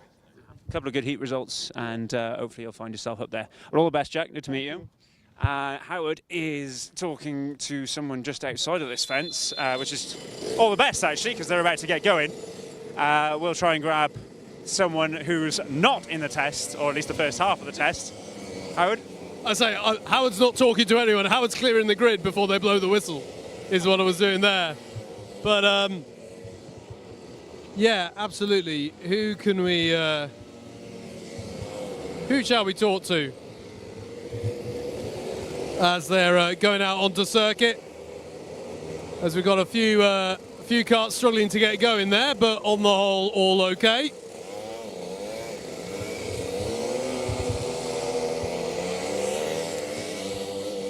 Let's see if we can grab someone then. Hello. Let's do the Cilla Black questions, as I call them. What's your name and where have you come from today? Kim Ely and Letchworth in Hertfordshire. Okay, not too bad a drive then, not as far as some we've spoken to. Yeah. Yeah, nice stuff. So, yeah, Kim, you've been driving Club 100 for a while now. Actually, how long have you been with us? A couple of two and a half years, probably about 3 actually. Yeah. Yeah, absolutely. And why is it you keep coming back? I always put people on the spot with that one, but what do you like about Club 100? I have to keep trying and do better. I like the people and just meeting new people and do other series as well and just mixing up. I'm not doing the whole season this year. But yeah, I enjoy the karts. I think for corporate karts as such, they're the most even compared to going to other tracks. So it's just a lot fairer than other series. Yeah, absolutely. Ellough Ellough Park then, has it gone well for you in the past, or are we looking to... I think, was it last year? I got an EA, which was quite surprising. That was wet, so yeah, that went okay. But yeah, struggle a bit for pace sometimes. But better than I was a few years ago, so it's okay. Awesome stuff. And, quick fire questions. Favourite track? Wilton. Good choice, my local one there. Why do I run out of quick fire questions? What's your favourite colour? Purple. Nice, you've got flashes of purple going on. That works. All right, you have a good day. Sorry, I just completely went out of questions there. What are you hoping for from today? A final again, presumably. Back of the A would be really good, but middle to front B, that's the aim. But the aim is the back of the A. But if I get the front of the B, then that's fine. Awesome stuff. Thanks for talking to us. You did well considering I forgot how to ask questions. But yeah, Jacob, how are we doing? I thought I'd doorstep someone for this next one. We're going to head over here to where we've got one of our BUKC drivers, actually, graduating to Club 100 seniors. What am I doing here? I'm interviewing you. What are you doing here? I don't know. A bit of off-season stuff, innit? It's a long way from Swansea. Oh, it was a long drive. It was good 6-7 hours. Did you drive up yesterday? Or? Yeah, got the hose. I where all you boys are staying, actually, so in the Premier Inn. But yeah, it's not an easy one. I came up from Newport yesterday, 5 hours, so yeah, 6 or 7 hours sounds about right from Swansea. First time Club 100 sprints? Yeah, first time. They've put me in C3, which I need to request a change to C2 because that's not. But so I've got a lot to lose today. I'll have a word when I go back in. But okay, I think now the grids are done, you might just get classified as a C3. But what are you hoping for? Well, yeah, now the grids are done, I wouldn't like to switch because then I will just be disadvantaged. What am I hoping for? I'm hoping for an A final. Not sure how feasible that is starting at the back of the grid for each free race, but touch wood. Hopefully, should get a nice start in the B final. I think I probably will finish B final. Then, if I can get myself into the A, then I win a chicken dinner. Yeah, typically you're looking at averaging 6th or 7th in your heats to get through to the A final. But the B final, there is now 4 people that go through from the front, so you might get through that way as well. Have you been to Ellough Park before? Never been here before, so sort of just going to be winging it on the first couple of laps. I suppose that's why it's handy starting at the back for that reason. Looks fun track, looks quick. Nice hot weather today, so hopefully it should be nice and grippy. See what I can do. And most importantly, before I leave you, are you back for BUKC next year? Silly question. Next question. Of course I am. Love it. Right, I'll let you get ready for your racing. Nice one. Howard, back to you. Thank you very much. I didn't have a driver lined up, so I'm just going to pounce here. I'm just going to pounce. Chris? Hello. How are you? I'm really good, thank you. How are you? I'm all right, thank you, on this fine day at Ellough Park. So I don't think we've spoken to you yet on a broadcast this year. 2024, how's it been going for you? Yeah, it's been good. You know, I've had a lot of events. So, you know, I've been karting all over Europe, basically. I've just finished with the German Indoor Karting Championships and the Belgium National Championship. And, you know, I'm here at Club 100 thanks to a prize I won with Team Sport last season at the BIKC. So, you know, I want to say thank you to Team Sport for helping support me being here today at Club 100. Yeah, absolutely. So, have you raced much at Ellough Park before? No, I've never been. I'm from South Wales, so it's a 5-hour drive. I just travelled down with Ben, I think you just spoke to. And, you know, I'm here today. I'm not doing the test, so I'm just going to see how today goes. You know, who knows, maybe aiming for the A final, but I'll be satisfied with the B final, probably not the C final, so that's the aim. Yeah, well, you enjoy yourself, man. Good to see you here. All right. We're running out of drive. No, go for it. No, I was just going to say that's time, but I don't need the microphone to do that. Hold it. I can. Do you want say something to me, Jacob? Howard, I can't wait to spend the afternoon up in that little box, hearing your voice, watching the racing, enjoying the sun. There's no better way to spend a Sunday afternoon. Not sure if enjoying the sun's really the thing. It's actually getting quite warm up there. But I think, how are we doing? Yeah, so we're going to wrap it up there to make sure that we're back to live in time for the racing action. So we've still got all of the fun that we had of the heavyweights this morning and early afternoon to go again here on your Alpha Live broadcast, so stick it right here with us on the coverage of round 4 here at Ellough Park.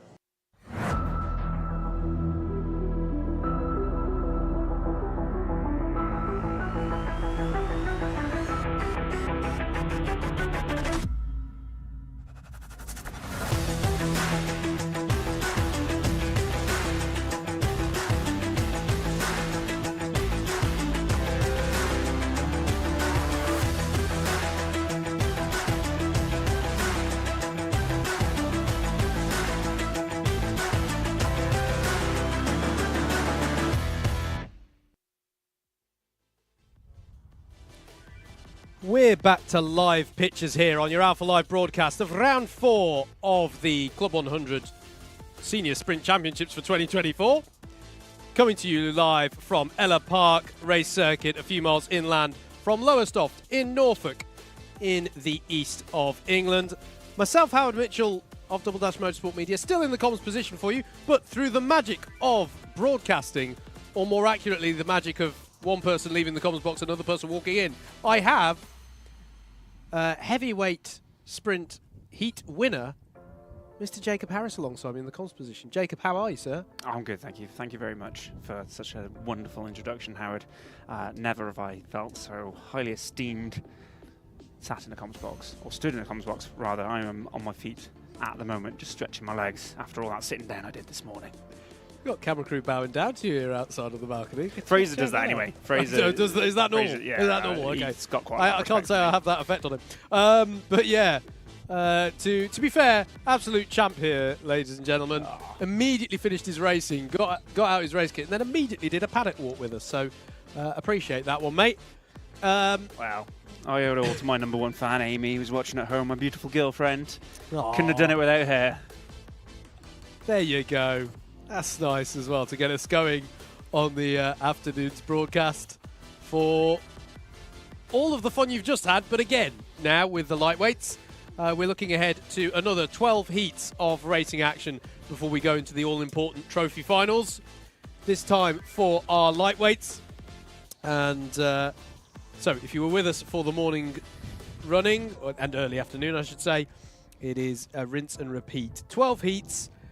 Each driver will contest 3 heats, so you can think of it as 3 rotations of 4 here at this 1.1 kilometre circuit. The conditions basically the same as this morning, but a little bit better, if anything. We've still got a crosswind here on the at the circuit. The overcast conditions, though, have given way to some glorious sunshine. Still a few clouds in the sky. Definitely no signs of rain on the horizon. It's a lovely day, Howard. Lovely day for racing. The heat really makes this track grip up rather nicely, although almost to an extent where it grips up a bit too much. A few people caught out this morning in heavyweights, not least myself in practice. Yeah, just an abundance of grip, or as the tyres kind of overheat, not as much grip as you'd expect. So an interesting one. The conditions change throughout the day, and as the sun goes in behind clouds and pops out again, we've got some changeable conditions, despite the fact the rain isn't here. Yeah, no, it's a good point. It's a good point. So we'll be looking ahead, as I say, to our lightweights going out for round 4 shortly. We've got a slightly more relaxed entry into these heats because the reconnaissance laps will be in force again for this first rotation of heats. Let's just take you through things then, how this is all set up. Let's take you through the context of the championship first off. We have our championship currently being led by the man who finished 4th last time out when we were at GYG, Sam Lovelace, the #3 kart, finishing in that position last year in the championship. Took the win back at Butmore, finished 4th when we were last out at GYG. Leads the championship at the moment. Ed Bars is in 2nd, and then Dante Dillon sits in 3rd place in the championship. Love that. 3 BUKC boys right at the top. That's a good point. Good BUKC representation there, isn't there? They're the lads. They are the lads. The karts come out onto the circuit.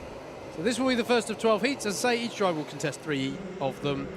one in each set of 4, and that will be about getting good championship points. It's 25 points for a heat win, and 1 point successively downwards from that for each position behind that. And then as, oh my gosh, that's us in the comms box. Hello from the comms box here at the circuit. So, just in case you haven't seen enough of our faces over the last just 20 minutes of the live stream. There's a little more for you. So, treat for the eyes. Absolutely. So yes, the points determining, championship points and determining the grids for 3 tiers of final: the C final, B final, and A final. There is also a promotion system up through those finals. So if you do have a bad day at the office in your heats, there is the potential for correction. Redemption. That was the word. Redemption was the word I was trying to think of. For some reason, I wanted to say retribution. That's not the same thing. Good job I'm here this afternoon, Howard. Redemption. Standards have slipped this morning. I'm here to drag them back to peak broadcasting. I could easily believe that those looking on may feel that way indeed. Let's look ahead then to the first of these 12 heats. Heat number 1 for our lightweights.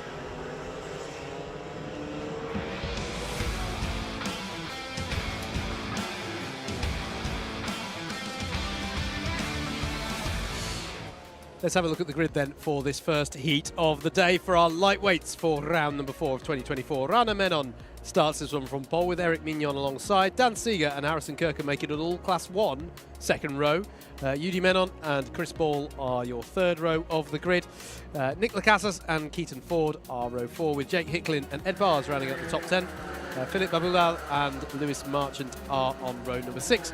Then it's Christian Lehner and Mortaza Hassan, Ben Smith and Ryan Glenister are your 2 Class 3 runners coming into this first heat of the day.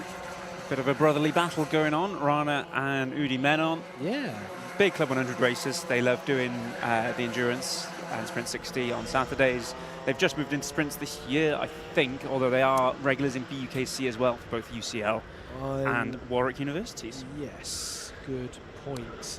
Interesting to see who comes out on top between those two. Ed Bars in this one as well, one of the championship contenders that you mentioned just moments ago, Howard. So a strong field. Yeah, absolutely. Checkered flag then is to indicate the end of the warm-up laps. The reason why we do this is that not everybody has taken part in a test session, though many have, which took place during the break whilst you were enjoying the paddock walks. In fact, if you were watching the paddock walk, you even saw that test session go out onto track. And nearly run us over. Well, when I say nearly run us over, the Club 100 team did all the right thing. It's just we needed to clear the grid quicker, I think is actually what that is. And yes, they've done the practice session, but not all of them have necessarily taken part in that test session. It is optional to enter that. So for anyone who hasn't entered that, these reconnaissance laps are to get people's eye in on the circuit. So that's why we have the reconnaissance lap. So we'll have that for the first 4 of these 12 heats, so that by the time everyone's contested their first race, they will all have had a little bit of practice, albeit it's very short. Saw some good racing this morning, not least from the man stood next to me actually in the comms position. Hey, I try. It's been a really good day of racing so far. Let's see what our lightweights have got in store. Rana Menon will lead them away. Eric Mignon is alongside. Away we go for heat number 1 of 12.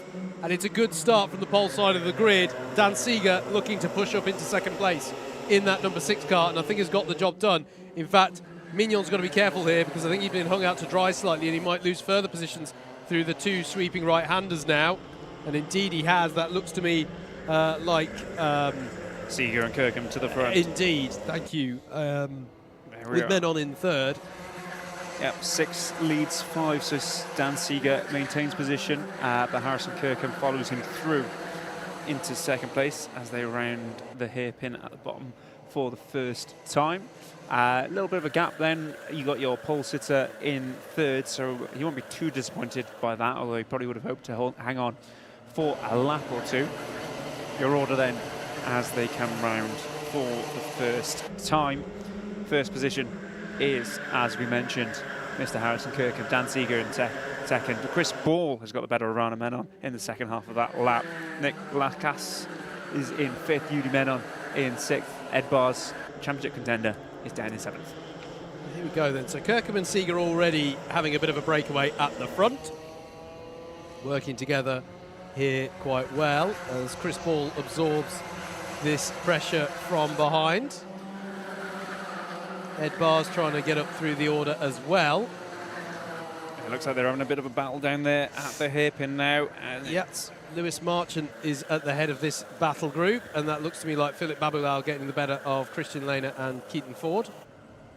Yeah, really good start from Lewis Marchant. He's picked up 3 or 4 places there on that first lap. He'll be happy with that as Ed Barrs tries to follow, or rather thinks better of it, as the 13 and Rana Menon goes at the inside of Nick Lacasse, or tries to.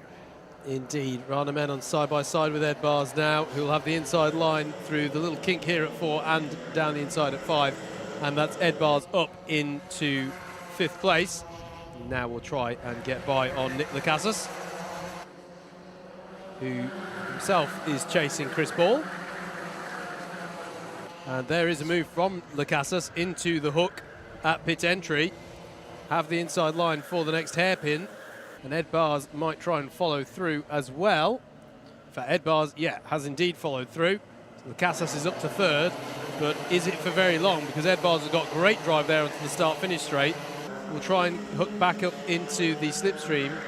Hold station for now. So it's Kirkham and Seeger out front. You can just see them there in the distance. Nick Lacasse in 3rd, Ed Barrs in 4th, in the number 4.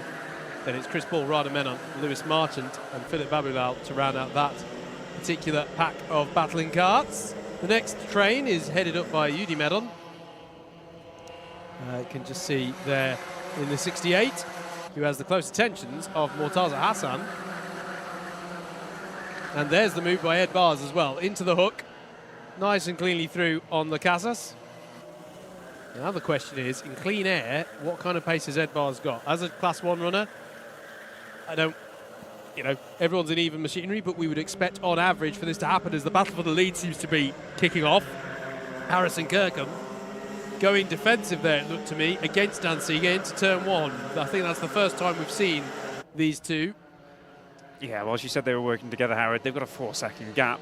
I'd imagine that Dan is thinking, I can have a go here and we won't lose out too much. If he keeps looking over his shoulder and sees Ed Barrs there, he might think twice about that, because although it's a 4-second lead, if they're fighting, Ed will close that in a matter of moments. Absolutely.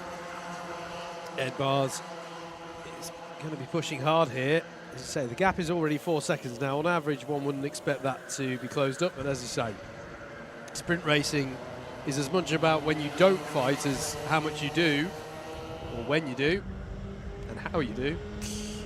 Strategy coming into play here. These two have had great pace so far because they've not been fighting, and there is a show of intent there from Ed Barrs, a 50.929, and I think sub 51 around this circuit is pretty impressive as a lap time. Not going to be enough to catch up to the lead 2 though. They seem to have put their troubles behind them and are working together again. Same kind of pace really, a 59 last time round from Harrison Kirkham and a 51 dead from Dan Seeger. That's not enough of a deficit for Ed Barrs to be catching up to these guys with just 2 minutes remaining of this one. Good little battle back here. It's Christian Lehner battling away with with several people actually. Yudi Menon, Keaton Ford still in that pack as well. Bit of a gap now out in front. A little bit of breathing space for Harrison Kirkham, who seems to put 2 or 3 kart lengths between himself and Dan Seeger. He'll hope to keep it that way as we move into the latter stages of this one. Certainly will. Into the hairpin then at turn 5. Corner exit. Drivers are allowed to take a few liberties with the runoff on that one. Then through this fast sweeping left-hander, through the right-hander, and difficult braking zone into the hook. As you crest over the hill, the kart goes light at precisely the point you want reliable grip and turn in. And then heading to this hairpin at Paddock, ahead of this final left-hand corner. I say final corner, officially the last corner is the right-hand kink of this start-finish straight. to finish the lap. That was a good look over the shoulder, that wasn't it, for wasn't Harrison it? Kirk? I think he was looking beyond Dan Seeger to see Yeah. exactly what the situation was.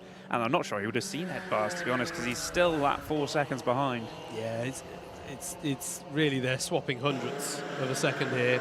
As we look further back, this is Babu Lal versus Lewis Marchant, I believe. It is indeed the 11 versus the 31. That's in the battle over 6th place.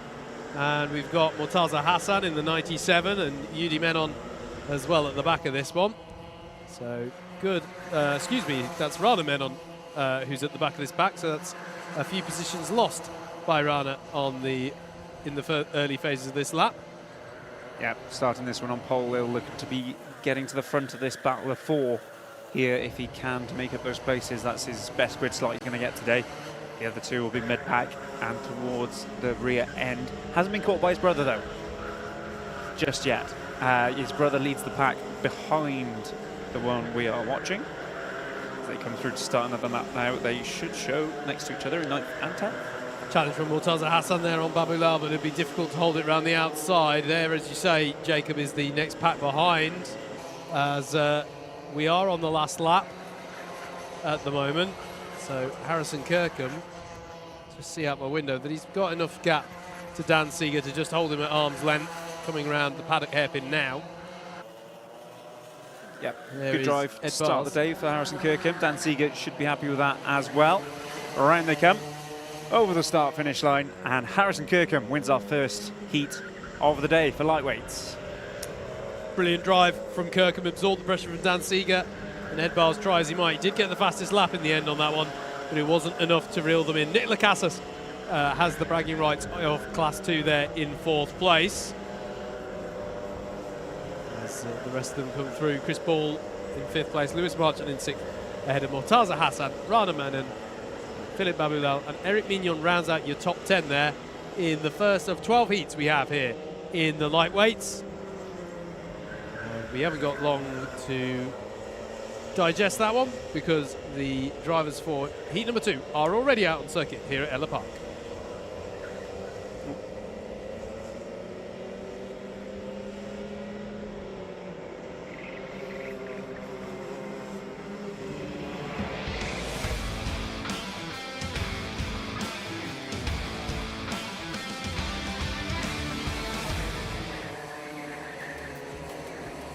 Let's look at the grid then for race number 2 of, well, I say 12, it's 2 of 15 really if you include the trophy finals. Ben Lambeth will start this one on pole, Joe Craddock alongside Johnny Fletcher and Dave Cottrell are on row number 2. Then it's Sabir El Zayat and Andrew McWilliam on row 3. Harrison Earl and Andrew Rabbage are next with Thomas Northcott and Michael Reeder rounding out your top 10. Miles Reitman and Sam Lovelace, championship leader, coming into today are on row number 6. Then it's Bryn Alban and Callum Martin, and then it's Phil Holmes and Ben Pickard, your 2 Class 3 drivers at the back of a 16-car grid.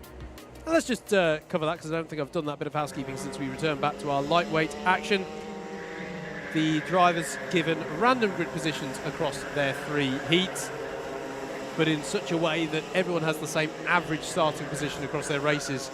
The way that that works out in practice is that everyone has a start towards the front, a start towards the back, and a start in the middle. The caveat to add to that is that our Class 3 novice class, they are always towards the back. They still are randomly shuffled in the same way, but just within their subclass at the back. That's just to avoid the less experienced drivers from having to deal with the pressure of a front row start, really, or start at the sharp end of the grid. Wasn't any pressure for me, Howard. You dealt with your you dealt with your pole start pretty well. Did all right. Did all right. You know, you managed to convert it, so didn't look back. Is that the secret? Wow, for the first lap anyway. Yeah, Then yeah, I had yeah. a quick look and shocked myself with quite how big the gap was, and then continued to look back just to keep an eye on it. But yeah, that is I think the best way to approach it is get yourself out into lead and don't look back. Take the race in line. You know, unless you make a mistake, no one's going to be lunging you. I think just go for it, drive the fastest lap you can, and by the end of it, you should be able to turn around and see a bit of space. And yeah, you were talking about almost too much. I mean, how was the circuit out there today? It was It was good. It was changing conditions, especially that half-hour test where it warmed up and almost warmed up too much, and you couldn't quite get on the apex as easily as you could. And certainly in that A final, I know a couple of drivers were saying you found yourself slowing down a bit earlier, you know, picking your braking spots slightly earlier, certainly for the first corner, and the hairpin down the bottom where you traditionally brake.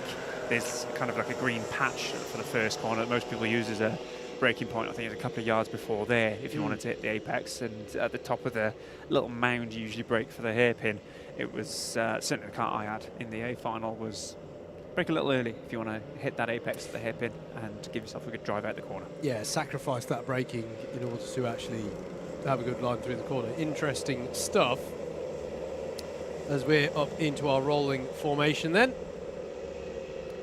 Winner of this race will bag the 25 points.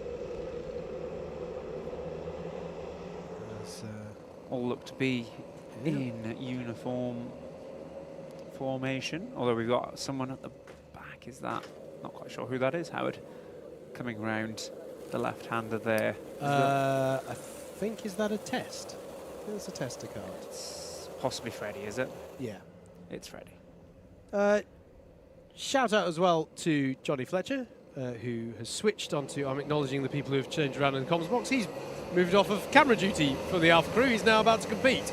Don't worry, we've still got someone on the camera. That's why this shot is moving. Away we go then, green flag conditions. Away goes the field into turn one. Ben Lambeth leading them away. 3 wide, even 4 wide, even 5 wide maybe on the run up to turn 2. This is all going to have to sort itself out cleanly as they all come through. Delighted to see everyone pointing in the same direction still. How's it going to work into turn 5? Great start for Ben Lambeth, by the way. He's got exactly the start he would have wanted.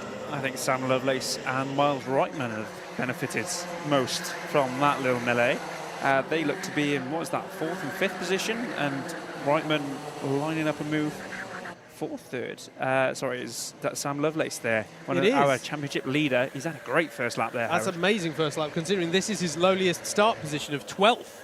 So, brilliant opening lap from the championship leader. He's 4th. That's incredible. That's a brilliant, brilliant start. Up 8 places then on the first lap. Yeah. Ben Lambeth leads, Dave Cottrell in 2nd, Johnny Fletcher in 3rd, Sam Lovelace and Miles Reitman round out the top 5. Yeah, and that trio of Lovelace, Reitman and Brian Alban up 8, 6 and 7 places respectively. They won the lottery there in terms of that, I don't know what to call it, gaggle of carts going into the double right-hander. Battle for 2nd place, Johnny Fletcher trying to find a way through there on Dave Cottrell. But didn't have quite the overspeed off of turn number 5 to convert that one. So it stays as they were. They haven't got the room to fight either, Howard, because Miles Reitman's worked his way to the front of that trio, and Bryn Alban goes up the inside of Sam Lovelace as well. So plenty of battles going on behind the leader, but Ben Lambeth has done exactly what I said and not looked back and charged out to the front. Absolutely. Absolutely. Good stuff so far. As Bryn Alban has a look now on Mike Reeder inside of turn number 1. Reeder will keep battling that one. Callum Martin is the 33. Go and a challenge. This is Bryn Alban at the inside. Yeah, still having a go. He's now got by on Reeder. And Reitman going for 3rd place there. Yeah, good spot. Takes it into the left-hand kink. Lovelace isn't too far behind either. Might fancy it down at the hairpin. So we pick them up. There is Sam Lovelace. And he hasn't managed to make a move by the looks of things. As round they come to start another lap. Reitman now up to 3rd. Lovelace still in 5th. Dave Cottrell still the cart in between them. And Johnny Fletcher just ahead in 2nd place. A 3.5 second gap for Ben Lambeth now. And fastest lap last time round, a 50.8, which is pace that's going to win in this race, Howard, I think. Yeah. Yeah, looking good at the moment, definitely. Dave Cottrell was in 2nd place, now down to 4th. Last lap got passed by Johnny Fletcher and Miles Reitman. Also has Sam Lovelace on his tail. So, in some ways, doesn't know whether to look forwards or back on this one. Still looking good on pacing. When he's not battling, he's got good pace. So needs to focus on that, not get too disheartened from positions lost. Sam Lovelace dropped into the back of this group a little bit there. I'm not sure if there's a move unsighted by us as Ben Lambeth does a fastest lap again. He's just going faster and faster at the front. That's very, very promising for him with less than half the race to go. One of the fastest laps we've seen so far today. Not too surprising that we would see the fastest lap. We have gone from the heavyweights to the lightweights after all. Physics does come into play. They eat less food than I do. That wasn't how I was going to put it. In fact, that's not how I put it. Physics comes into play. Yeah. That's all we need to focus on. Still then, this battle for second place. They've calmed down a little bit. I think they all recognise that Lambeth is gone and second place is the best they're going to get. I was going to say, I don't think this is them working together to try and keep alive the dream of catching the leader. This is just them basically not wanting to go for a move and then lose 3 or 4 positions through a half-baked manoeuvre. Ben Lambeth looking really good. Howard, every lap he goes a little bit faster. 50.763. That is it's the kind of stuff you'd want to do in that half-hour practice. Is just go quicker and quicker every lap and have a nice clean part of the circuit to drive around. Yeah, must absolutely. be loving this. Absolutely. Has the luxury, essentially, as you say, of a sort of extended test session here, having got to the head of the field. 4.5 seconds to the good, with 2 minutes left on the clock, actually.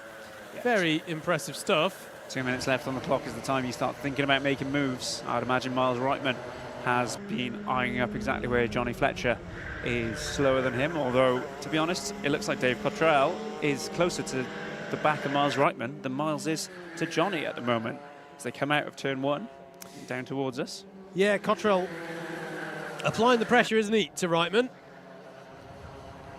Then Bryn Olban starting to come up onto the back of Sam Lovelace gradually as well, and Michael Reeder and Andrew McWilliam in 7th and 8th, not too far back either. You can just see them at the back of your shot there. Perhaps not the kind of progress Sam Lovelace would have wanted to make, especially after that first lap, Howard.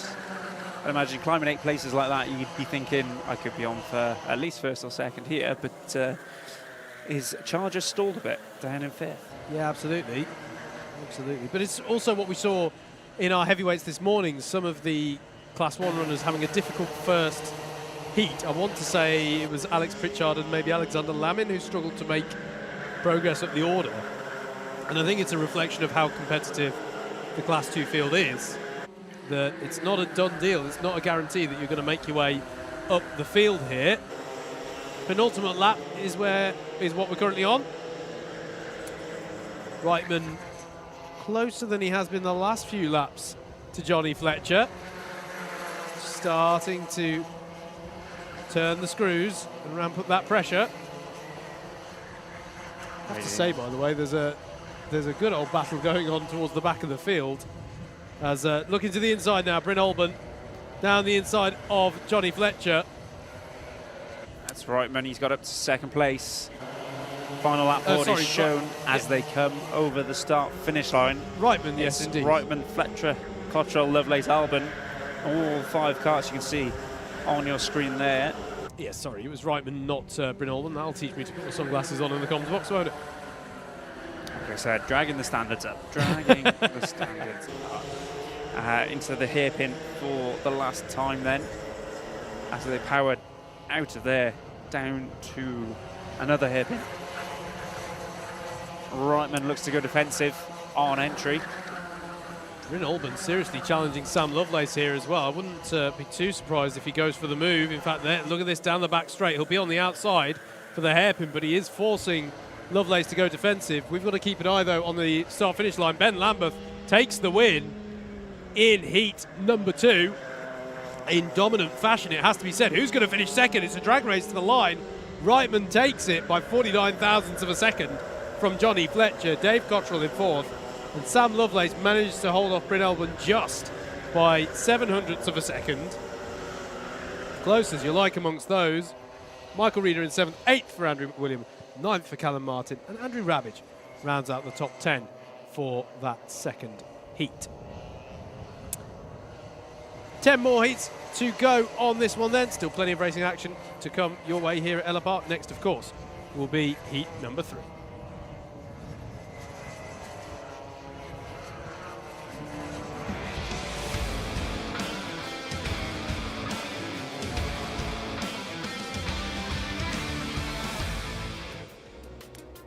Let's take a look at your grid then for lightweight sprint heat 3 for round 4 of the 2024 Club 100 Senior Sprints Championships. Kim Ellough will start this one on pole position. Stephen Westwood alongside Jack Steele and Mike Philippou are your second row of the grid. Steph Theodoru and William Henn are on row number 3.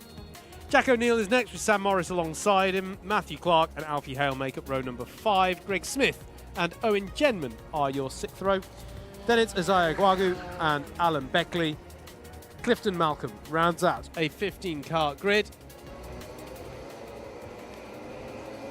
for Heat 3. First time all of these drivers will have taken to the circuit and done a race. Yep, a couple of laps practice for them. Absolutely.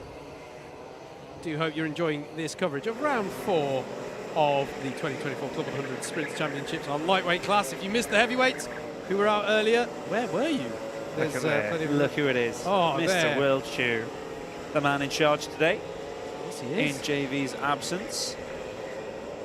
Just a pillar of authority, isn't he?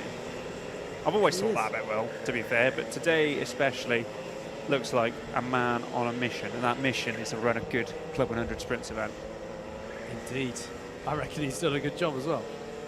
We didn't When get, does he not? Should When have does he got him not? on the paddock walk. I did think about that actually as we walked past him, but he disappeared as soon as I'd had the thought pop into my mind. We'll get him next time, though. We will get him next time. We will. Get him at some point. But yeah, as you say, running the show this Handsome weekend. bloke as well, isn't he? Look at that chin. Go on, Will. First race for these drivers then, unless of course they competed in one of the categories that we're racing here yesterday, which was the SB60s and the Enduros. And indeed, if you're looking at this and going, this looks good, I'd like to have a go at that. Club100.co.uk for all the details of pretty much all the different championships the Club 100 run. It's quite a selection. You've got the sprints, you've got cadets and juniors, you've got the endurance, you've got the SB60, you've got the Club 100 experience. If you're a student in the UK and you're not taking part in the British Universities Karting Championship, in my humble opinion, you're not getting the full benefits of being a student in the United Kingdom, because you could be taking part in the BUKC. If your university has a team, definitely consider getting involved. If your university doesn't have a team, definitely consider starting a team. bukc.co.uk for details of that as well. But yes, club100.co.uk for the Club 100 sort of core championships, if you like. And give the office a call if you've got any questions. They will be happy to help. I'm going to do a shout out as well, because I haven't so far on today's broadcast as well, for Club 100 iRacing. Details of a new season are going to be incoming soon, so watch this space. But follow Club 100 iRacing on SimGrid is a good way of doing that if you're a driver who's been involved in Club 100 or BUKC or BPEC and you want to get involved in that, you have an iRacing subscription, or you're thinking of getting an iRacing subscription, follow Club 100 iRacing on SimGrid and the details will be up there soon. There we go. We've used that as a nice... Oh, we did that. Good pad there as they finished off their reconnaissance laps. The driver's now fully experienced and bedded into this Ellough Park circuit. We expect no mistakes or penalties whatsoever as they now form up in grid formation behind the pace cart. Just a few tagging along to the back now, and it looks like once this car is in position, number 93, we will be good to go. And yeah, Alfie Hale slots in. Is that everyone waving at the camera or saying we're going around again? I didn't quite catch that. There's some good waving. Oh, we've got someone in the pit. No, that's Freddie coming out to test the cart again. No, I'm going to say that was them just waving at the camera. Appreciate it. Let's hope so. Plenty of people out and about today at the circuit, supporting competitors, watching the racing.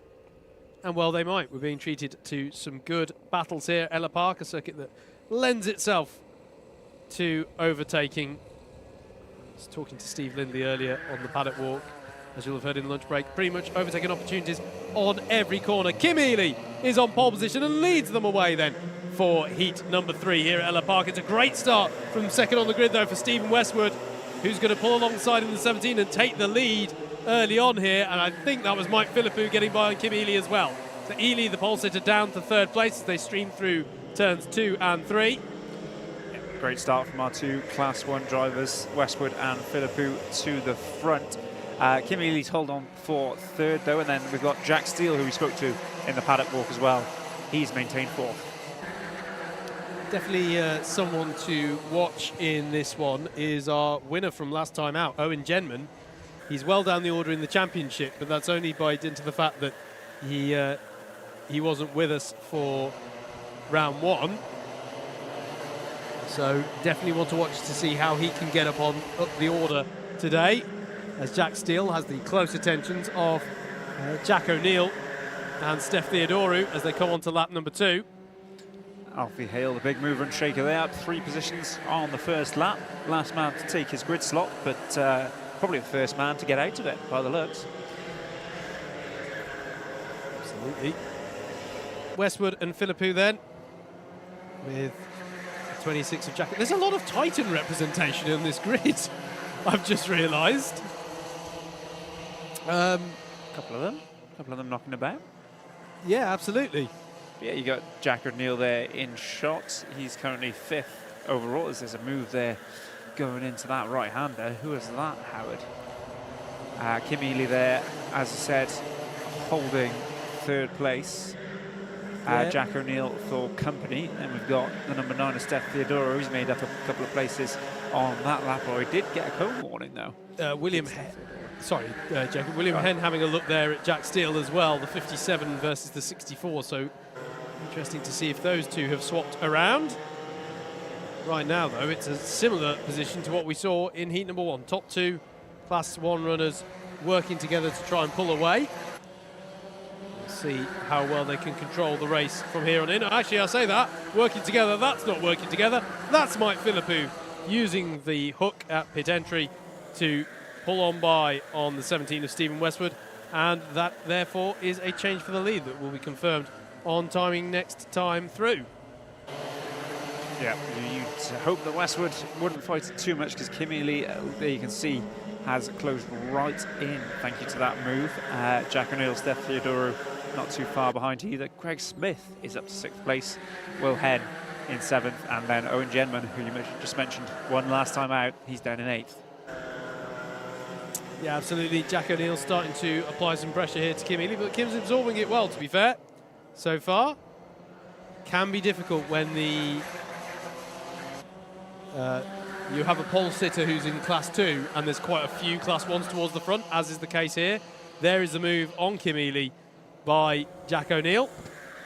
Yeah, good clean move. Kim's done well to keep ahead, though, after losing out from pole position. Lots of drivers think, that's the race gone, but solid points still on offer in this one, which carries on following that man there, Jack O'Neill, who you'd imagine would be working his way to the front. He did briefly get the fastest lap just now, but Greg Smith in 6th place.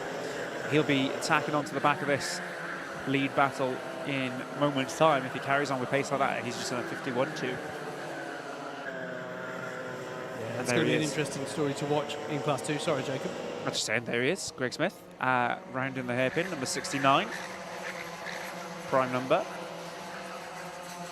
Through the left and right hand he goes. It's not a prime number, Howard. That's not what I was referring to. Okay, right. This is not mathematics we're talking here. It says divisible by 3. Yeah, well, yeah. Sorry. Works with 2 as well. Round we come then for another lap. We have 2.5 minutes remaining of this one, and it's getting quite close at the front. The front 3 of Philippou, Westwood and Jack O'Neill. Jack O'Neill, fastest lap last time around, has closed the gap to Westwood in 2nd place. There you see it at the top of your screens, and he'll be thinking about making a move shortly. And as I say that, there it is, into the left-hander, ducks up the inside. Westwood can't get the cut back, and Jack O'Neill points towards the front, says, let's go get Philippou. Tasty battle that we saw coming onto that lap was the battle over 10th place. Alfie Hale, Sam Morris and Matthew Clark, the 93, the 34 and the 12 respectively, just coming through the hook now. Is quite a battle raging towards the back of the pack. Here it is, coming into shot and into the hairpin. It looks like it's gone the way of Sam Morris for now, but these drivers all battling, yes, towards the back of the pack. But remember, this all counts. This can in the once it's all come out in the wash, this can be the difference between a B final and a C final. So this is Sam Morris now up to 10th place in the 34. The 12 is Matthew Clark. The 93 is Alfie Hale. Then it's Jack Steele, Clifton Malcolm, and Alan Beckley's a little way off the back of this pack, but nice little pack of 5 karts battling away. As I say, over 10th place down to 14th. Just goes to show that there's always somebody to battle in Club 100, no matter what level of your karting career you're in. Steph Theodoru slides up the inside of Kim Ely there, and we catch the back end of it. Kim gets squeezed a bit, and round goes Greg Smith. Excellent overtake from Greg Smith there, from 6th to 4th in a matter of meters. Really good opportunistic move from him. Absolutely, and crucially, he takes him up to the highest placed Class 2 runner as well. It's slightly... Yeah, Owen Genman benefited there as well. Unfortunately, Kim Ely did get a little bit squeezed. Steph Theodoru maintains position because Greg Smith's gone ahead of him. Kim Ely's dropped behind him, and Genman's made his way up to 6th as well. Yeah, a bit of a galling way to lose out the position there, I think, for Kim. That upset her momentum quite a bit, but she's still on for some solid points here, and is showing really good pace in this first heat of the day. It is closing up in at fact, the front, Howard. Sorry, as a move there from Genman on Theodoru. And Theodoru didn't seem too happy with that one. Theodoru himself has a bump and pass penalty. And now it's the last lap. It is the last lap indeed. In fact, we've had a few penalties. There's a cone penalty. There's 2 cone penalties for Sam Morris. There's a cone penalty for Mike Philippou. These are all 1 position deductions per penalty. And then Steph Theodoru has a bump and pass, so we docked 4 positions from wherever he finishes. I wonder if that was involving the move with Kim Ely. But either way, there's a few position changes that'll come through in the final results. Don't forget results.alphatime.co.uk. Click on Club 100 for all confirmed results. It's going to be a bit of a Titan 1-2, this, Jacob. Yep, Philippou's going to lose out because of that cone penalty that you mentioned. So Jack O'Neill will be the winner, but it looks like Jack is going to follow him home. He's not quite close enough to make a move there at the final overtaking spot. So Philippou wins on the track. Jack O'Neill follows him home and takes full points from this one. 3rd place for Stephen Westwood. Greg Smith looks very happy with his 4th place, and so he should be. Owen Genman up to 5th. Steph Theodoru ends up 6th. Outpolted to Kim Ely then 7th. 8th place there for William Henn. 9th as Isaiah Egwagu, and 10th overall was Sam Morris in the end, winning that battle that we talked about earlier. Now it's time for a quick break, and we will move swiftly on to heat number 4.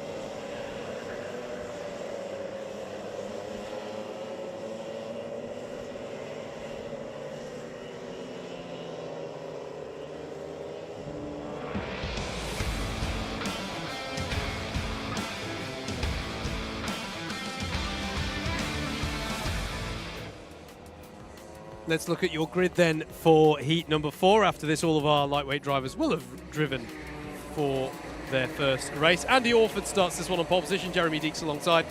A certain Yusuf Bin Sahel starts on row number 2, having fulfilled his commentary duties earlier on our broadcast. Rihanna Percock starts alongside. Hayden Lowe and Dante Dillon are your 3rd row of the grid. Row 4 is where we find Danny Hale and Christopher Powell-Taylor. Ollie Price and Justin Draper are row 5. Row 6 is occupied by Tony White and Tommy Lee. It's going to be Jack Hughes and Ricky Goodwin on row 7, with James Browning rounding out a 15-kart grid for Heat 4 of Round 4 of the 2024 Club 100 Lightweight Sprint Championships. Do hope you're enjoying your coverage from Alpha Live on the broadcast. Like, share, subscribe, show some love, and don't forget there's a whole back catalogue of Club 100 action to go back and enjoy. There's an entire front catalogue as well, actually. There's so much that Alpha Live are doing this year. It's fantastic. So if you want to keep abreast of all that, you can hit the notification bell as well, and then you won't miss them going live. So, but basically, the answer is, so are Alpha Live doing a lot? The answer is yes. How many? Still just yes. Just we're not keeping count. Oh, yeah. Yeah, definitely. They are. They actually are as well. Yeah, I know. Yeah. I have to say, I've been working with Alpha for years, and I'm thoroughly impressed at the moment by just how much they're actually packing into their schedule. It's really impressive. So definitely check out what else they get up to. Most of them work hard. Some of them not hard enough. We won't name names. Luke knows who he is.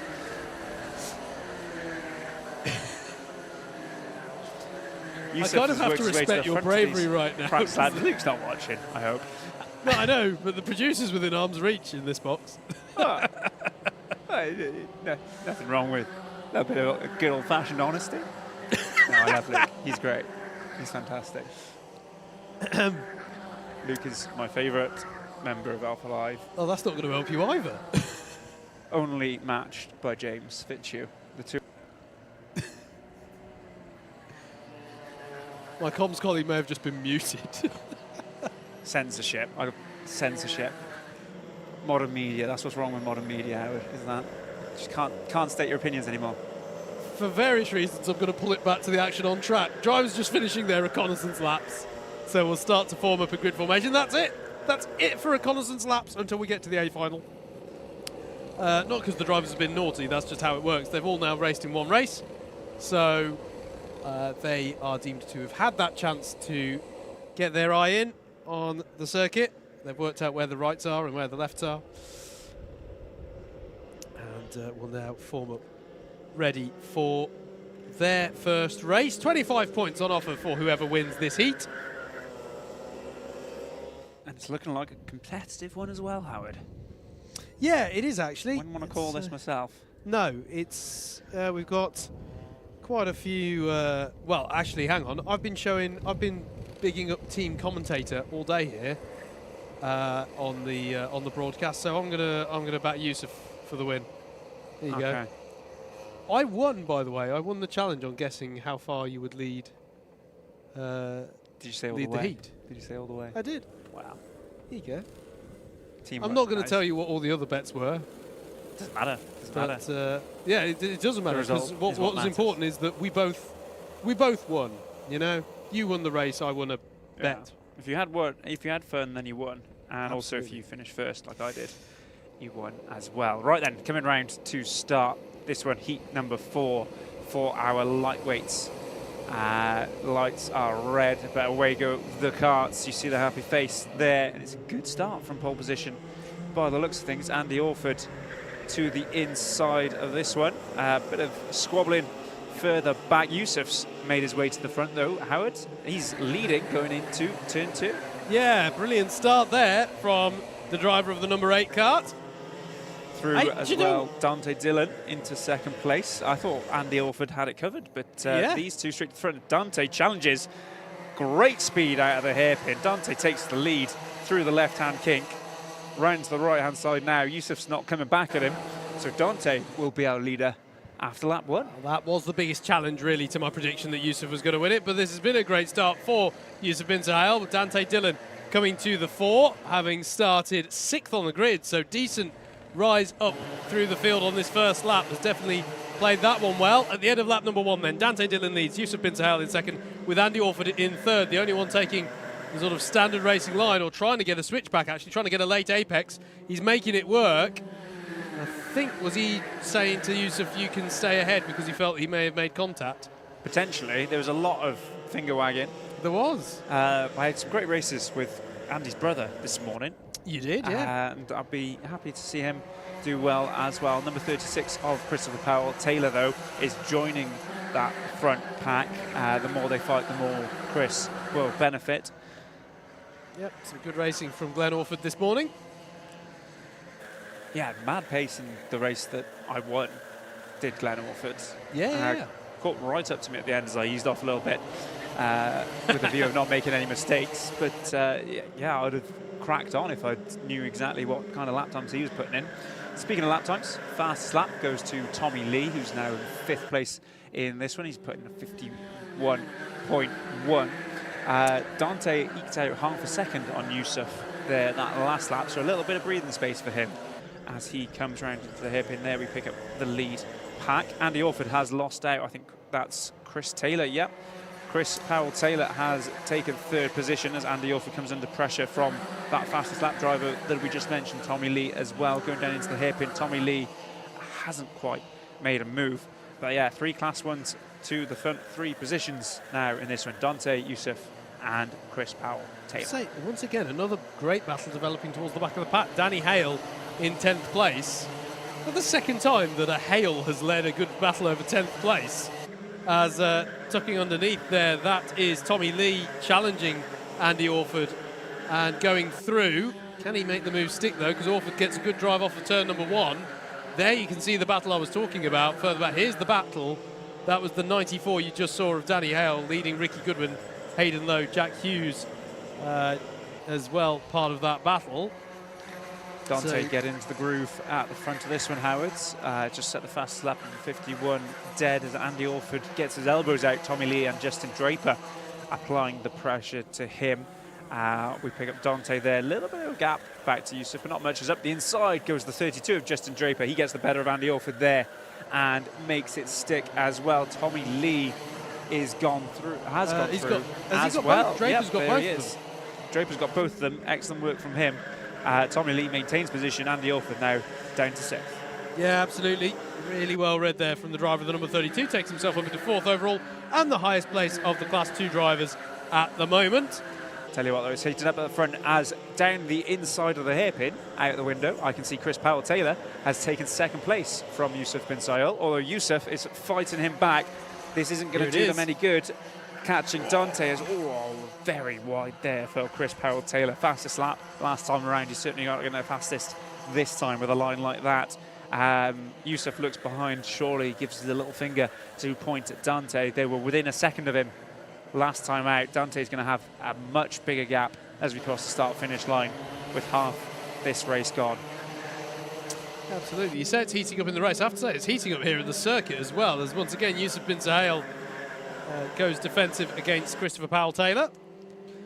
Side by side now as they come to the double right-hander, and Chris has just about got ahead of Yusuf there. Yeah. No, he hasn't. Oh, no, Come back again, has Yusuf. That was good. He had a very good second phase of the double right-hander there. It's the similar colour scheme, especially when you look at Chris Powell-Taylor from one side.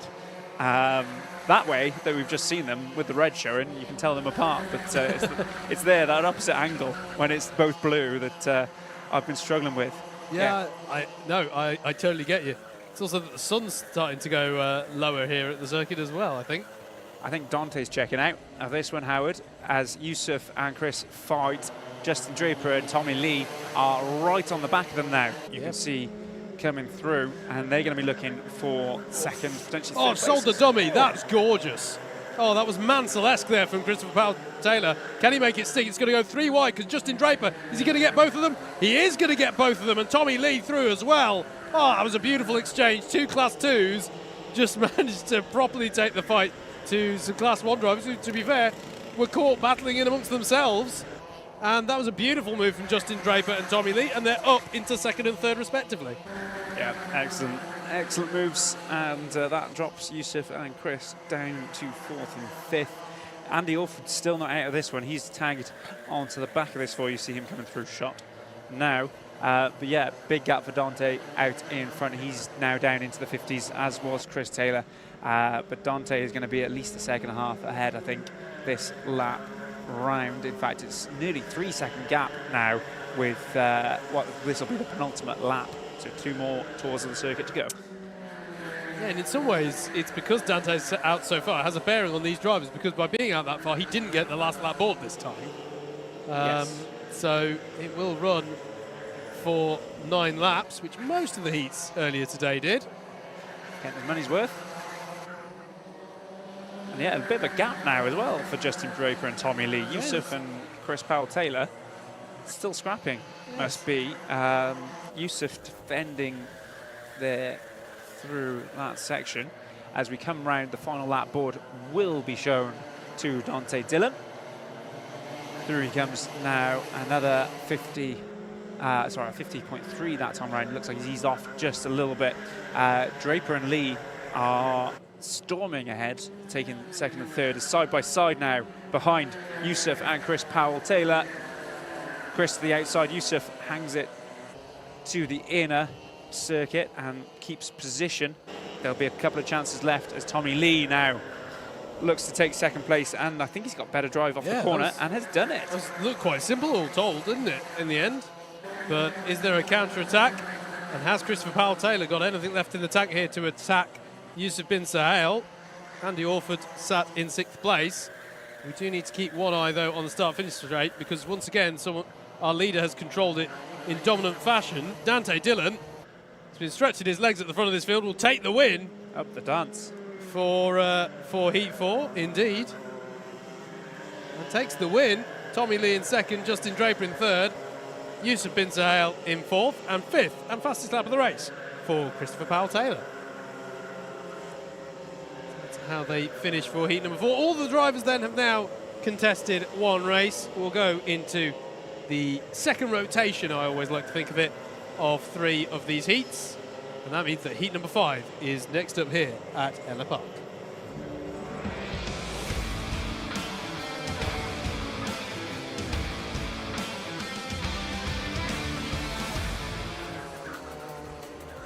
Here we are then for heat number 5 in the lightweights. No practice laps, so Bryn Albin will line up on pole position. Isaiah Egwagu in 2nd place alongside him. Michael Reeder will start 3rd. Miles Reitman in 4th. Sam Lovelace follows him, as he did for much of the heat earlier on. He starts on row 3 with Joe Craddock.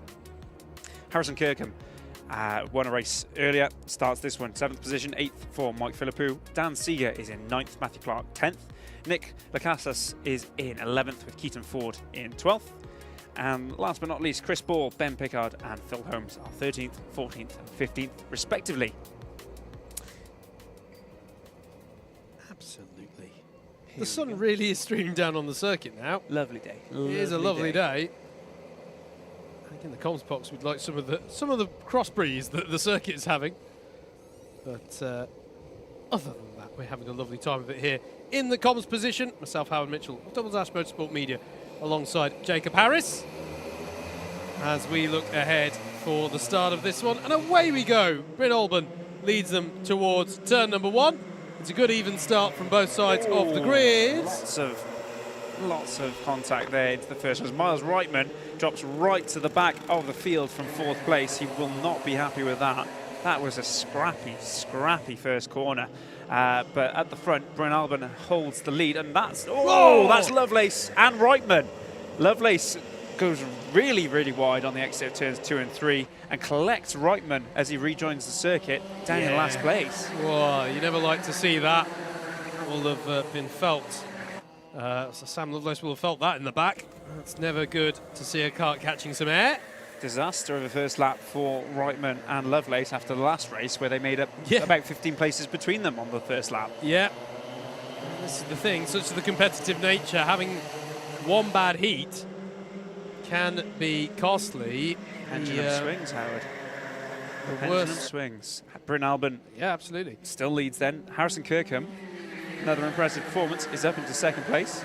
Our 2nd place starter, Isaiah, is in 3rd, and Michael Reeder is up in 4th place, having started in 3rd behind him. So yeah, big mover on that lap was Harrison Kirkham, up 6 positions.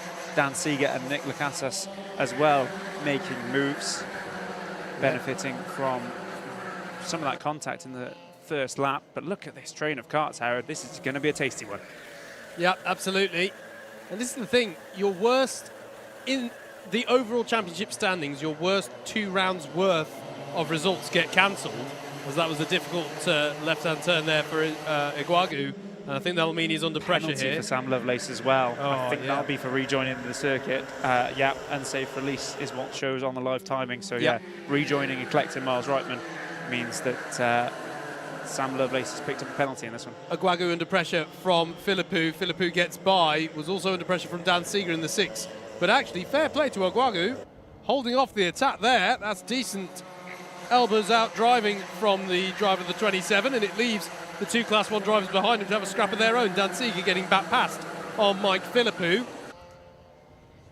And then the 41 of Nick Lacasas and Matthew Clark are there ready to pick up the pieces. Philippou back in front of Dan Seeger. They're swapping positions quicker than we can describe at the moment.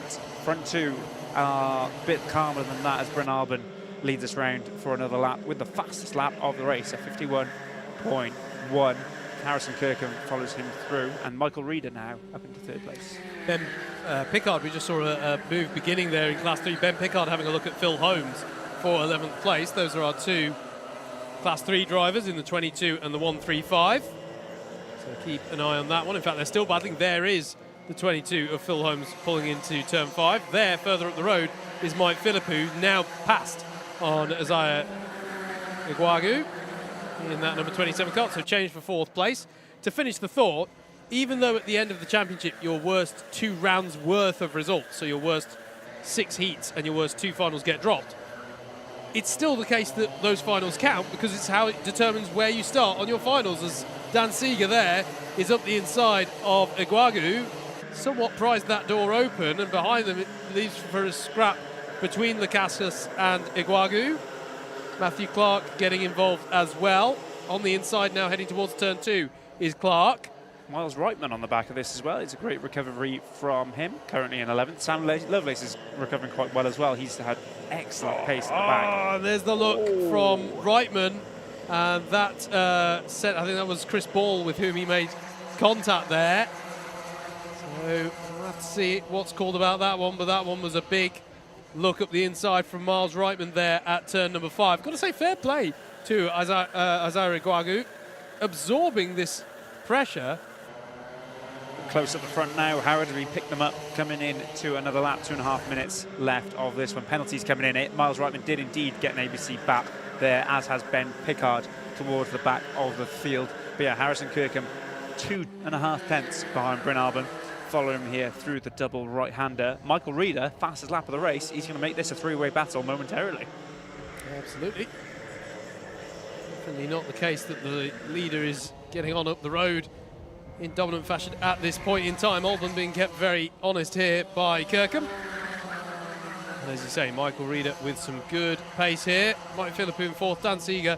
Then it's Iguagu, Lacasas, Clark, Reitman and Ford to round out the top 10 at the moment, as Bryn Alban feels the need to go defensive into the paddock hairpin and then through the left-hander. Now, will this compromise his run onto the start-finish straight? Will that give Harrison Kirkham a run? Will it give Michael Reeder a run? Yes, it will.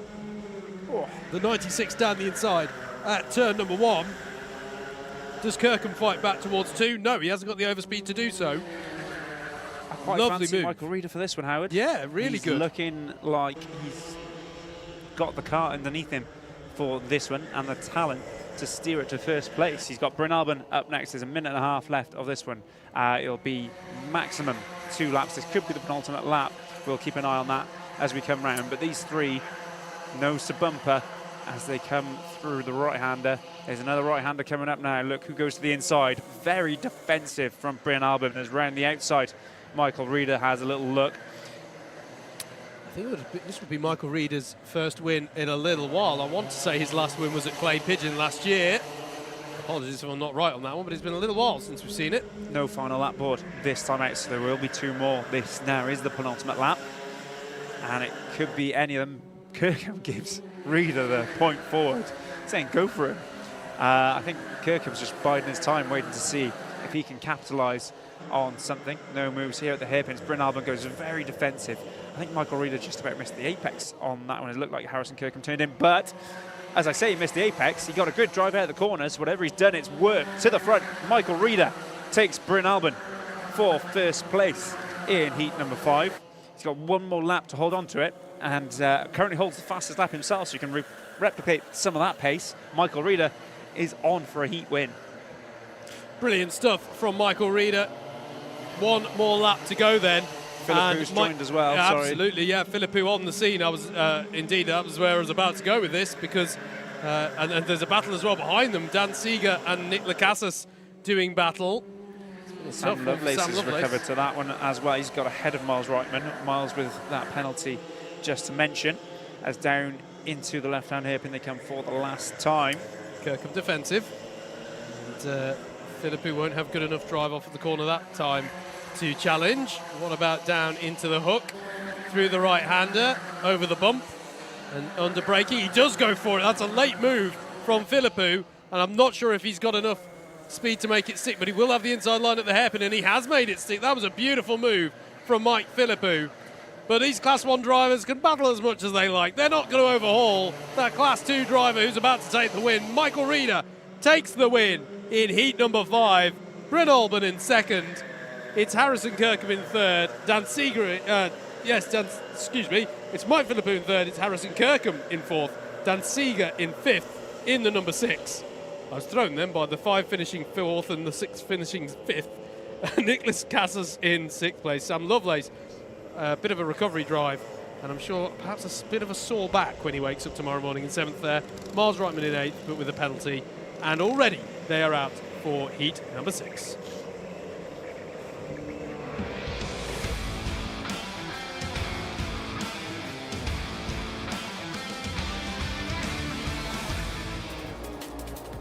Let's take a look at your grid then for heat number 6 for our lightweights for round 4. Christian Lehner and Jack Hughes are your first row of the grid. Ed Bars and Philip Babulal are row number 2. Lewis Marchant and Eric Mignon are next up. Row 4 is where we will find Stephen Westwood and Rihanna Percox. Kim Ely and Ollie Price round at your top 10. Jack O'Neill and Andrew Rabbage are on row number 6. Then it's Andrew McWilliam and Dante Dillon to give us an interesting set of Class 1 drivers who have got their lowliest starting position. We'll be interested to see how they come up through the field, if at all. Quite challenging we saw for some Class 1 drivers today. James Browning and Ben Smith are our Class 3 runners at the back of a 16-car grid, as this race will bring us to the halfway mark here in our heats for lightweights for round 4. Time flies when you're having fun. Certainly does. Certainly does. As the driver's getting ready now. Bit of weaving. Wonder how those tyres are feeling at this point in the day. This circuit is quite harsh on them. They really don't need a weave at this point, Howard, I'll tell you that much. Yeah, weaving not required. I agree. Away we go then. Lehner in the 49 leads them away. Looks like a relatively even start from both sides of the grid as they peel into turn number 1. And already see Dante Dillon positioning himself on the inside to try and find a way through. Ed Bars gets past Jack Hughes for second place as they stream through second and third to turns 2 and 3. And there's Ed Bars challenging Christian Lehner for the lead. And I think that's Ed Bars through and up into the lead. So great start from the number 4. Did what he needed to do as a Class 1. Started towards the front and has immediately converted that into an early lead here for heat number 6. As Philip Babulal there going side by side with Jack Hughes there through the hook, and I think he's through and up past Hughes. Yeah, I think Jack Hughes got a bum deal there on the outside of that corner. He's going to drop a few places down now as Efficient Ed moves to the top of this one. Indeed, Jack Hughes down in 6th place as he crosses the line. Babulal down the inside of Lehner for second place, but what it's done is open the door for Stephen Westwood to get past both of them, and indeed he has done so. And that's Lewis Marchant getting involved as well in the 31. Westwood up to second. That's Jack O'Neill in the thick of it there, getting by on the on Lewis Marchant there, seizing the opportunity whilst they were all having a bit of a contretemps through turns 2, 3 and 4 to get the move done. Massive pack in the middle of this one, Howard. You can see here, that's pretty much the whole field you can see in your shot. I know we're only on the second lap, but Ed Bars has Scarpet at the front, leaving everyone else to battle it out in behind. Let's see how they cross the line. Then Ed Bars goes fastest. Stephen Westwood now up into second place. Babulal in third with Jack O'Neill fourth. Lewis Marchant fifth and sixth. Andrew McWilliam.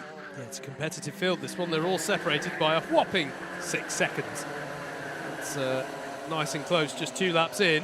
And that, bear in mind, is with a leader who has a 2-second lead, as up the inside of Babulal goes Jack O'Neill.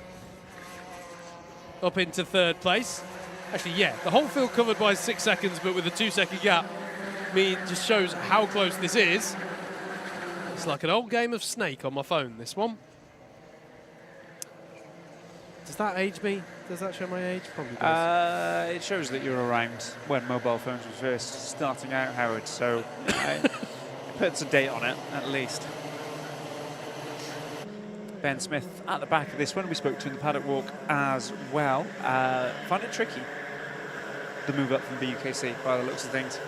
Back at the back where he would have started as a C3, as he mentioned to us in the paddock walk, but here we go then, back up in the thick of the action. I think that was Andrew McWilliams put a move in on Babylal. He has the 50 now ahead of the 11.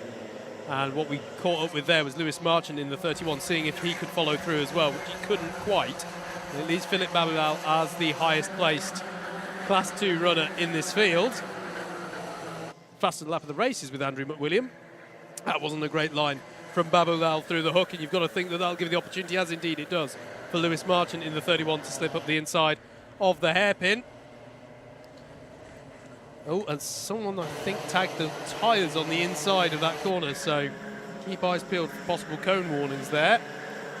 As the lap times are tumbling now, most of the field there setting a personal best with 3 minutes 20 left on the clock. Here is your second place battle. Stephen Westwood in the 17, Jack O'Neill in the 26. And Andrew McWilliam behind them in fourth. True. Quite fastest man on track. Jack O'Neill briefly held it, the fastest lap that is, for all of 0.6 of a second there. I'll tell you what slightly surprised me about this one is that Andrew McWilliam and Dante Dillon both started on the 7th row of this one, and McWilliam has just made it work for him, getting on up the order. This is one of those tracks where starting on the inside really does help.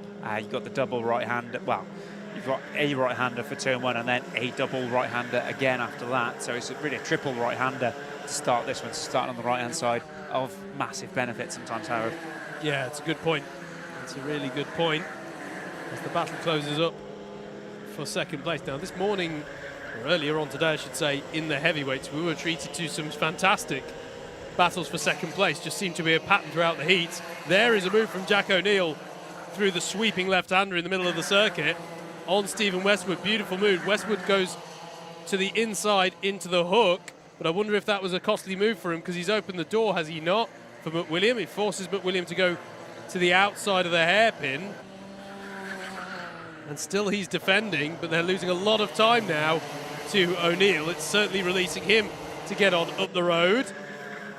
Change for second place confirmed as Westwood defends once more. And it might bring Lewis Marchant into the fight here as well. Is there a run here for McWilliam? He's on the inside. Oh, but the door is shut by Westwood. But he's gone out wide as he's through it, or Westwood feels maybe the door was prized open perhaps on that occasion. Difficult one to judge that. And also not our job to judge. It is the call of the clerk of the course. The more these fight, the more opportunity that gives Dante Dillon, who's now up into 6th place. I think he went up the inside of Babalai there into the left-handed hairpin. We've got 2 laps probably remaining of this one, and as we look to them fighting, there is the number 2 of Dante Dillon. Not as much progress as you might have hoped, as just mentioned. Started on the same row of the grid as Andrew McWilliam, but we will indeed have 2 more laps. This is the penultimate tour of the circuit. Ed Barr's still quite far out in the lead now. He's got 2.5 second gap to Jack O'Neill, who in turn has a second to McWilliam, as the 25 and 11 of Rabbage and Babalai continue to fight on there through the double right-hander. I feel like Dante Dillon must have heard me because he's moved on up to 6th place now. So he is starting to play into this one more and more. Westwood and Marchant just ahead of him as well. You can see them just out of shot. They were battling their way through this hairpin. Westwood holds for now because very defensive there from the 31 into that right-hander. Dante is closing right up to the back of them. In fact, he's going to be within half a second, I think, as they come onto the final lap. Yes, look at that gap closing up. Dante probably fancies himself an extra place or 2 here.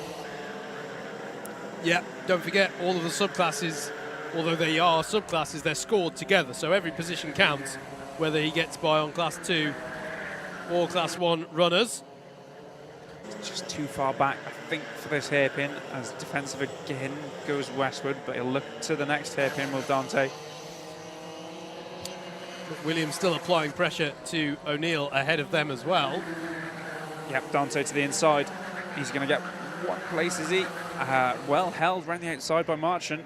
Yeah. And all good defensive now into the last section as round comes Ed Bars for the race win. We see him now crossing the start-finish line, checkered flag. Great race from Ed Bars. Jack O'Neill comes home in 2nd. McWilliam close behind in 3rd. Stephen Westwood holds on to 4th, just from Lewis Marchant. Dante Dillon not able to make an impression on them there. Finishes 6th.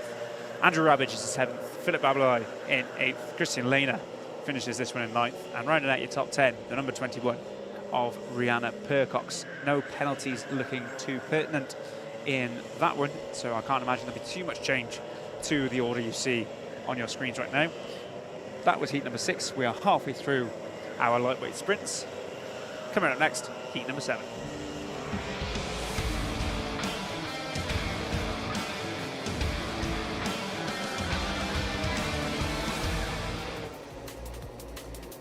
Here's your grid then for heat number 7 of round 4 of the 2024 Club 100 Senior Sprint Championship for our lightweights. Tommy Lee starts this one on pole position. Callum Martin alongside Justin Draper and Toby Wykes are row number 2. Sabir El Zayat and David Cottrell are your 3rd row. Rana Menon and Johnny Fletcher are row 4. Yusuf bin Sahel is the highest place of Class 1 runners on row 5 with Jake Hicklin alongside. Harrison Earl and Steph Theodoru are row number 6. Row 7 is where we find Sam Morris. And Clifton Malcolm is the first of our Class 3 runners ahead of Ryan Glenister to round out a 15-kart grid for the heat that, as Jacob says, will bring us into the second half of our heat races for our lightweights ahead of those all-important trophy finals. Remember, 25 points for a heat win, but it'll be 150 points for whoever wins that A final. And, you know, a shiny trophy as well. You know, glory, we all like too. that. A little bit of glory. Glory, yeah. Prestige. Adulation. Yeah, self-esteem, I'd imagine. You know, reverence, reverent, I don't. Why did I try and say that word online? On live. I'm going to stop now. Jacob, do you want to call us through a start, mate? Yes, I seem to have here we go then. lost the Tommy powers of Lee English. on pole position for this one in the blue and white. Sees the green light and moves over to cover, but the number 33 of Callum Martin has a much better start there. We can see him coming now round into the double right-hander, leading the way. So interested to see if that's a jump start, actually. We'll keep an eye on that from race controls. Cone Morning comes in for Rana Menon. But the 33 leads into the hairpin. A bit of trouble towards the back. Steph Theodora, the number 9. He's right to the back of this one and puts a hand to his face. A bit of a face palm for him. It's not the start he would have wanted. Felt the need to go across the runoff there. I'll say as well, I don't think we've got Ryan Glenister on the track, or if he is, his transponder isn't working because I've only registered 14 karts taking the start of this one. You can see the 48 of Harrison Earl was battling away there towards the end of that lap. At the end of lap 1 then, Callum Martin leads, Tommy Lee in 2nd, Justin Draper in 3rd, Sabir El Zayat and Toby Wykes your top 5. One of the quietest heats we've had, Howard, for Class 1s. Only Yusuf and Steph Theodoro in this one, and they're not doing all that well. No, and even then they managed to find each other and go side by side through turns 2 and 3 there. But at the moment, Martin and Lee having a little bit of a breakaway at the front. It's the 13 of Rana Menon we just saw turning in to the left-hander. Thought Yusuf was eyeing up a move into the hairpin then. He's obviously thought better of it, but now into the right-hander. Does he go for it? Yes, he does, up the inside. Nice move that from Yusuf. On Johnny Fletcher. Actually, I don't agree. Let me double check that as they come through, who he just got by there. I think it was. Yes, it was on Johnny Fletcher. There you go. Second guessing myself. Callum Martin leading then. It's got a very similar combination of suit and helmet to you, Jacob, actually. Yeah, mine's slightly darker. I don't have the little shoulders. It's all black for me. That's true. I'm just saying, maybe that's a good omen, given your win this morning. Well, I did finish 6th twice as well, so let's not get ahead of ourselves. And he's got a lot of competition here from Tommy Lee, who's very, very keen on regaining that front spot, having lost it off the line. Justin Draper's very much in the mix here as well. And Dave Cottrell, the start fast slappers. A little cheeky attempt there from Tommy Lee. Hasn't come off. And brings Justin Draper right into the mix of the front 3 of this one. Is up the inside. Losing number 51, Dave Cottrell. I was just about to mention him. He's gone past Sabir El Zayat there. Now in 4th place is Dave Cottrell. Yeah, whether it was successful or not for Tommy Lee, that was a costly place to go for the move. And it's, as you say, brought Justin Draper right into the thick of things now. It's now very much a 3-kart battle. And as you say, Dave Cottrell getting by on Elzayat and Toby Whites as well. It's a three. They've broken off into groups of 3 here in the top echelons of this field. Will Tommy Lee go for the move again? He does seem to be confident in this latter part of the lap. Tell you who is confident though, Justin Draper up the inside of Tommy Lee. There, he set the fastest lap last time around, and he's made a position this time round. He's now leading the charge to catch up with Callum Martin as we come round at the halfway point of this one. 3.5 minutes to go. Round comes Callum Martin, Justin Draper and Tommy Lee follow him. Dave Cottrell is not too far behind this. He will catch them before the end of the race if they continue to fight. Fastest lap goes to Steph Theodorou. He is the number 9 in 9th place, a little off earlier, but he seems to have recovered and is now setting some decent pace. Yusuf Bin Sail up a position on that last lap. He got past Harrison Earl for 7th place. Callum Martin now under pressure from Justin Draper, the driver who comes into today placed 3rd in Class 2 in the championship. Definitely having a good season in 2024, as there was a move there further down the order. Couldn't quite catch it because of the light. I think it might have been Harrison Earl coming back at either Yusuf Bin Sail or Steph Theodorou. We'll keep an eye on that as they come across the line. Yes, indeed. Oh, in fact, it was Harrison Earl coming back at Toby Whites. Yes, as Yusuf and Steph have made their way up to 6th and 7th respectively. Yeah, significant lap there for our Class 1 drivers trying to get up the field. It looks to me like Bin Sahel may have got by on Sabir Elzayat as well. Something's happened. Oh, sorry, yeah, I thought something had happened to Steph Theodorou, but it's Yusuf gaining a place rather than Steph dropping back one. Yeah. I believe so, yes. Dave Cottrell now making this a 4-way battle at the front. He has indeed caught them. Callum Martin. Oh, as I say that, Dave Cottrell seems to get a bit out of shape on the exit of that little left-hand kink. As challenge for the lead, it's going to be very, very close as we come over the start-finish line, Howard. Yeah, absolutely. Look at this. Justin Draper has Tommy Lee challenging him, but in turn, he's trying to challenge Callum Martin. We've still got a few laps to go of this one. And you definitely can't say who's going to win this one at the moment. Justin Draper has a little look to the inside, but it's not a fully fledged move there. Could even be a cheeky Yusuf win here, yes, Howard. That's true, actually. Yusuf coming up onto the back of this quite quickly. He plays his cards right. Yeah, he's certainly been studying enough of the track action today from the comps position. Can he Plus, put to practice? He's been listening to me in his head literally for half of the day, so he'll probably be quite riled up and annoyed as well. So, you know, maybe that'll spur him on. He is right on the back of this pack now. It is a 5-way battle for the lead. I think we're going to get another lap in after this. We, in fact, don't see the final lap board. So 2 more laps to go on this one. Yusuf moves up into 4th place ahead of Dave Cottrell, as you just pointed out, Howard. Yusuf's going to fancy himself for this one. He's just got the fastest lap as well, a 50.9. In fact, he's the only person in this race to dip below a 51-second lap time. He's got 3 karts between him and that first place that he craves. Tough lap for Rana Menon, dropping to the back of the field in battles towards the back. Don't know if we covered as well that Steph Theodorou got by on Elzayat that last lap as well, so change for 6th as well. Our Class 1s are starting to come good at the end here. But it will be this last sector and another lap left of this one. Callum Martin has absorbed the pressure really well so far, and there is a look 1 lap on from where he took 4th place. There is a move for 3rd place. He likes that move, does Bin Sahel. He's going to have to make moves at the first half of the lap, though, if he wants to win this one. He's holds the fastest lap, and it looks like he will keep it till the end as he follows Justin Draper through here. He's going to go for a move into the hairpin. Draper doesn't look close enough to Martin. Yusuf's close enough to him. Draper goes defensive there. And the outcome of that is Yusuf trying to get the cut back. Yusuf's going to be on the inside for the left-hand kink. Justin Draper can't hang on right on the outside. He gets contact with Tommy Lee and Dave Cottrell as well. A bit of breathing space there for Yusuf.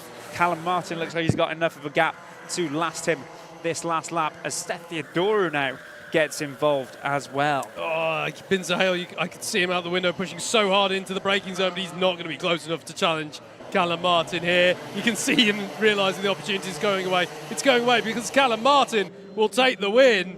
I think Yusuf Bin Sahel can be very happy with it. I know he's disappointed, but that was a fantastic drive up to 2nd for him. But great win for Callum Martin there for Heat 7. Yusuf Bin Sahel in second, Justin Draper in third, Tommy Lee, Dave Cottrell, Steph Theodoru, Sabir El Zayat, Harrison Earl, Toby Wykes and Johnny Fletcher rounds out your top 10. As already we're getting ready for heat number 8.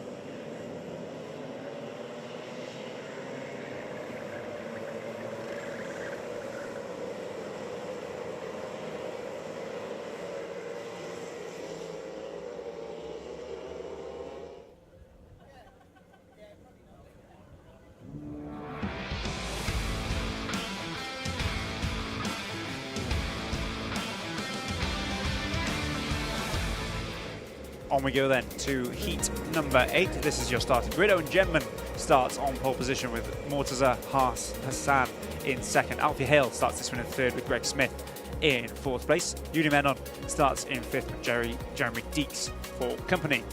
Ben Lambeth had a good win early. He starts this one in seventh place with Andy Orford alongside him on row 4. Row 5 is Jack Steele, who we spoke to a little earlier on in the paddock walk with Thomas Northcott for company. Danny Hale is 11th. Hayden Lowe is 12th.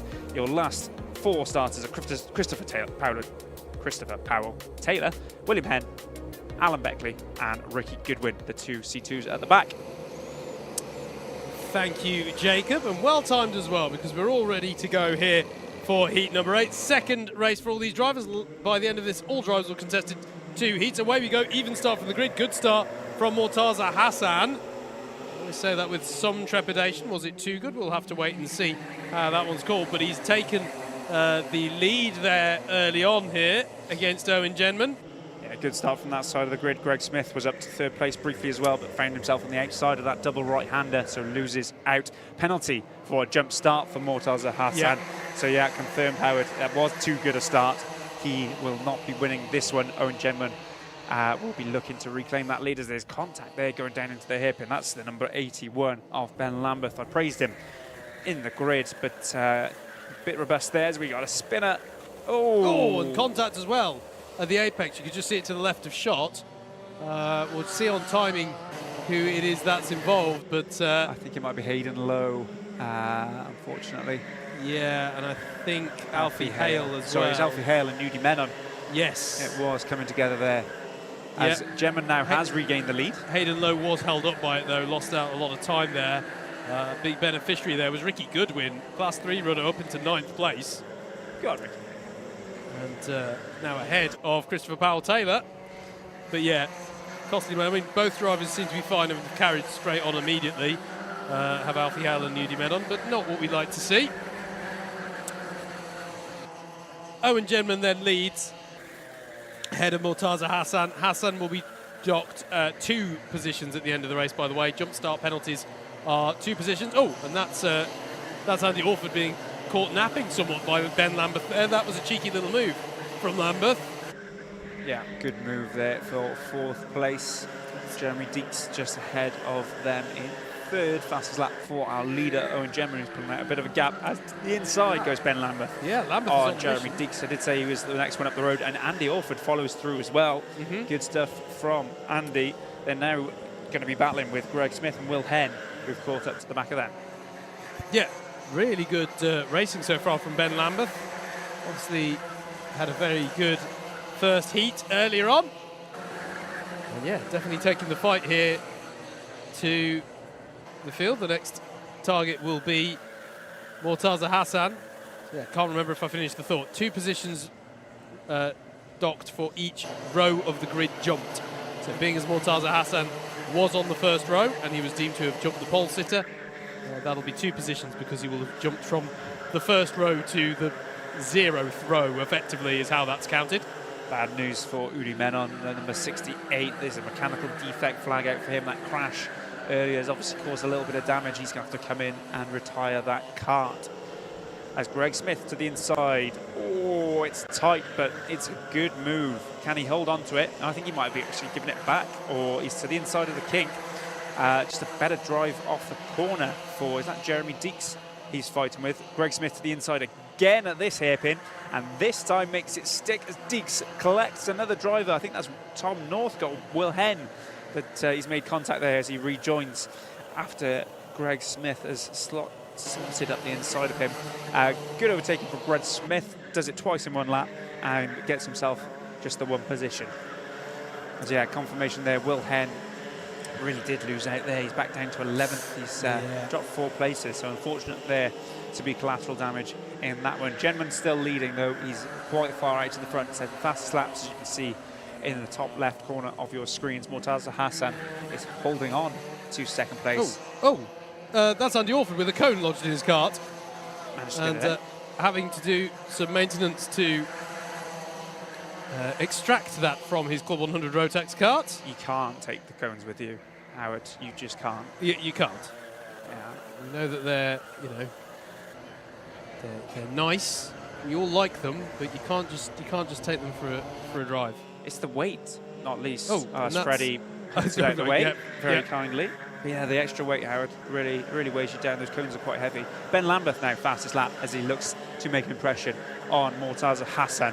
2 tenths between them as they come around last time. They just came into the hairpin on the right-hand side of your screen. Now the cone has been recovered. Yeah. It's not too often you see someone deliberately trying to target a cone, but that had good reason on that occasion.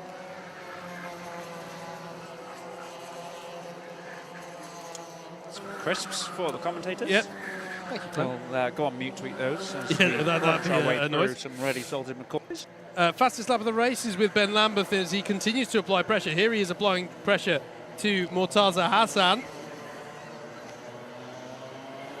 Good driving from Mortaza. The jump start penalty is unfortunate, of course, but he's definitely shown good pace. But here's Ben Lambeth to the inside at turn 1 in what it's actually quite a spread out field at the front before you get down to this battle here, which is Jeremy Deeks leading Northcott, Goodwin, Powell Taylor, William Henn as well, part of that battle.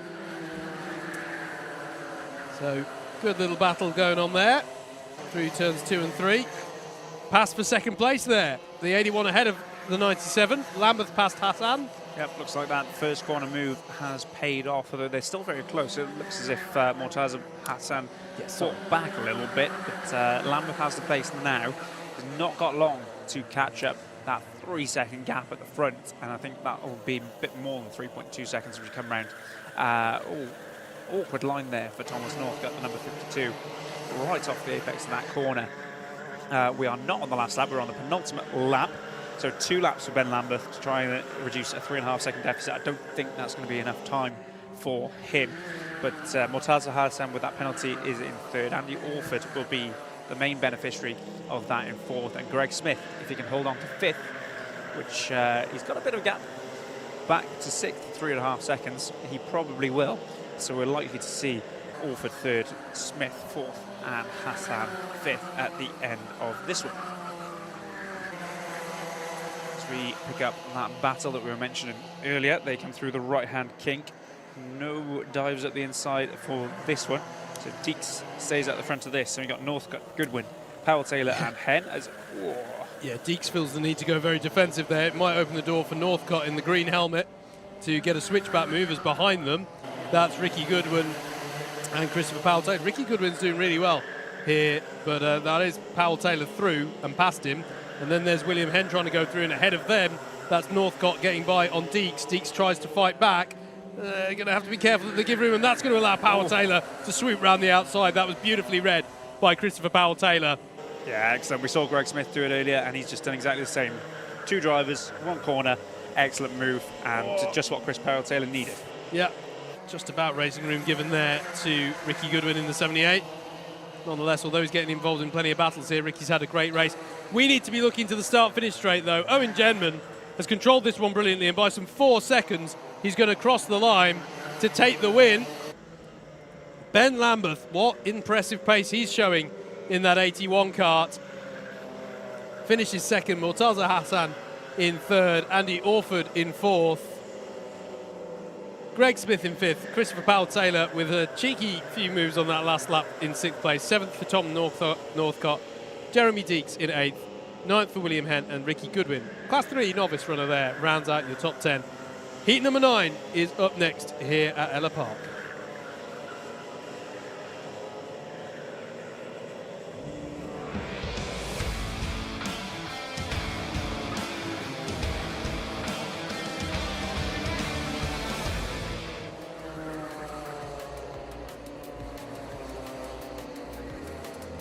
Here's your grid then for heat number 9. Andrew Rabbage on pole position. Andrew McWilliam making an all-Andrew front row. Ollie Price and Nick Lacasas on row number 2. Jack Hughes and Callum Martin on row number 3. Row 4 is where we will find Tommy Lee and Bryn Alban. Dan Seeger and Dave Cottrell round at the top 10.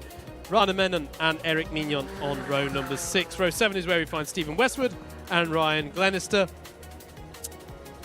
I'm not 100% sure we've seen Ryan take to the circuit in his early heat though, so it may only be a 14-kart grid with James Browning in the 37 at the back as our sole Class 3 runner in this field. 2 Andys on the front row. Can you name the film? 2 Andys, detectives? I should be able to, and yet I can't. You've Hot got me. Fuzz. Oh, Hot Fuzz. yes, of course. Andy.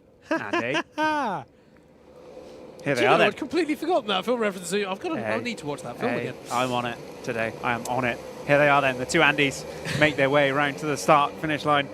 Green lights ahead, and looks like Andrew Rabbage has got the better of the start through the inside. It's a good drive around the outside for McWilliam. I think he's going to lead us into the double right-hander. Yes, he is. And Rabbage gets bumped, I think, there. Yeah, and he's out wide. That's going to be costly Couldn't for say him. for sure from that camera angle, but the number 41 of Nick Lacasas makes his way into second place. And there seems to be some place given back there as well. Yeah, for Rabbage was worried that he'd made too much contact there with Jack Hughes, so let him back through. The trouble is, when you try and let someone through to avoid an ABC bump and pass penalty on lap 1, you won't let by one drive, you'll let by at least 2 or 3. So it's been a difficult first lap here for the pole sitter.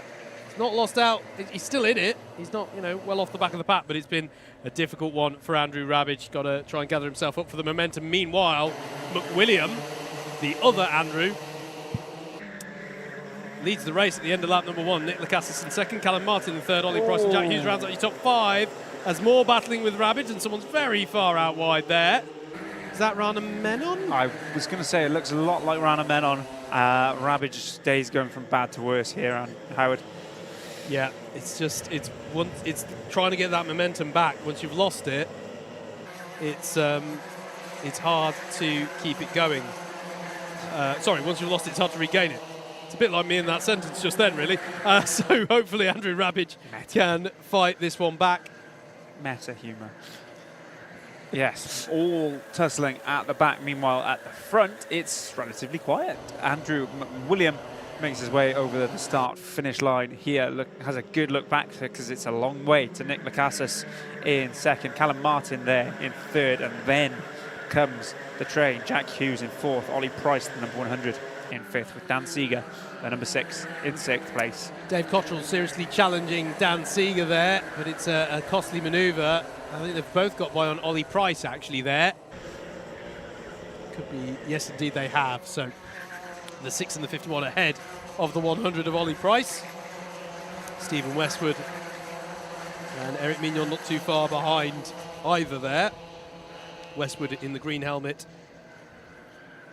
as we look slightly further up the road at Dan Seeger.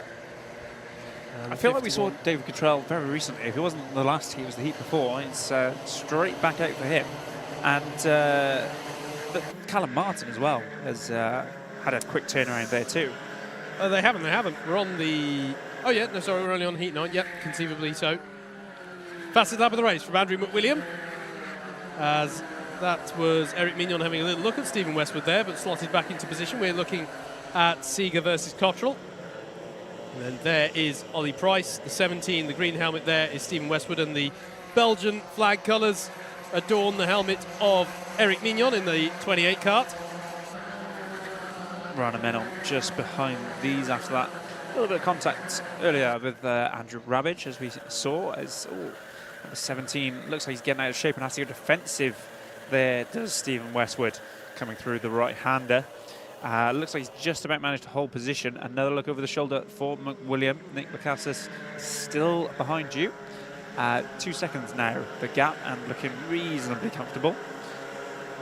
Still a decent gap back to third, Callum Martin. And there we go, Dave Cottrell up the inside of Dan Seeger. Let's see if he's made that one stick. Yes, he has indeed. It's a good move from Cottrell. He now stares at the back of Jack Hughes and faces the task of closing him down. We're over halfway through this one. 3 minutes remaining. Still all to play for behind the front two. As we see them coming down into that right-hander and pick up again with Cottrell as he makes his way onto the back of Jack Hughes in 4th place. See him re-emerge here. That's the number 100 of Ollie Price. Still got Stephen Westwood behind him. Stephen Westwood still under pressure from Eric Mignon. And another fastest lap into the 50 seconds goes Andrew McWilliam. Absolutely. Battle for 3rd place then streams through this tricky double right-hander through the left-hand kink before this hairpin at turn number 5. Reprofiled not too long ago. It's one of those things where I say not too long ago and then someone tells me it's been like 3 years. But let's swiftly move on to Callum Martin being under significant pressure now. Jack Hughes knows he's got to get past him, otherwise Dave Cottrell is going to get past him. And as I say that, up the inside goes Dave Cottrell. Jack Hughes has left it too late and loses out on 4th position. Cottrell's now going to have his sights set on Callum Martin. Dan Seeger stays in 6th that lap round as Stephen Westwood has lost out to Eric Mignon there on that last lap. Round the double right-hander they come.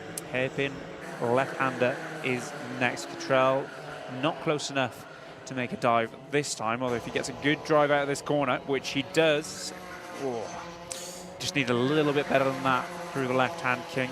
As they swing to the right, there's another hairpin opportunity, which no one goes for.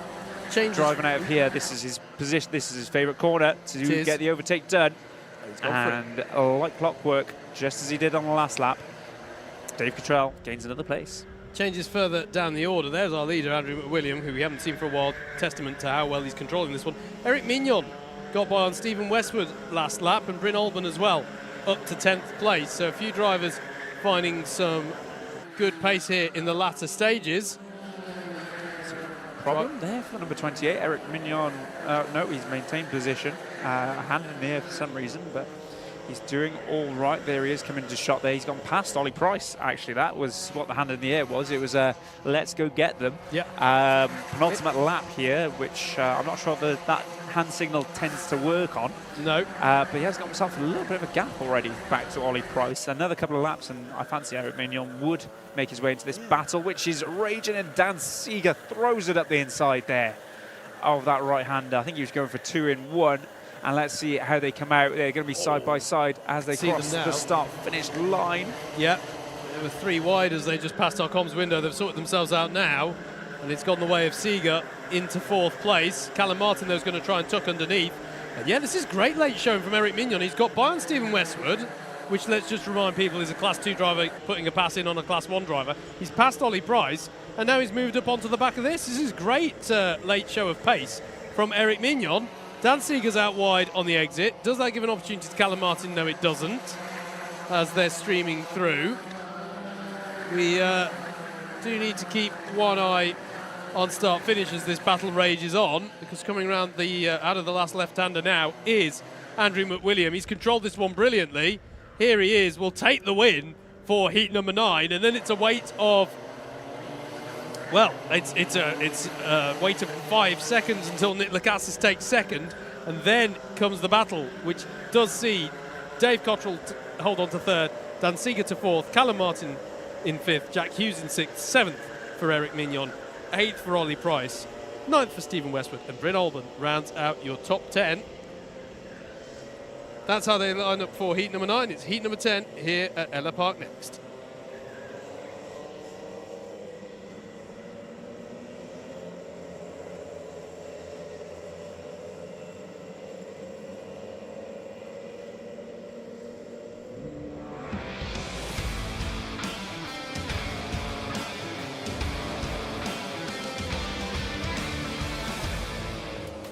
All right then, heat number 10. Coming up next on pole position will be Keaton Ford. Chris Ball alongside him in 2nd. Matthew Clark will start this one in 3rd with Jack O'Neill for company in 4th. Row 3 is Hayden Lowe and Isaiah Egwagu. 7th position, Mortaza Hassan, and Toby Wykes joins him on row 4. Christian Lena on row 5 with Yusuf bin Sail. Harrison Kirkham and Ben Lambeth form an all-class 1. Row 6. Row 7 is Joe Craddock and Ricky Goodwin, with Alan Beckley, the only person on row 8, down in 15th. As you can see, all karts are out on track. We've got one just about to join the back of this pack. We will have 2 more heats after this and 3 finals, as is customary. So 6 races, including this one you're watching, to go of today's Club 100 Sprints action. And these are our lightweights in what will be their last heat. None of these drivers will be back out before the finals. Around they come then. Elliot Alt in the pace kart will move to one side, and we will see Keaton Ford lead the pack away, hopefully staying ahead of Chris Bell. Away they go then, green smiley face on the board, and indeed Keaton Ford does get away rather decently to the inside of this one and maintains the lead. Bit of pressure there for Chris Ball as they come into the double right-hander. Yusuf's gone right to the outside of there. He's not going to be happy with that as he scraps for position with those other Class 1s that started towards the back of this one. Still at the front, Keaton Ford maintains position. Our front row is as you were with Chris Ball in second round. Left-hand kink and the subsequent right-hand kink. They go. Heart was in my mouth then, seeing them go 3 wide into turns 2 and 3. But all came good, as that is Jack O'Neill up the inside of Matthew Clark, I believe that was, at the paddock hairpin. Mortaza Hassan getting involved there as well. So around they come to complete lap 1 then. As we said, Keaton Ford and Chris Ball, your front rows, have maintained. Jack O'Neill's got himself up a place into 3rd, and up 2 is Mortaza Hassan. Through the come, it's a bit of a hand signal from Yusuf there. Clearly not happy with something as he's down in 10th place currently.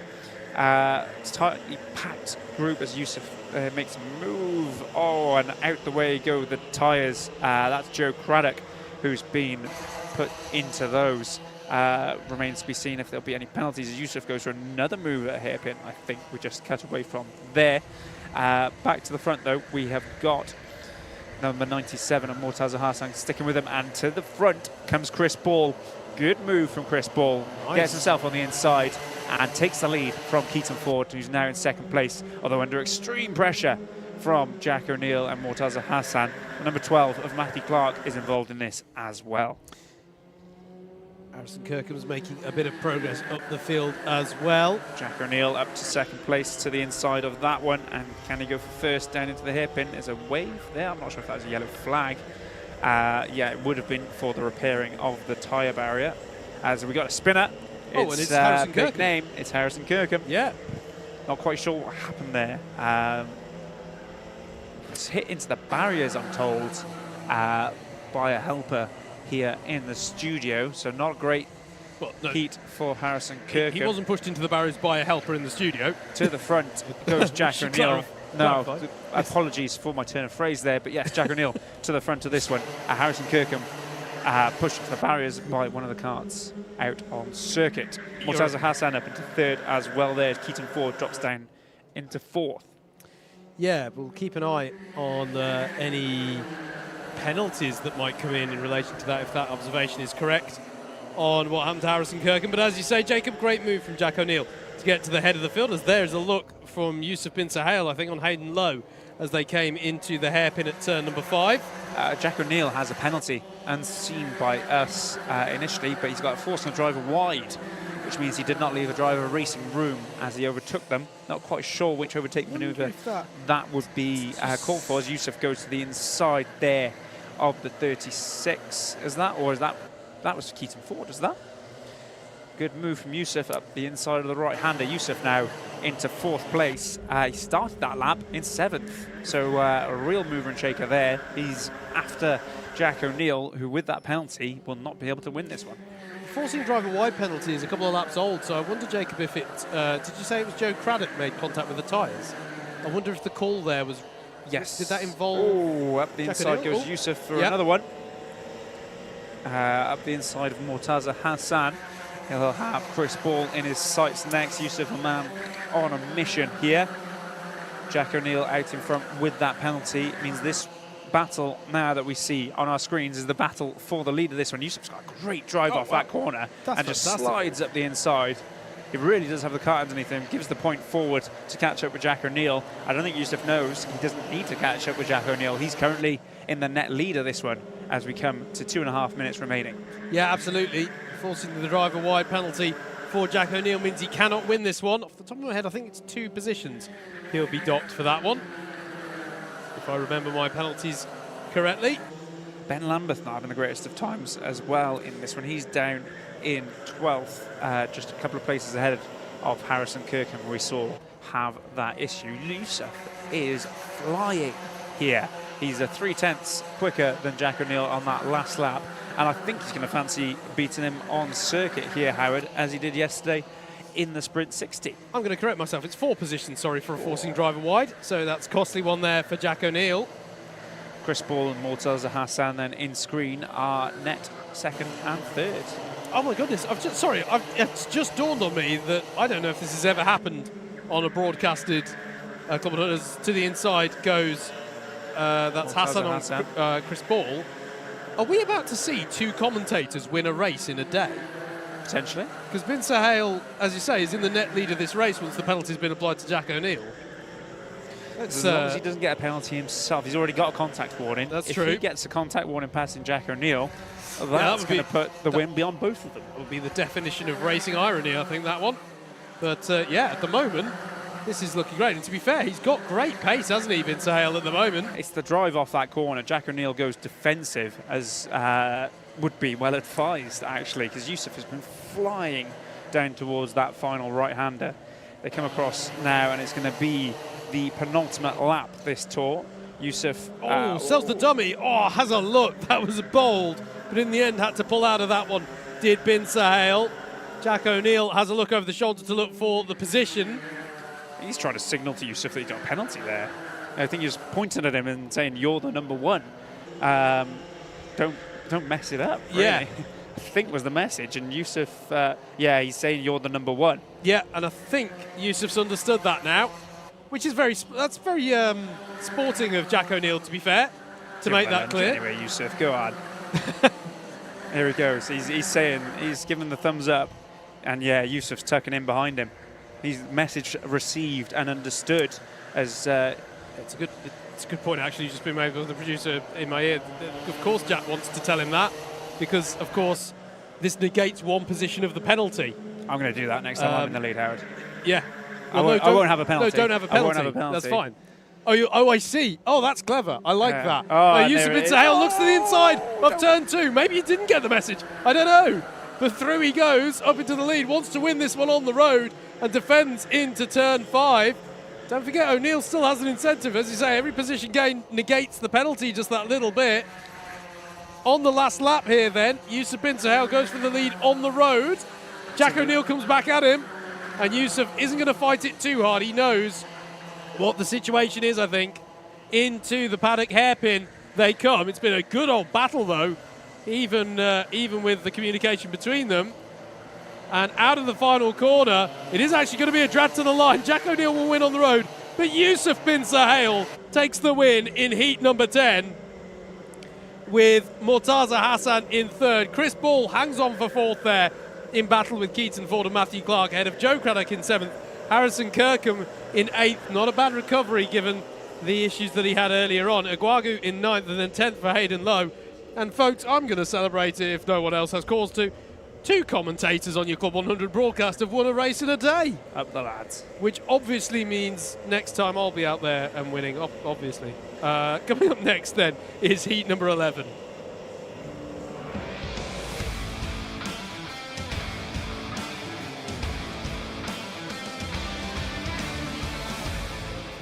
After all the excitement of Heat 10, it's now Heat 11. Lined up on pole position for this one, Chris Powell-Taylor with Dante Dillon, the number 2, in 2nd place for company. Thomas Northcott starts in 3rd with Harrison Earl in 4th. Steph Theodoru will be starting this one in 5th. Sam Lovelace championship leader going into this round is in 6th. Miles Reitman is in 7th. Owen Genman in 8th. Michael Reeder starts this one in 9th with Justin Draper alongside him. Jack Steele will be on row 6 with Rihanna Percox in 12th position.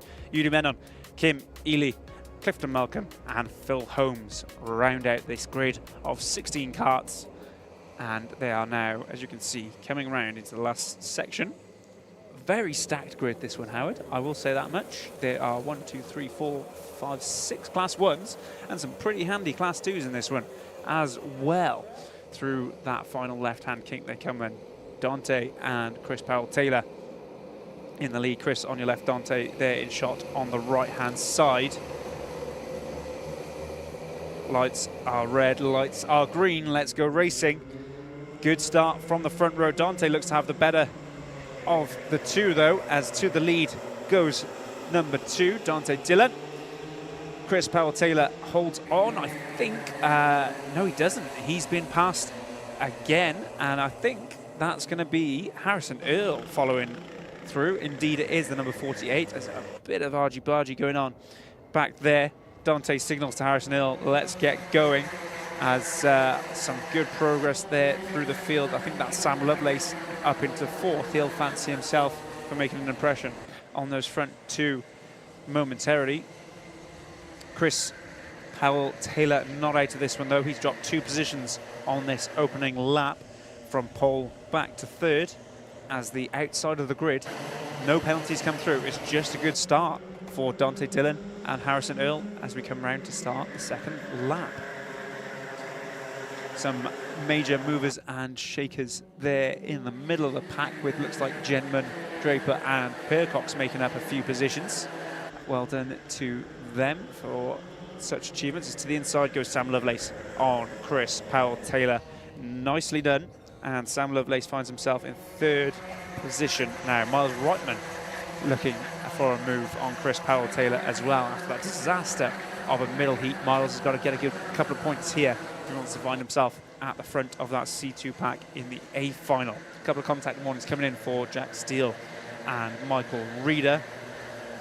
And we follow then through the last corner. Miles Reitman has got the better of Chris Powell-Taylor. Dante Dillon leads. 2nd place is Harrison Earl. Sam Lovelace with the fastest lap in 3rd as, out of shape gets Owen Genman going up the inside of Chris Powell-Taylor. He's made the move stick, though, by the looks of things, into the double right-hander. Powell-Taylor tries to get the cut back, but he's going to be on the outside for that left-hand hairpin that comes next. And Genman goes defensive and keeps the position. Yeah, Steph Theodorou as well up the inside of Chris Powell-Taylor. And there is Rihanna Percox on the scene as well in the number 21 car, as down the inside ahead of them. That is Reitman, isn't it, going on by Harrison Earl. Sam Lovelace has got past him already this lap. As you see, that's a kart tester there, not a slow racer in front of you. And looks like Rihanna and Steph Theodorou are making moves as well as you come round to start another lap. There's confirmation there. Dante Dillon leads. Sam Lovelace now in 2nd. Miles Reitman with the fastest lap that time round. He's made his way up to 3rd. Harrison Earl now down in 4th with Owen Genman leading the chasing pack. Chris Powell-Taylor still involved in 6th, sorry. Absolutely. Justin Draper there doing battle. I think Justin Draper's got by on Rihanna Percox potentially at the... no, pardon me. That's all changed the other way around. Percox is through on Theodorou, and subsequently Justin Draper got briefly by Theodorou, who's now claimed that back. That's how they all line up there. Into the hook down at pit entry. Owen Genman defending against Christopher Powell-Taylor. This is a good little Class 1 battle throughout this field.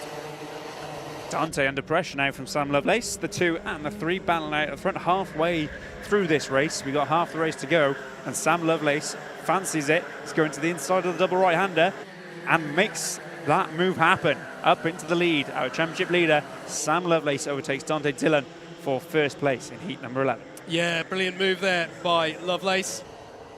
And is this a preview of some of what's to come in our trophy finals later? I wonder, because both these drivers are on pace here. Speaking of on pace, Miles Reitman is right behind them as well, making this a 3-way BUKC battle. Lovelace, formerly of the Montford Uni Dante won many races for Nottingham Trent, and Miles Reitman led the Oxford team actually for a couple of years. Only did one round this year, did Miles, but he's a handy driver and fancies a go at these battling championship contenders at the front. Contact warning for Dante. Yeah, got to be careful of that. There's Rihanna Percox running in 5th place, leading this train of Class 1 runners. Christopher Powell-Taylor tries to tuck underneath Owen Genman, but hasn't quite got the overspeed. Steph Theodorou. Important to remember, endurance teammates are Powell-Taylor and Theodorou, so they're going to keep the racing respectful. One would assume. Great battle this for Class 1s, led by Rihanna Percox. She's done well in this race as well from her grid position. Needs a decent result, actually, does Rihanna here, and looks like she's delivering on that. Cone warning for Sam Lovelace. Very careful, Sam. Both Sam and Dante under warnings, although different reasons so far. Sam's got a bit of a gap on that last lap. He took half a second from Dante Dillon, now has a lead of around about a second going into the double right-hander. Dante's under significant pressure, I can see out the window, from Miles Reitman, who's going to have a dive down into the hairpin and makes the move. So Miles Reitman, there you see him coming out in 2nd place. Can he get after Lovelace in the time remaining? I think we're going to have 2 more laps after this one, and Dante's not going to give up that position easily. So may well see these two battling out for the silver medal position in our penultimate heat of the day. Yep. It's a fairly good assessment, I think, of how the next few laps are going to pan out. I can see further down the order that Powell-Taylor has just fired a move down the inside of Owen Genman, so I think that's a change for 6th place that's gone on out there. Penultimate lap, as you say, Jacob. Sam Lovelace in the lead. Here is the battle going on over 6th place, and that is Genman holding off the pressure from Steph Theodorou. Change for 6th place confirmed, though. But for and how again, long, yeah, Theodorou indeed, up the inside. And finally, Justin Draper, I think, senses an opportunity. I've been wondering about Justin Draper because this is a tough... he's got some very tough people to crack ahead of him here. It's hard to buy into this pack of Class 1s as a group of Class 2s. Michael Reeder is a part of this group as well. Kim Ely as well. So these are not slow Class 2s by any stretch of the imagination. And it's how do you get into this fight? Steph Theodorou by on Owen Genman for 7th, as you say, Jacob. But yeah, it's an interesting one, this one. Very strong field in this particular heat. On to the last lap we go. Sam Lovelace has got a decent gap at front. Miles Reitman's got a decent gap back to Dante Dillon, who's now under pressure from Harrison Earl. The two of them started this one, 1st and 2nd, coming from 2nd and 4th on the grid. Harrison Earl fancies making himself up a position, though, whereas Dante has currently lost one and won't want to lose another. There is Harrison Earl following him into the hip, and he's just too far back, I think, to make a last lap lunge on Dante. We'll have to settle for 4th. Rihanna Percox is kind of on her own, back in 5th behind these two, as well as Dante. Yeah, successfully navigates that hairpin. There's only real overtaking opportunities left, 2 real overtaking opportunities left, I should say. Dante has a quick look over the shoulder to check he's not vulnerable to them. But round the final corner comes Sam Lovelace, wins this race. 2nd place for Miles Reitman, 3rd Dante Dillon, and 4th indeed is Harrison Earl. Rihanna Percox comes home 5th. Chris Powell-Taylor in 6th. 7th goes Steph Theodorou. 8th Owen Genman, Justin Draper in 9th, and Michael Reeder in 10th. Excellent heat, that one. We have one more of these coming up very shortly for you before we move into our finals.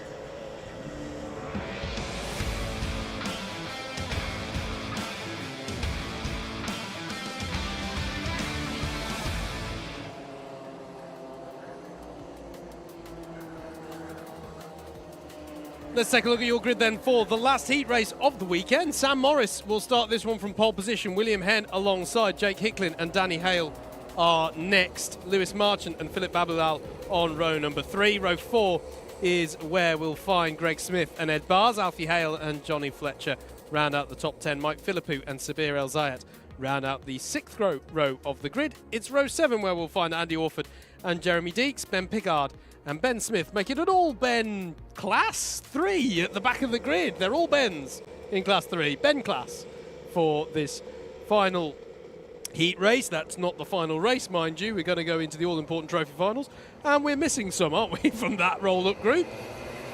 Something's happened there as the carts have gone out onto the circuit, because half the field are in Sector 3 and half the field are at Turn 1 in Sector 1, hence the sad face on the board. We'll be trying to get to a position where we can turn that one into a happy face by the end.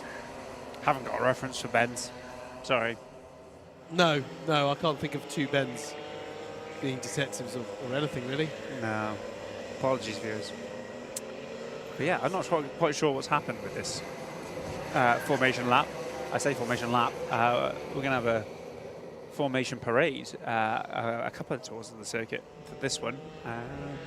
Must have been a problem in the pits, and yeah, we will be going around once more. Hopefully these carts will catch up and we'll get going as we come round. Yeah, doing a full lap, and that will bring us to the start finish as round over the line becomes Ed Bars, who will, once he's in position, signal the start of this race. Last heat of the day, Howard. Which one's been your favourite? Oh, that's a great question. It's not. It's really easy. Heat 6 was pretty good in the heavyweights, wasn't it? Heavyweights was pretty good. Yeah. Pretty good. I'm going to say a close second, mate, for Heat 12 of the heavyweights. I think was a brilliant race as well. Really good stuff there. Heat 6, though, mate, of course, was Heat of the year for me. Really good. That one. But yeah, it's been good racing. We've still got plenty to come. We've got this heat, and then the 3 trophy finals, the C, B, and A finals, to decide who will win round 4 of the 2024 Club 100 Senior Sprints Championships in the lightweights category. Right now, though, it's the last chance for these drivers. No, it's not, because we're not ready for a start. Are we ready for a start? Yes, we are, sorry. There we go. Sam Morris will take them away in the 34 car. Smiley face on the flag. Away we go into lap number 1. It's a good start from pole side of the grid. Jake Hicklin looks to inherit second position, but he's got to be careful, because I think Lewis Marchant's going to swoop through in the 31. Yes, he is, as that was a very wide moment on the grass, I think, for Sabir El-Zayat potentially there in the 67. And going over the runoff there, that looks like the 67 again of El-Zayat. So I think it was he who dipped some wheels onto the grass there. Challenge for the lead, though, from the 31 of Marchant. And he's through and passed on Sam Morris as they come through the sweepers. Marchant up into first place. Other than El-Zayat's off-track excursion there, nothing too negative to report about this first lap, as Jake Hicklin has inherited third place there and starts to absorb pressure. Actually, no, he hasn't. Sorry, Greg Smith is up into third place there. Lewis Marchant leads, Sam Morris in second, Greg Smith in third, and then Jake Hicklin leading this battle of basically everybody else, which the likes of Ed Bars is trying to pick through right now. There's a look from William Henn on Jake Hicklin into turn 2.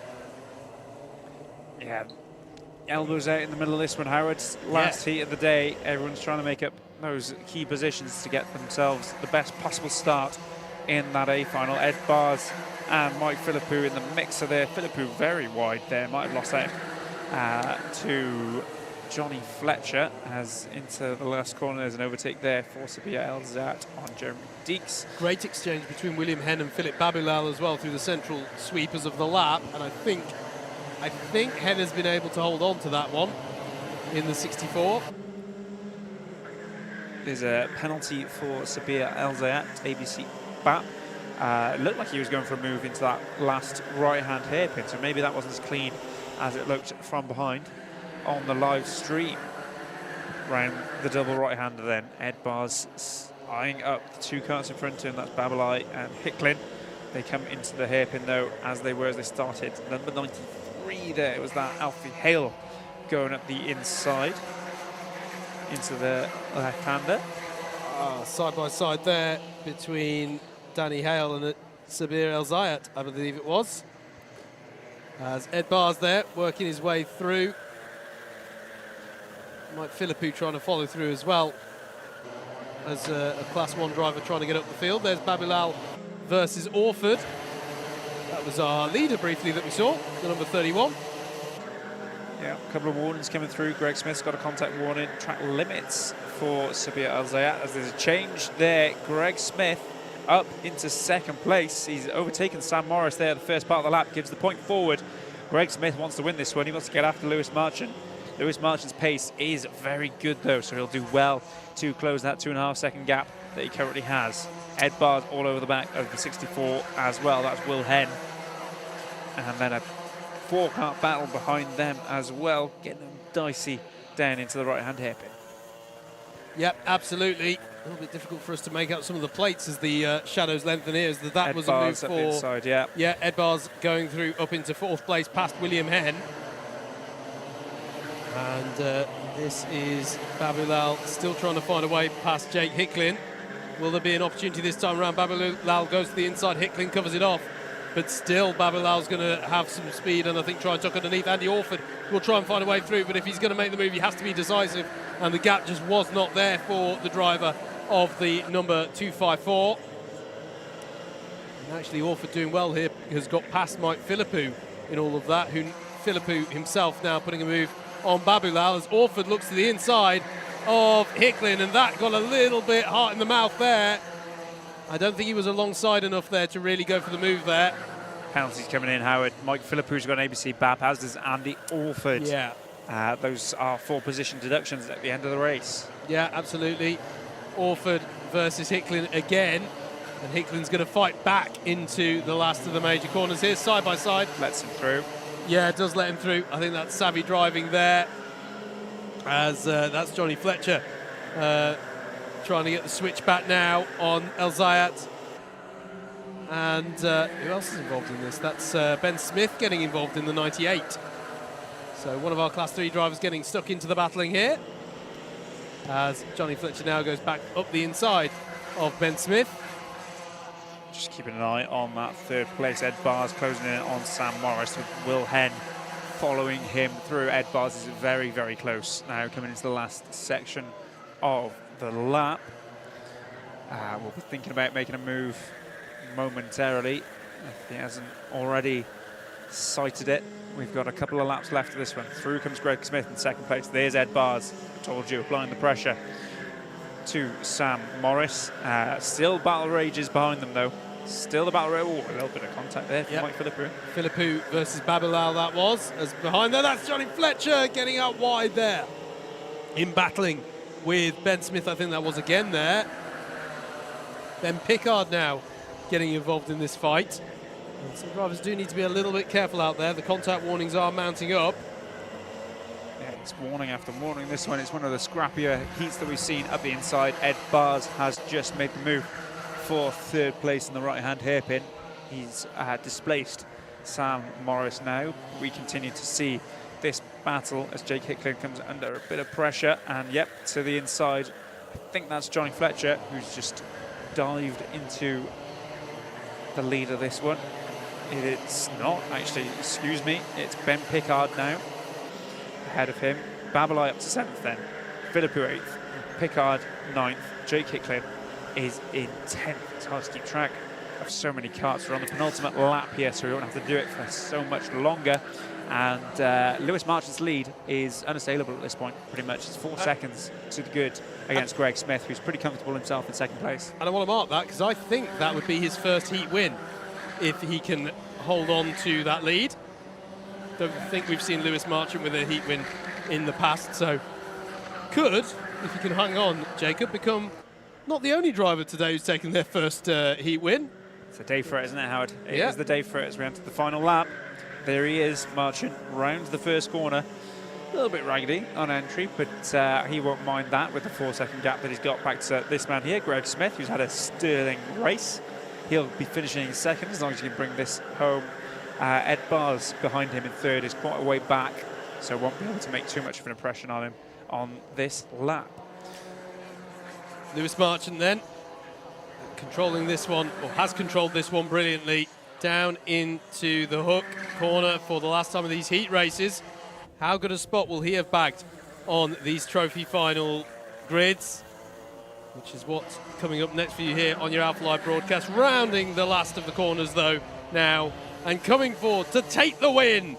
Lewis Marchant wins in Club 100 lightweights taking the heat victory for Heat 12 of round 4. Greg Smith finishes in second place. Some good points back there for the driver of the number 69. Ed Bars in third. Sam Morris in fourth. Fifth is William Henn, ahead of Andy Orford in sixth. Philip Babulal in seventh.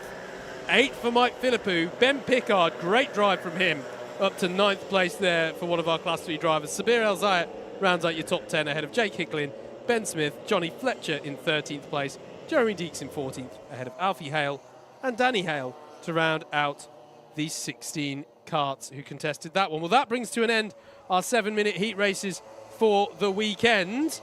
There's going to be a bit of a pause here at the circuit whilst all of the points from those heats are totted up to give us our final grids. We'll be looking ahead to our C final to kick us off for our trophy finals. I think we're going to have some interesting grids here, you know. We've had a fair few drivers, I think, fair few Class 1 drivers struggling to make moves up the field. It's just been so competitive today here. And, yeah, it could be interesting to see. The promotion system will be in force, so we'll be looking to see, well, who can make good on perhaps opportunities missed in the heats to get onto the grid that they would choose to be. But that's all still to come. We're just going to take a brief break here for you at the circuit whilst we tot up the scores and get those grids into place. Don't go anywhere. The main event for our lightweights is still to come here on your Alpha Live broadcast.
welcome back to live coverage of round 4 of the Club 100 Senior Sprints Championship. We're going to look ahead now to the first of our finals. It's the lightweight C final.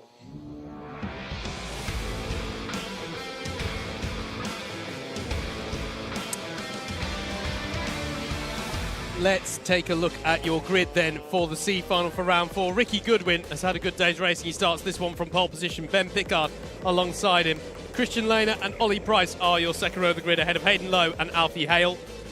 Jack Steele and Ben Smith are next, with James Browning and Udi Menon rounding out the top 10. It's Phil Holmes and Clifton Malcolm on row number 6. Row 7 is where we find Sabir El-Zayat with Danny Hale alongside, and Alan Beckley rounds out the 15 karts on this C final grid. It's the top 2 positions here which will see promotion to the B final. So if you've not had the best of days in your heat, there is still the opportunity for redemption via the repechage system. Top 2 positions from this C final. Are we ready for racing this time around? Yes, we are. 12 minutes on the clock for these finals races as Ricky Goodwin leads them away, and clearly unhappy there is Ben Pickard. He feels that there was some loading there, and I think there's a yellow flag already flashing there, and I think that's a false start. No, it's not. They're all going around 2 and 3. I'm not sure how to read that one. They're all peeling through turn 5 for the first time, but I think we're all right. I think we're all right. I think I was misreading one of the lights around the circuit there. Yep, all good. We are racing. Absolutely, and in that sense, it's a good start from Ricky Goodwin. Ben Pickard, I think part of why he had his hands aloft is now on our timing, and we should say that this is not how the official calls are necessarily made, but on our timing, Ben Pickard registered across the line ahead of Ricky Goodwin, and actually it's Christian Lehner who's got to the head of the field, but I think part of what Ben Pickard was sort of saying there was, if I cross the line first, I'm not dictating not trying that. to cross the line first. Yeah, I'm not trying to. to Say. I think was what was happening there. Anyway, a good start it was. Christian Lehner in particular was the best of them, as that is, I think that was Hayden Lowe having a look. Indeed, this is Hayden Lowe versus Udi Menon, the 66 versus the 68. And I think that's James Browning in there as well. So a good start for Christian Lehner, and Ben Pickard at the moment not receiving as well, I should say. There was no jump start given for that on Ben Pickard. So I think race control understood the situation there, but he is at the moment in the second of those promotion spots. Ricky Goodwin there in third in the red helmet and red suit. Ollie Price and Alfie Hale round out your top 5 in this C final. Not a great lap there from Ben Smith. He's dropped 3 positions from 5th to 8th. Unfortunate for him, he's now the second of the 2 BUKC drivers in this one. Udi Menon is now ahead of him. We pick up Ollie Price there with Alfie Hale and Udi Menon for company. I was going to say that doesn't look like Udi Menon. In fact, I've got my drivers mixed up. We were actually looking at the 135 of Ben Pickard with Ollie Price in behind him. So yes, red suit belongs to the 78 of Ricky Goodwin with Ollie Price in the white behind him.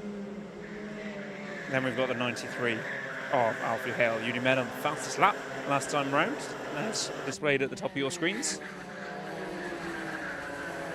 But it has settled down a little bit, Howard. Yeah, drivers just settling into the rhythm of this one a little bit. There is Ben Pickard, though, who doesn't want the drivers to settle into the rhythm of it behind him. He would like them to battle in amongst themselves so that he can come home and have the last of these promotion spots. At the moment, though, I'm not sure that's what's going to transpire, because Ricky Goodwin and Ollie Price seem to know what the game is here, not battling between themselves too much at this stage. And they've managed to open up a bit of a gap to the likes of Alfie Hale, Udi Menon and Hayden Lowe behind them. This is the battle for 5th place. Yep, there is the Hale, Menon, Lowe battle. Ben Smith not too far off the back either with James Browning. And there is a look from UD Menon on Alfie Hale. And he's made the move stick, and following through as well is Hayden Lowe in that 66. So working together well here are Menon and Lowe to get on up the order. Lowe very squirrely going into that left-hander. Look, he was wrestling control of the car from the steering wheel.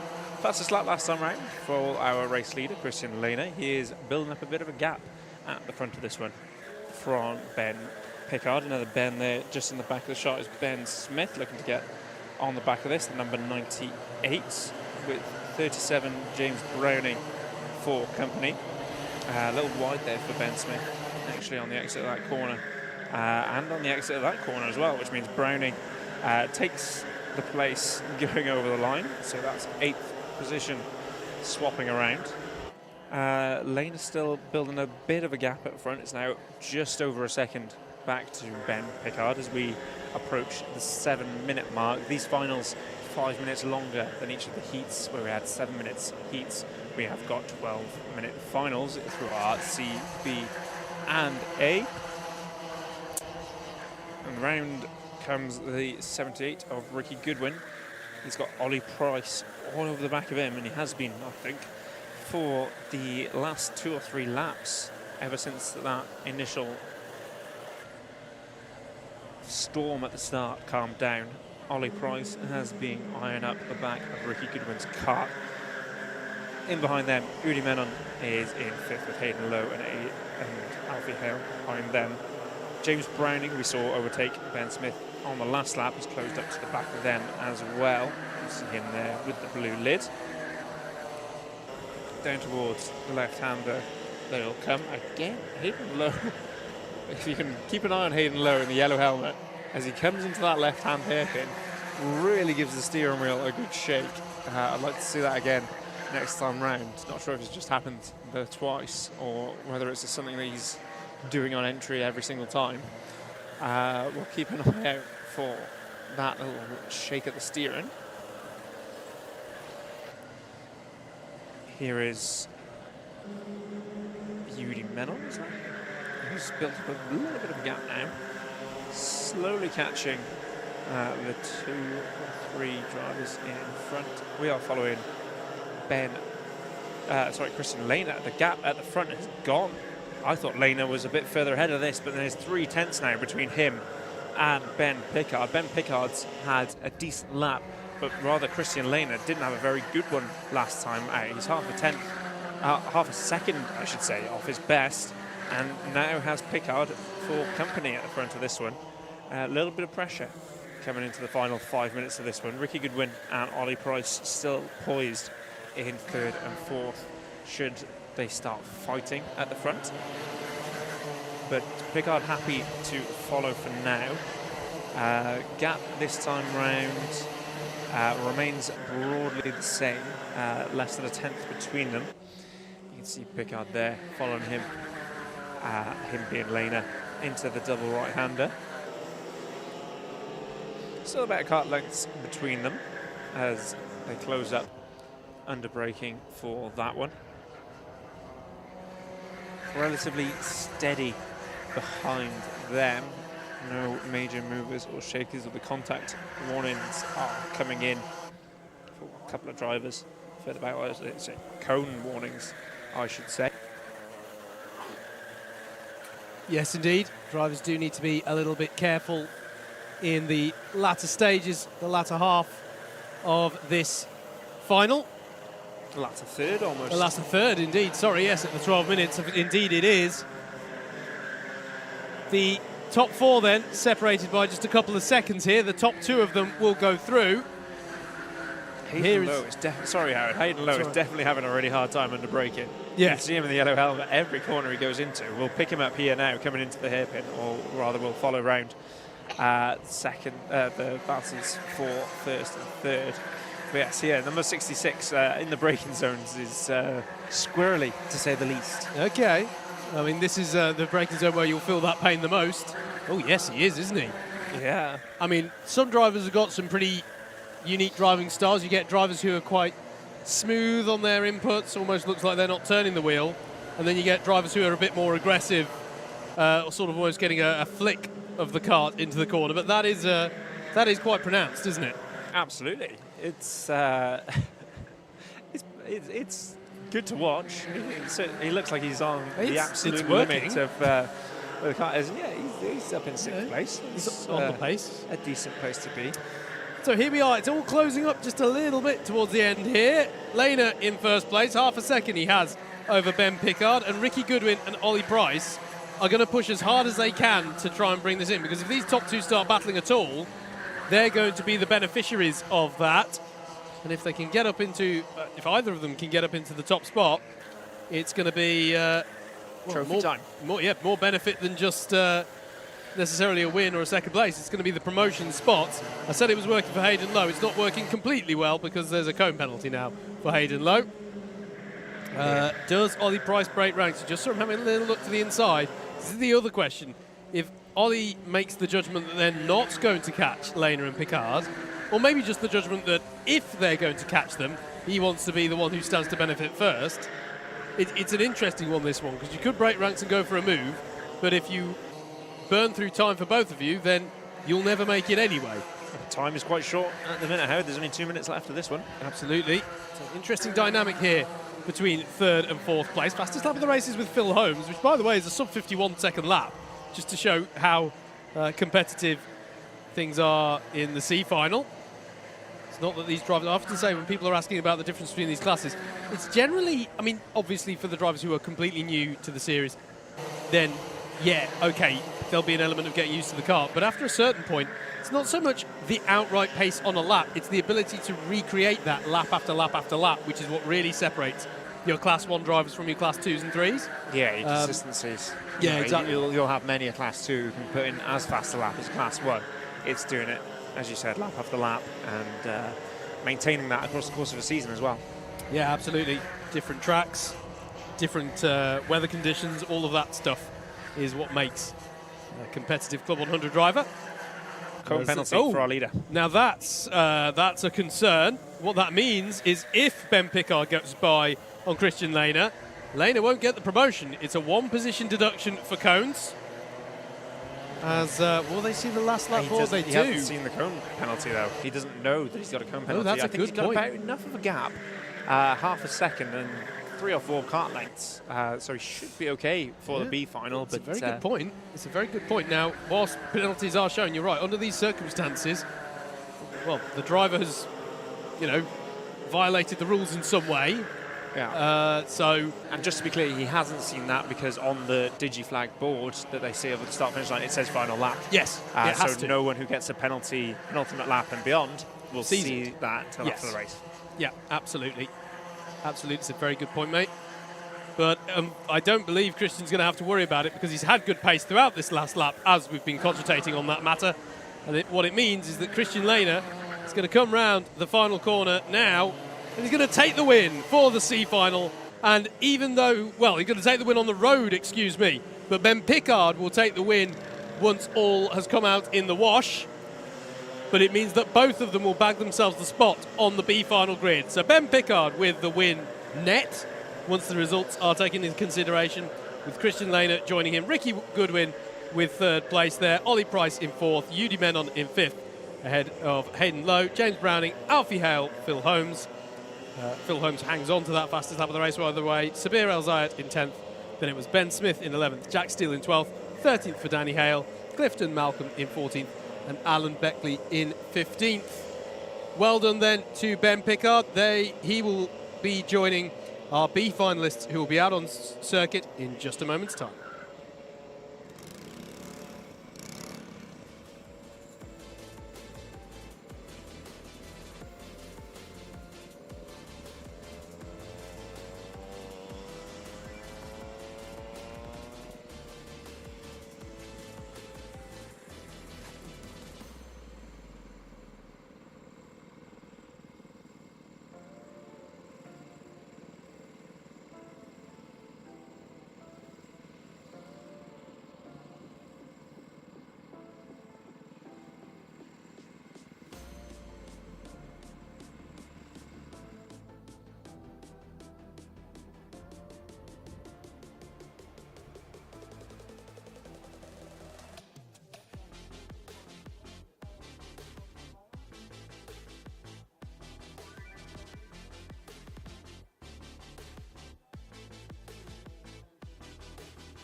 penultimate race of the day then, as we move on to our lightweight B final. Starting this one on pole position is Class 1 Christopher Powell-Taylor and Class 1 Bryn Albin alongside him. Andy Alford starts in 3rd place with Johnny Fletcher in 4th. Chris Ball starts on row 3 with William Henn, 5th and 6th respectively.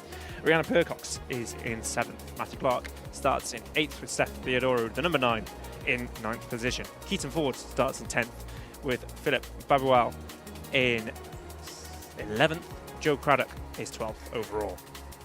Eric Mignon, impressive final heat from him, starts this one in 13th with Jack Hughes joining him on row 7. On row 8 is Sam Morris and Isaiah Iguagu. Kim Ely starts on row 9 in 17th position with Toby Wykes alongside her. Jeremy Deeks is 19th, Thomas Norcott is 20th, Harrison Earl starts in 21st with Andrew Rabbage 22nd. Rana Menon starts 23rd, he's guaranteed to finish higher than Udi today. Jake Hicklin starts on row 12 with him in 24th. And then we've got our joiners from the C final as well. Ben Pickard, who's won C3 today, thanks to that victory in the C final, and Christian Lehner has made it through as well, despite the coin penalty. Right, it looks like we are ready to start this one already. Quick turnaround, and away goes Chris Powell-Taylor and Bryn Albin. Bryn Albin looks like he's got a slightly better start there, and yes, will lead into the first corner. The inside line is Powell's. 2 drivers off there, can't quite tell. One's Kim Ely. Yeah. Oh, it's I'll check who the other one was. at the front as well. I think it might be Tom Northcott, but I'll double check that as they come round, and that's round there for was that Harrison Earl? I'll need to double check that, and we've got a driver off as well at the hairpin, and this is the scruffiest start we've had so far today as they go 3 wide through the left-hand sweeper. Goodness gracious me, and they're still going to be 3 wide here. Are they all aware that they're 3 wide going into the right-hand sweeper there?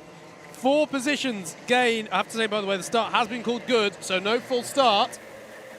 And it's only the top 4 who will get promoted at the end of this one. And yes, that is a piece that we should cover. By getting the promotion here, Ben Pickard has cemented himself as the top finisher today for Class 3. And just before there's any more racing action, that means that your podium in Class 3 will be Ben Pickard with the win, Ricky Goodwin in 2nd, and James Browning is your 3rd highest Class 3 runner from today.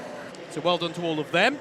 Chris Powell-Taylor has held on to the lead here. I thought he got the bum deal at some point, but I think I might be confusing him with Bryn Albin, who's dropped 7 places on that first lap. Andy Alford and Chris Ball are the beneficiaries as a contact warning goes out for Johnny Fletcher. Steph Theodoro's already had one in 7th place, but those are the only 2. Whoa, going off there. That's Mr. Menon, I think. It is. That is indeed Udi Menon. Oh, sorry, Rana Menon. Getting confused with the last race, but yes, Rana taking a trip to the grass. Good lead then for Chris Powell-Taylor. Andy Alford quite comfortable in 2nd place as well. Chris Ball now makes his way with that pink helmet to the lead of the chasing pack, although he's got pressure, which he fends off from the number 83 of Johnny Fletcher. So, I just want to cover drivers who have had some form of drama in this one. I'm pretty sure Jeremy Deeks has had issues, Kim Ely as well, Tom Northcott, Joe Craddock, Rana Menon, and Philip Babulal are all off the back of the field in some way. Some of them aren't miles off the back, but they're involved in some form of spin or contact or something in the opening stages of this race. So, a bit of a costly first few laps for some of them. Everyone's still in this race, but yeah, tricky times. Top 4 at the moment. Powell-Taylor, Orford, Ball and Fletcher, your drivers in the pound seats for those promotion spots. The last few golden tickets to that A final grid. Fastest lap for Harrison Earl in 11th place. He's on a 51 dead. He's going to have to do some overtaking as well as some fast driving though if he wants to make his way up into the A final. Currently in the prime seats for that, Chris Powell-Taylor, Andy Alford, Chris Bell and Johnny Fletcher. Cone warning coming in for both Matthew Clark and Rana Menon as we round the last section for another lap. There is your 3rd place man in the pink trim, Chris Ball. just at the front of this pack now, you can see going into turn 1. And out of turn 1 they come. It's all battling for that last spot. 4 of them behind this front 4. Will Henn, Rihanna Percock, Steph Theodora and Bryn Albin. 3 Class 1 drivers who desperately want to be in that A final. And Will Henn will fancy it as well. Will Henn is at the front of the pack at the minute. There's also a Matthew Clark involved in the number 12 kart. And I have to say, this is what I meant when I said just before we took the break ahead of the finals that we might be in for some interesting grids here, because there were a lot of Class 1 drivers who struggled to make progress up the order in some of these heats. Now, if you looked at this on paper, as that's a look to the inside on Matthew Clark from Isaiah Aguagu, but can't make the move stick just yet. Will he have a run into turn 1? We're looking at the 27 on the 12 here, but no, it stays as they were. To finish the thought, if you looked at this on paper, there are 4 Class 1 drivers on this grid. So you would have thought, okay, 4 promotion spots, 4 Class 1 drivers. Nominally, we would expect those 4 to get the seats up in the A finals. Rihanna Percox goes to the inside, double pass. That was an attempt on William Henn and Steph Theodora, and she's made it work. That's a great move by Rihanna Percox, and William Henn has followed through as well past Steph Theodora. But anyway. And Rihanna's and they're back again. I think she might let them back through there. I'm not too sure. I'm not sure. That seemed that was interesting, wasn't it? Both Henn and Theodora both went through again there. But yeah, the point I want to make, if I get a chance, is that seldom will things line up quite so predictably in Club 100. And sure enough, these Class 1 drivers, and Rihanna Percox, after that brilliant pass, well, I thought it was a brilliant pass. I don't know, maybe... But she's gone from 5th to 13th. She has. That last section of the track. That can't have just been letting people back through. Has she got some issue there? She's... she went wide on one of the corners. I think at the bottom of the hill. Uncharacteristic mistake, I would say. Yeah. But that puts Will Henn in 5th position at the hall, as Rihanna gets a little bit in the wars there as well. That's Sam Morris, I think, coming across the front of her kart. Needs to regain the momentum here, does Rihanna, in this situation. Half the race still to go, and that's almost a full sprint length. Sprint heat, I should say. Quick shout for RC1 winner Ben Pickard. He's up to 15th in this one, Howard, which is not bad at all from the front of the C final. Well, he can just enjoy this one, can Ben Pickard. He's won his class for the day. Now it's just how many points can he bag in that position. Bryn Albin has a look there at William Henn, and that's because Steph Theodoru's got by on William Henn. That's a change for 5th place. Should mention, by the way, bump and pass penalties. There's bump and pass penalty there for Rihanna Percox comes in, as I'm saying it, and there's been 2 of them for Isaiah Aguagu. So I think that's 8 positions that Aguagu will be docked at the end of this. So definitely not in a position where he can gain promotion.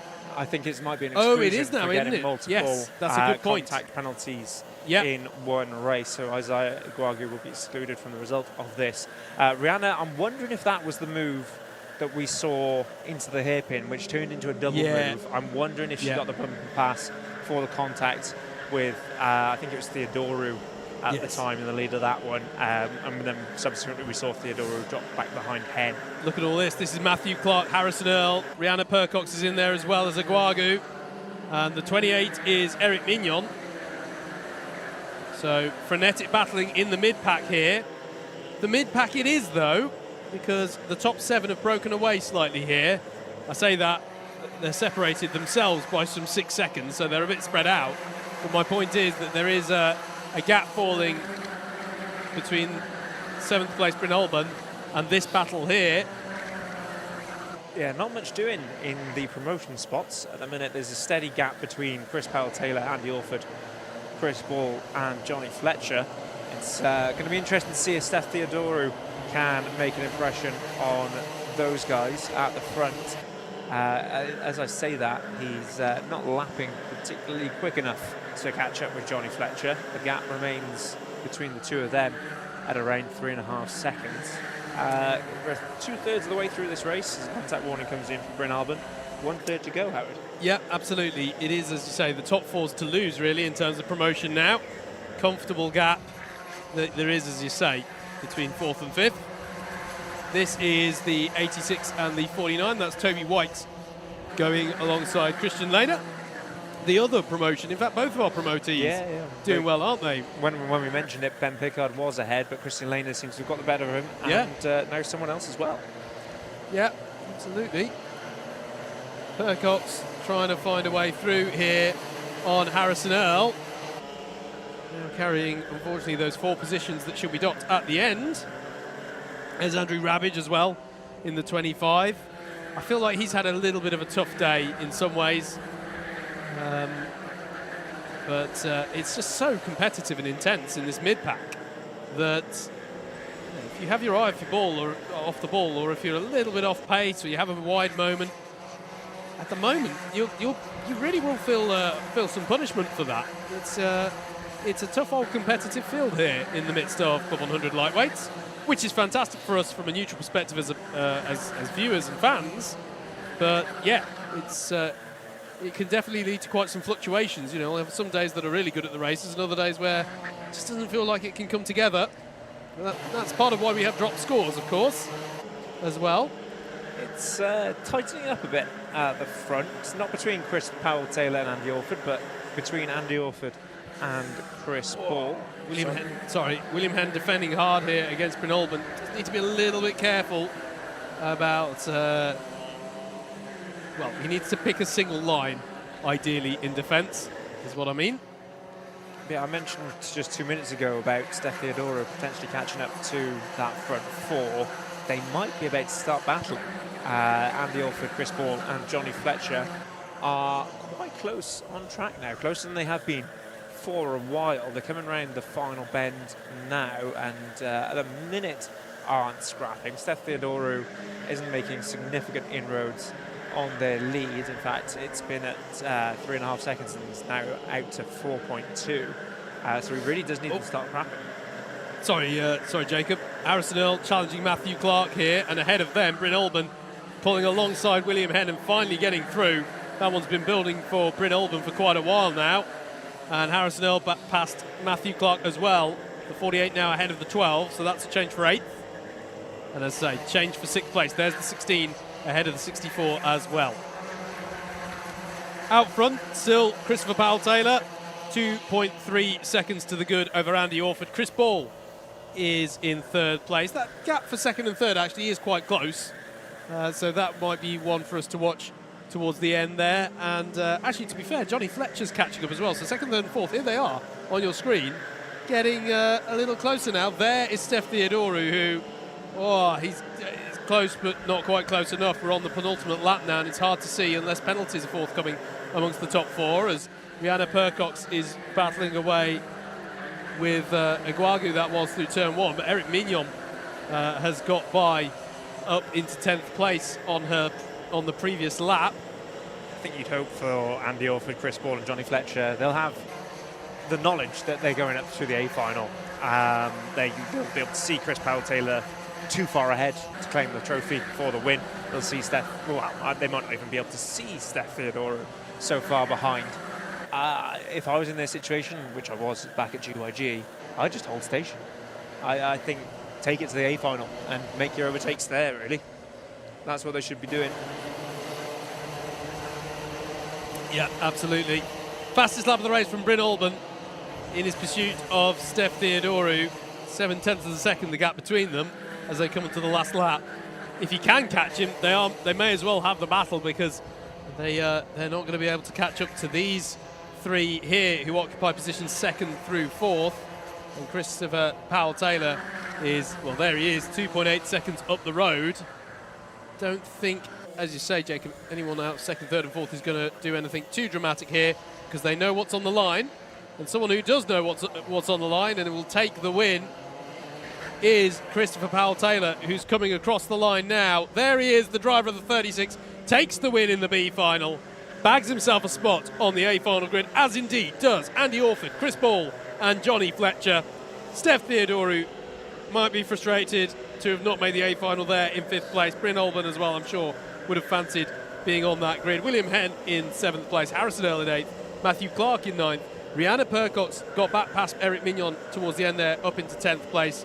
Then it was Mignon, Iguagu in 12th, but with Possibly a race exclusion, we think, based on ABC bump and pass penalties. Unfortunately, then it was Rabbage in 13th, Toby Wykes in 14th, ahead of Christian Lehner. Ben Pickard, well done to you, sir. You are the highest placed Class 3 driver of the day in lightweights. That was already confirmed, but has enjoyed his drive up to 16th place. Then it was Jack Hughes, Keaton Ford in 18th, Joe Craddock ahead of Kim Ely to round out the top 20, Jeremy Dietz, Thomas Northcott, Jake Hicklin, Sam Morris, Rana Menon and Philip Babulal. It was started off as a fairly robust and somewhat chaotic start to that B final. Nonetheless, we have our 4 promotees, and that means in a few moments' time we will be good to go with our A final race here for round 4 of our lightweights.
So here at the circuit, we've got one last race to go. And it's the big one for our lightweights for round 4. It's the A final here at Ellough Park.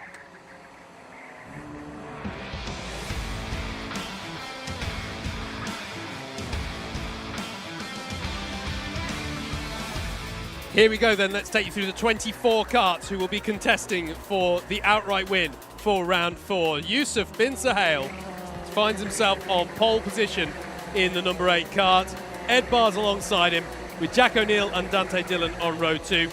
It's an all-class 2, row 3 with Lewis Marchant and Greg Smith having had some fantastic races to get themselves up to the sharp end of the grid. Andrew McWilliam and Dan Seeger are on row 4. Harrison Kirkham and Ben Lambeth are up next.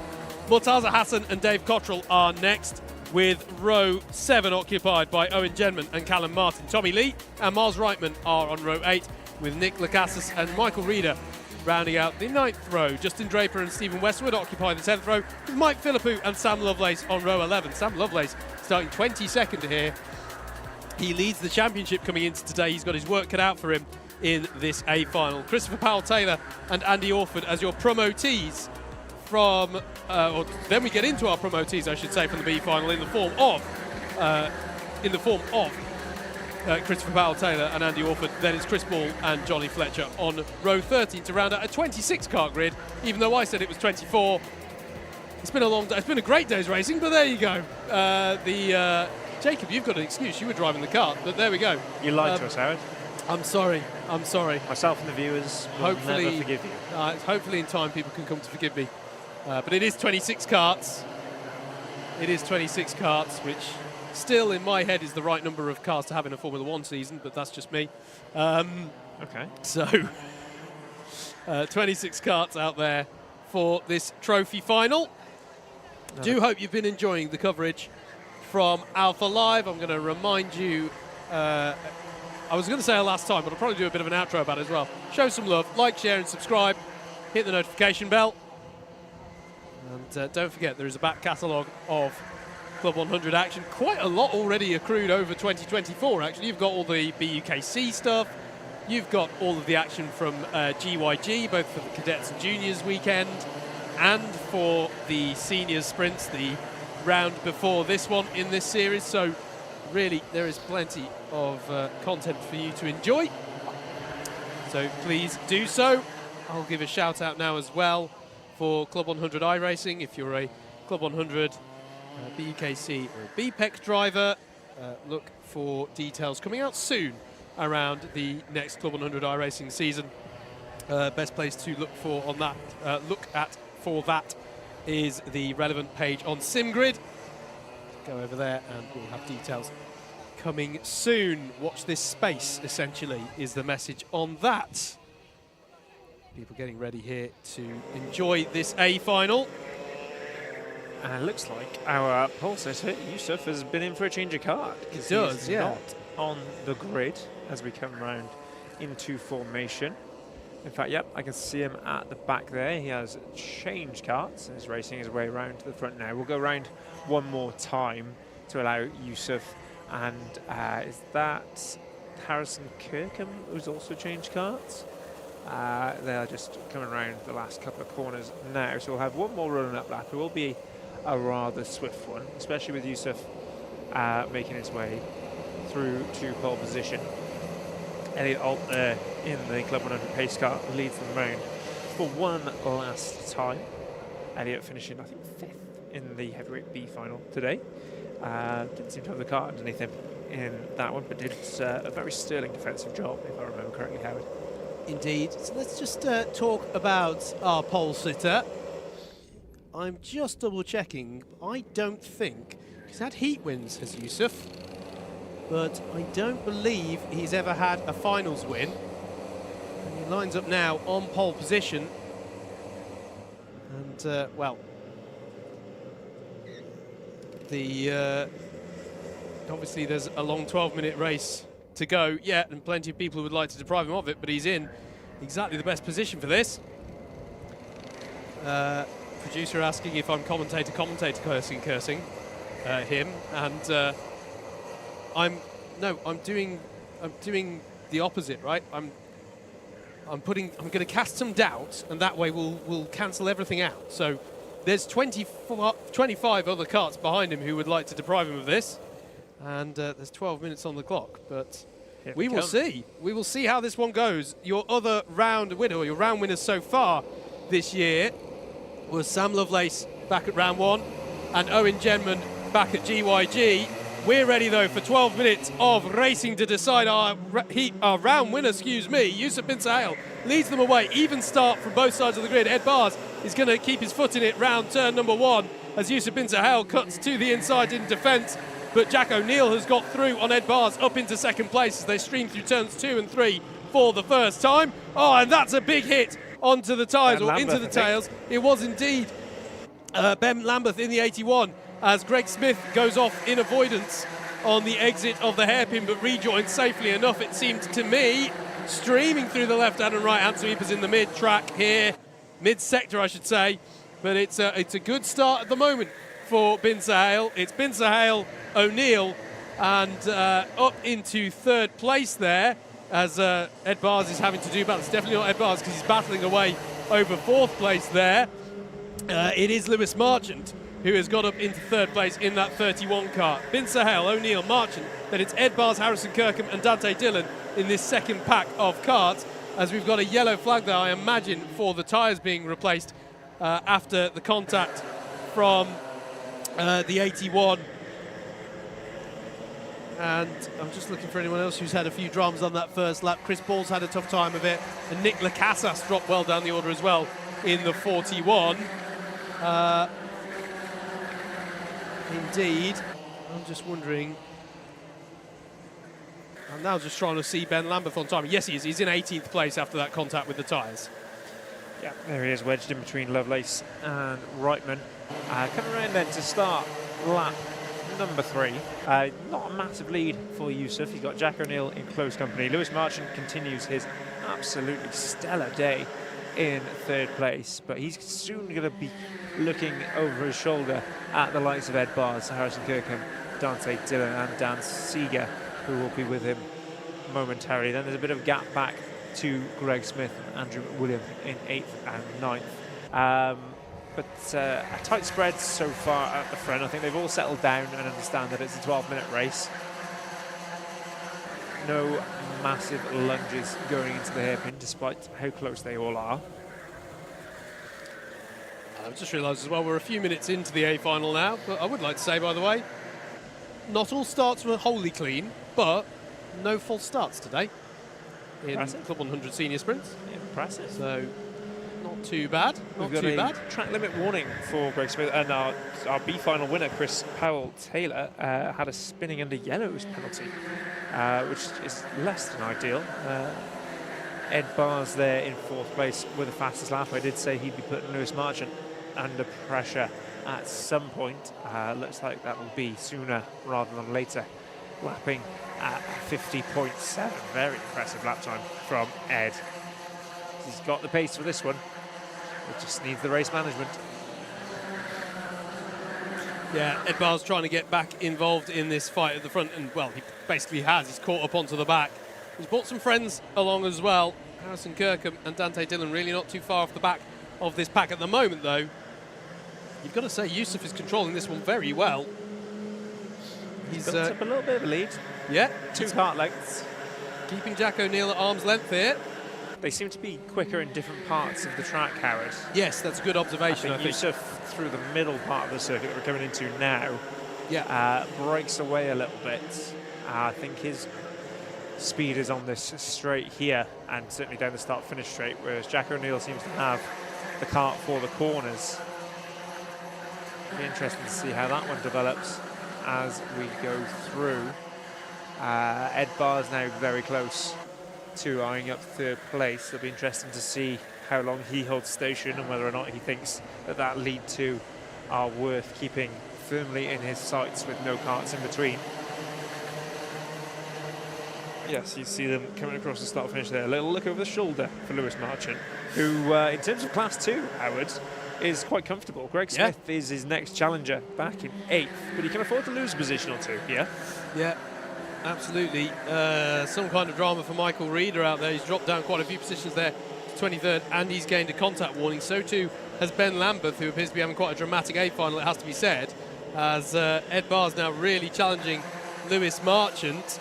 But yeah, shout out to Lewis, and indeed Greg Smith has had a great day's driving as well. We've seen some really strong performances from our Class 2s. Murtaza Hassan as well in the top 10 right now, is 3rd, or stands to be in 3rd on that Class 2 podium at the moment. So as he gets a cone warning as I say that. Don't focus on that. Let's focus on the fact that he's running 3rd at the moment as Ed Bars gets great run off of the final corner there of lap number 6, and he's going to pull alongside Lewis Marchant up the inside here at turn number 1, and that's job done for Ed Bars, up into 3rd place, up into the provisional podium positions, and he gives the signal to Marchant, which I think will be heeded at this stage in the race, to say we've lost a bit of time, let's try and work together to get onto terms with Bin Sahel and O'Neill up front.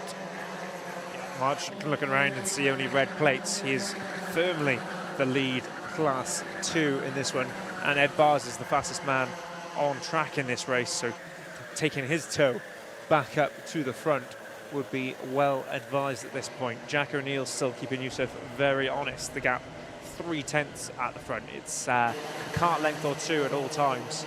Let's see what kind of pace Ed Bars has got now as he carries on his charge of 50.6 on that last lap. The pace at the front of this one is absolutely astonishing. But Ed takes 2/10 out to Jack O'Neill on that one. He will soon make this a three-way battle for the lead. Halfway through as well, only 5.5 minutes left. Still plenty of racing, Howard. Yep, absolutely. Absolutely. It's a hail at the moment.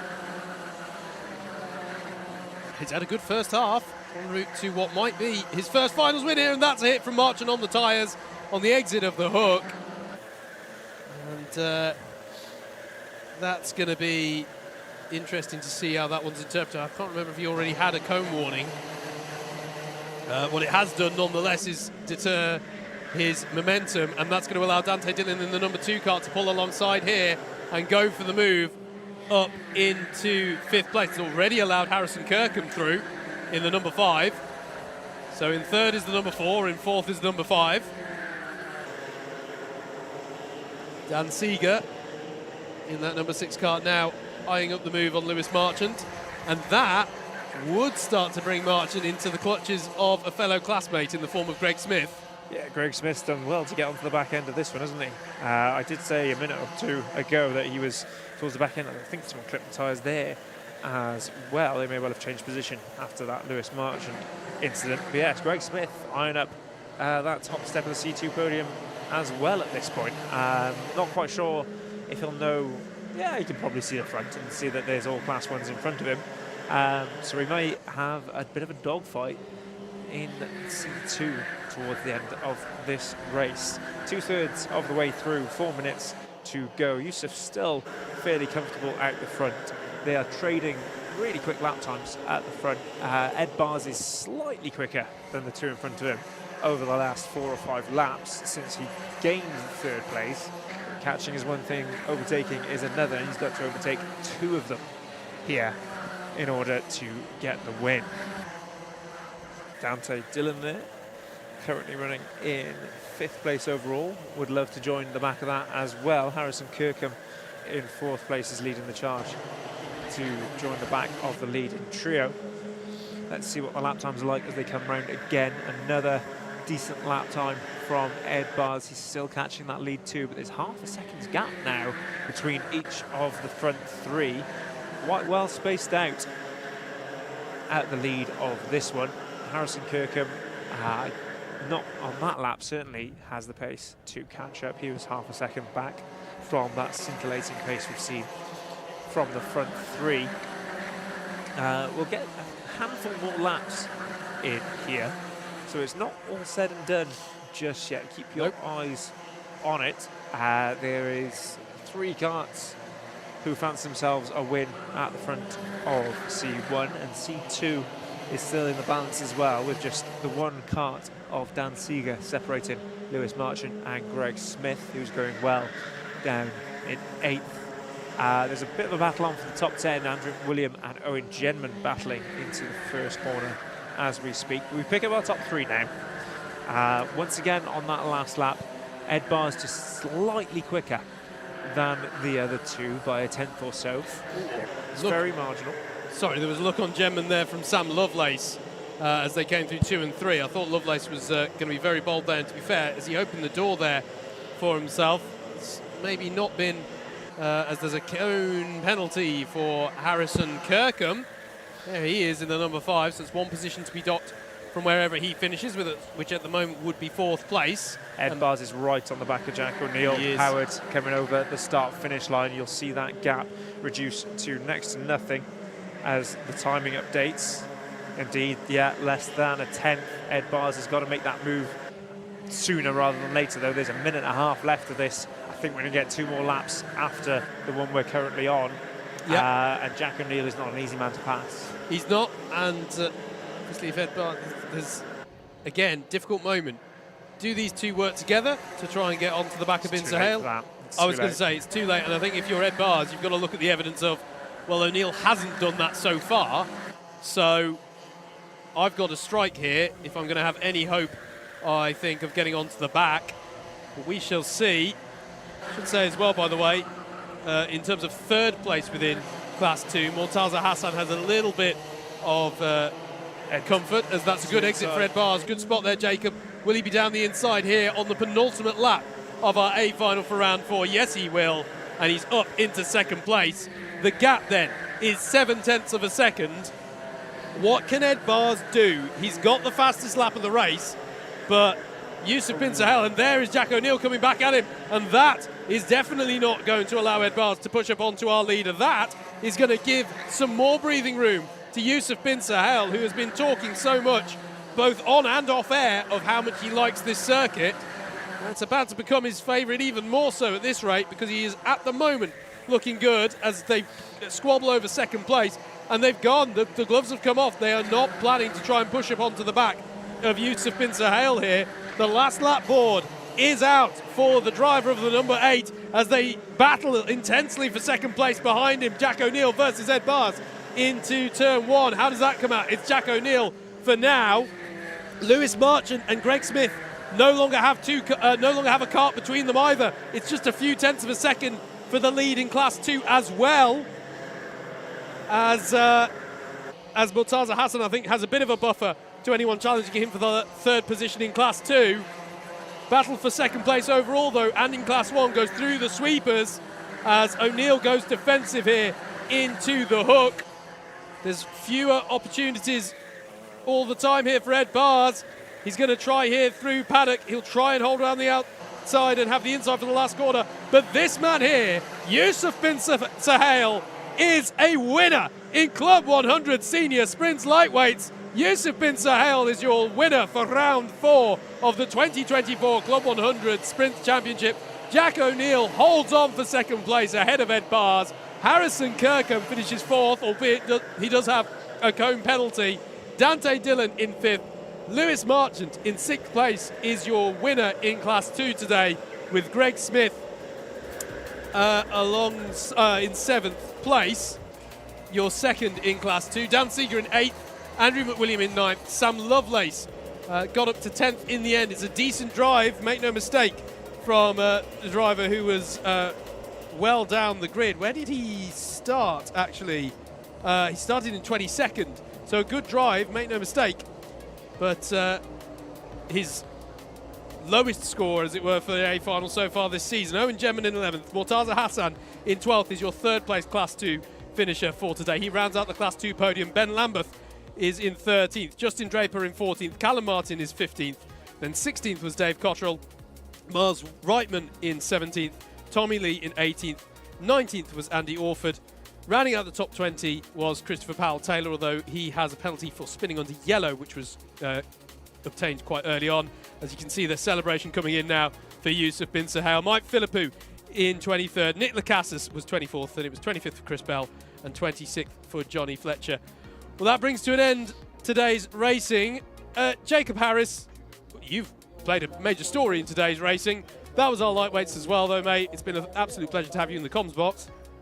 How have you found today? Yeah, I mean, the story was a bit more of a tragedy than a comedy in the end, unfortunately, and I enjoyed it nonetheless. The lightweights racing was excellent this afternoon, as we've just seen with that A final, and hopefully the heavyweights this morning were just as good. It's been a pleasure joining you here in the comms box, Howard, once again after our stint last month for cadets and juniors. Nice to see some senior racing as well. Hopefully this isn't the last time this year that we share a comms box, and we will be back later this year to talk through more lovely racing in these gorgeous Club 100 cards.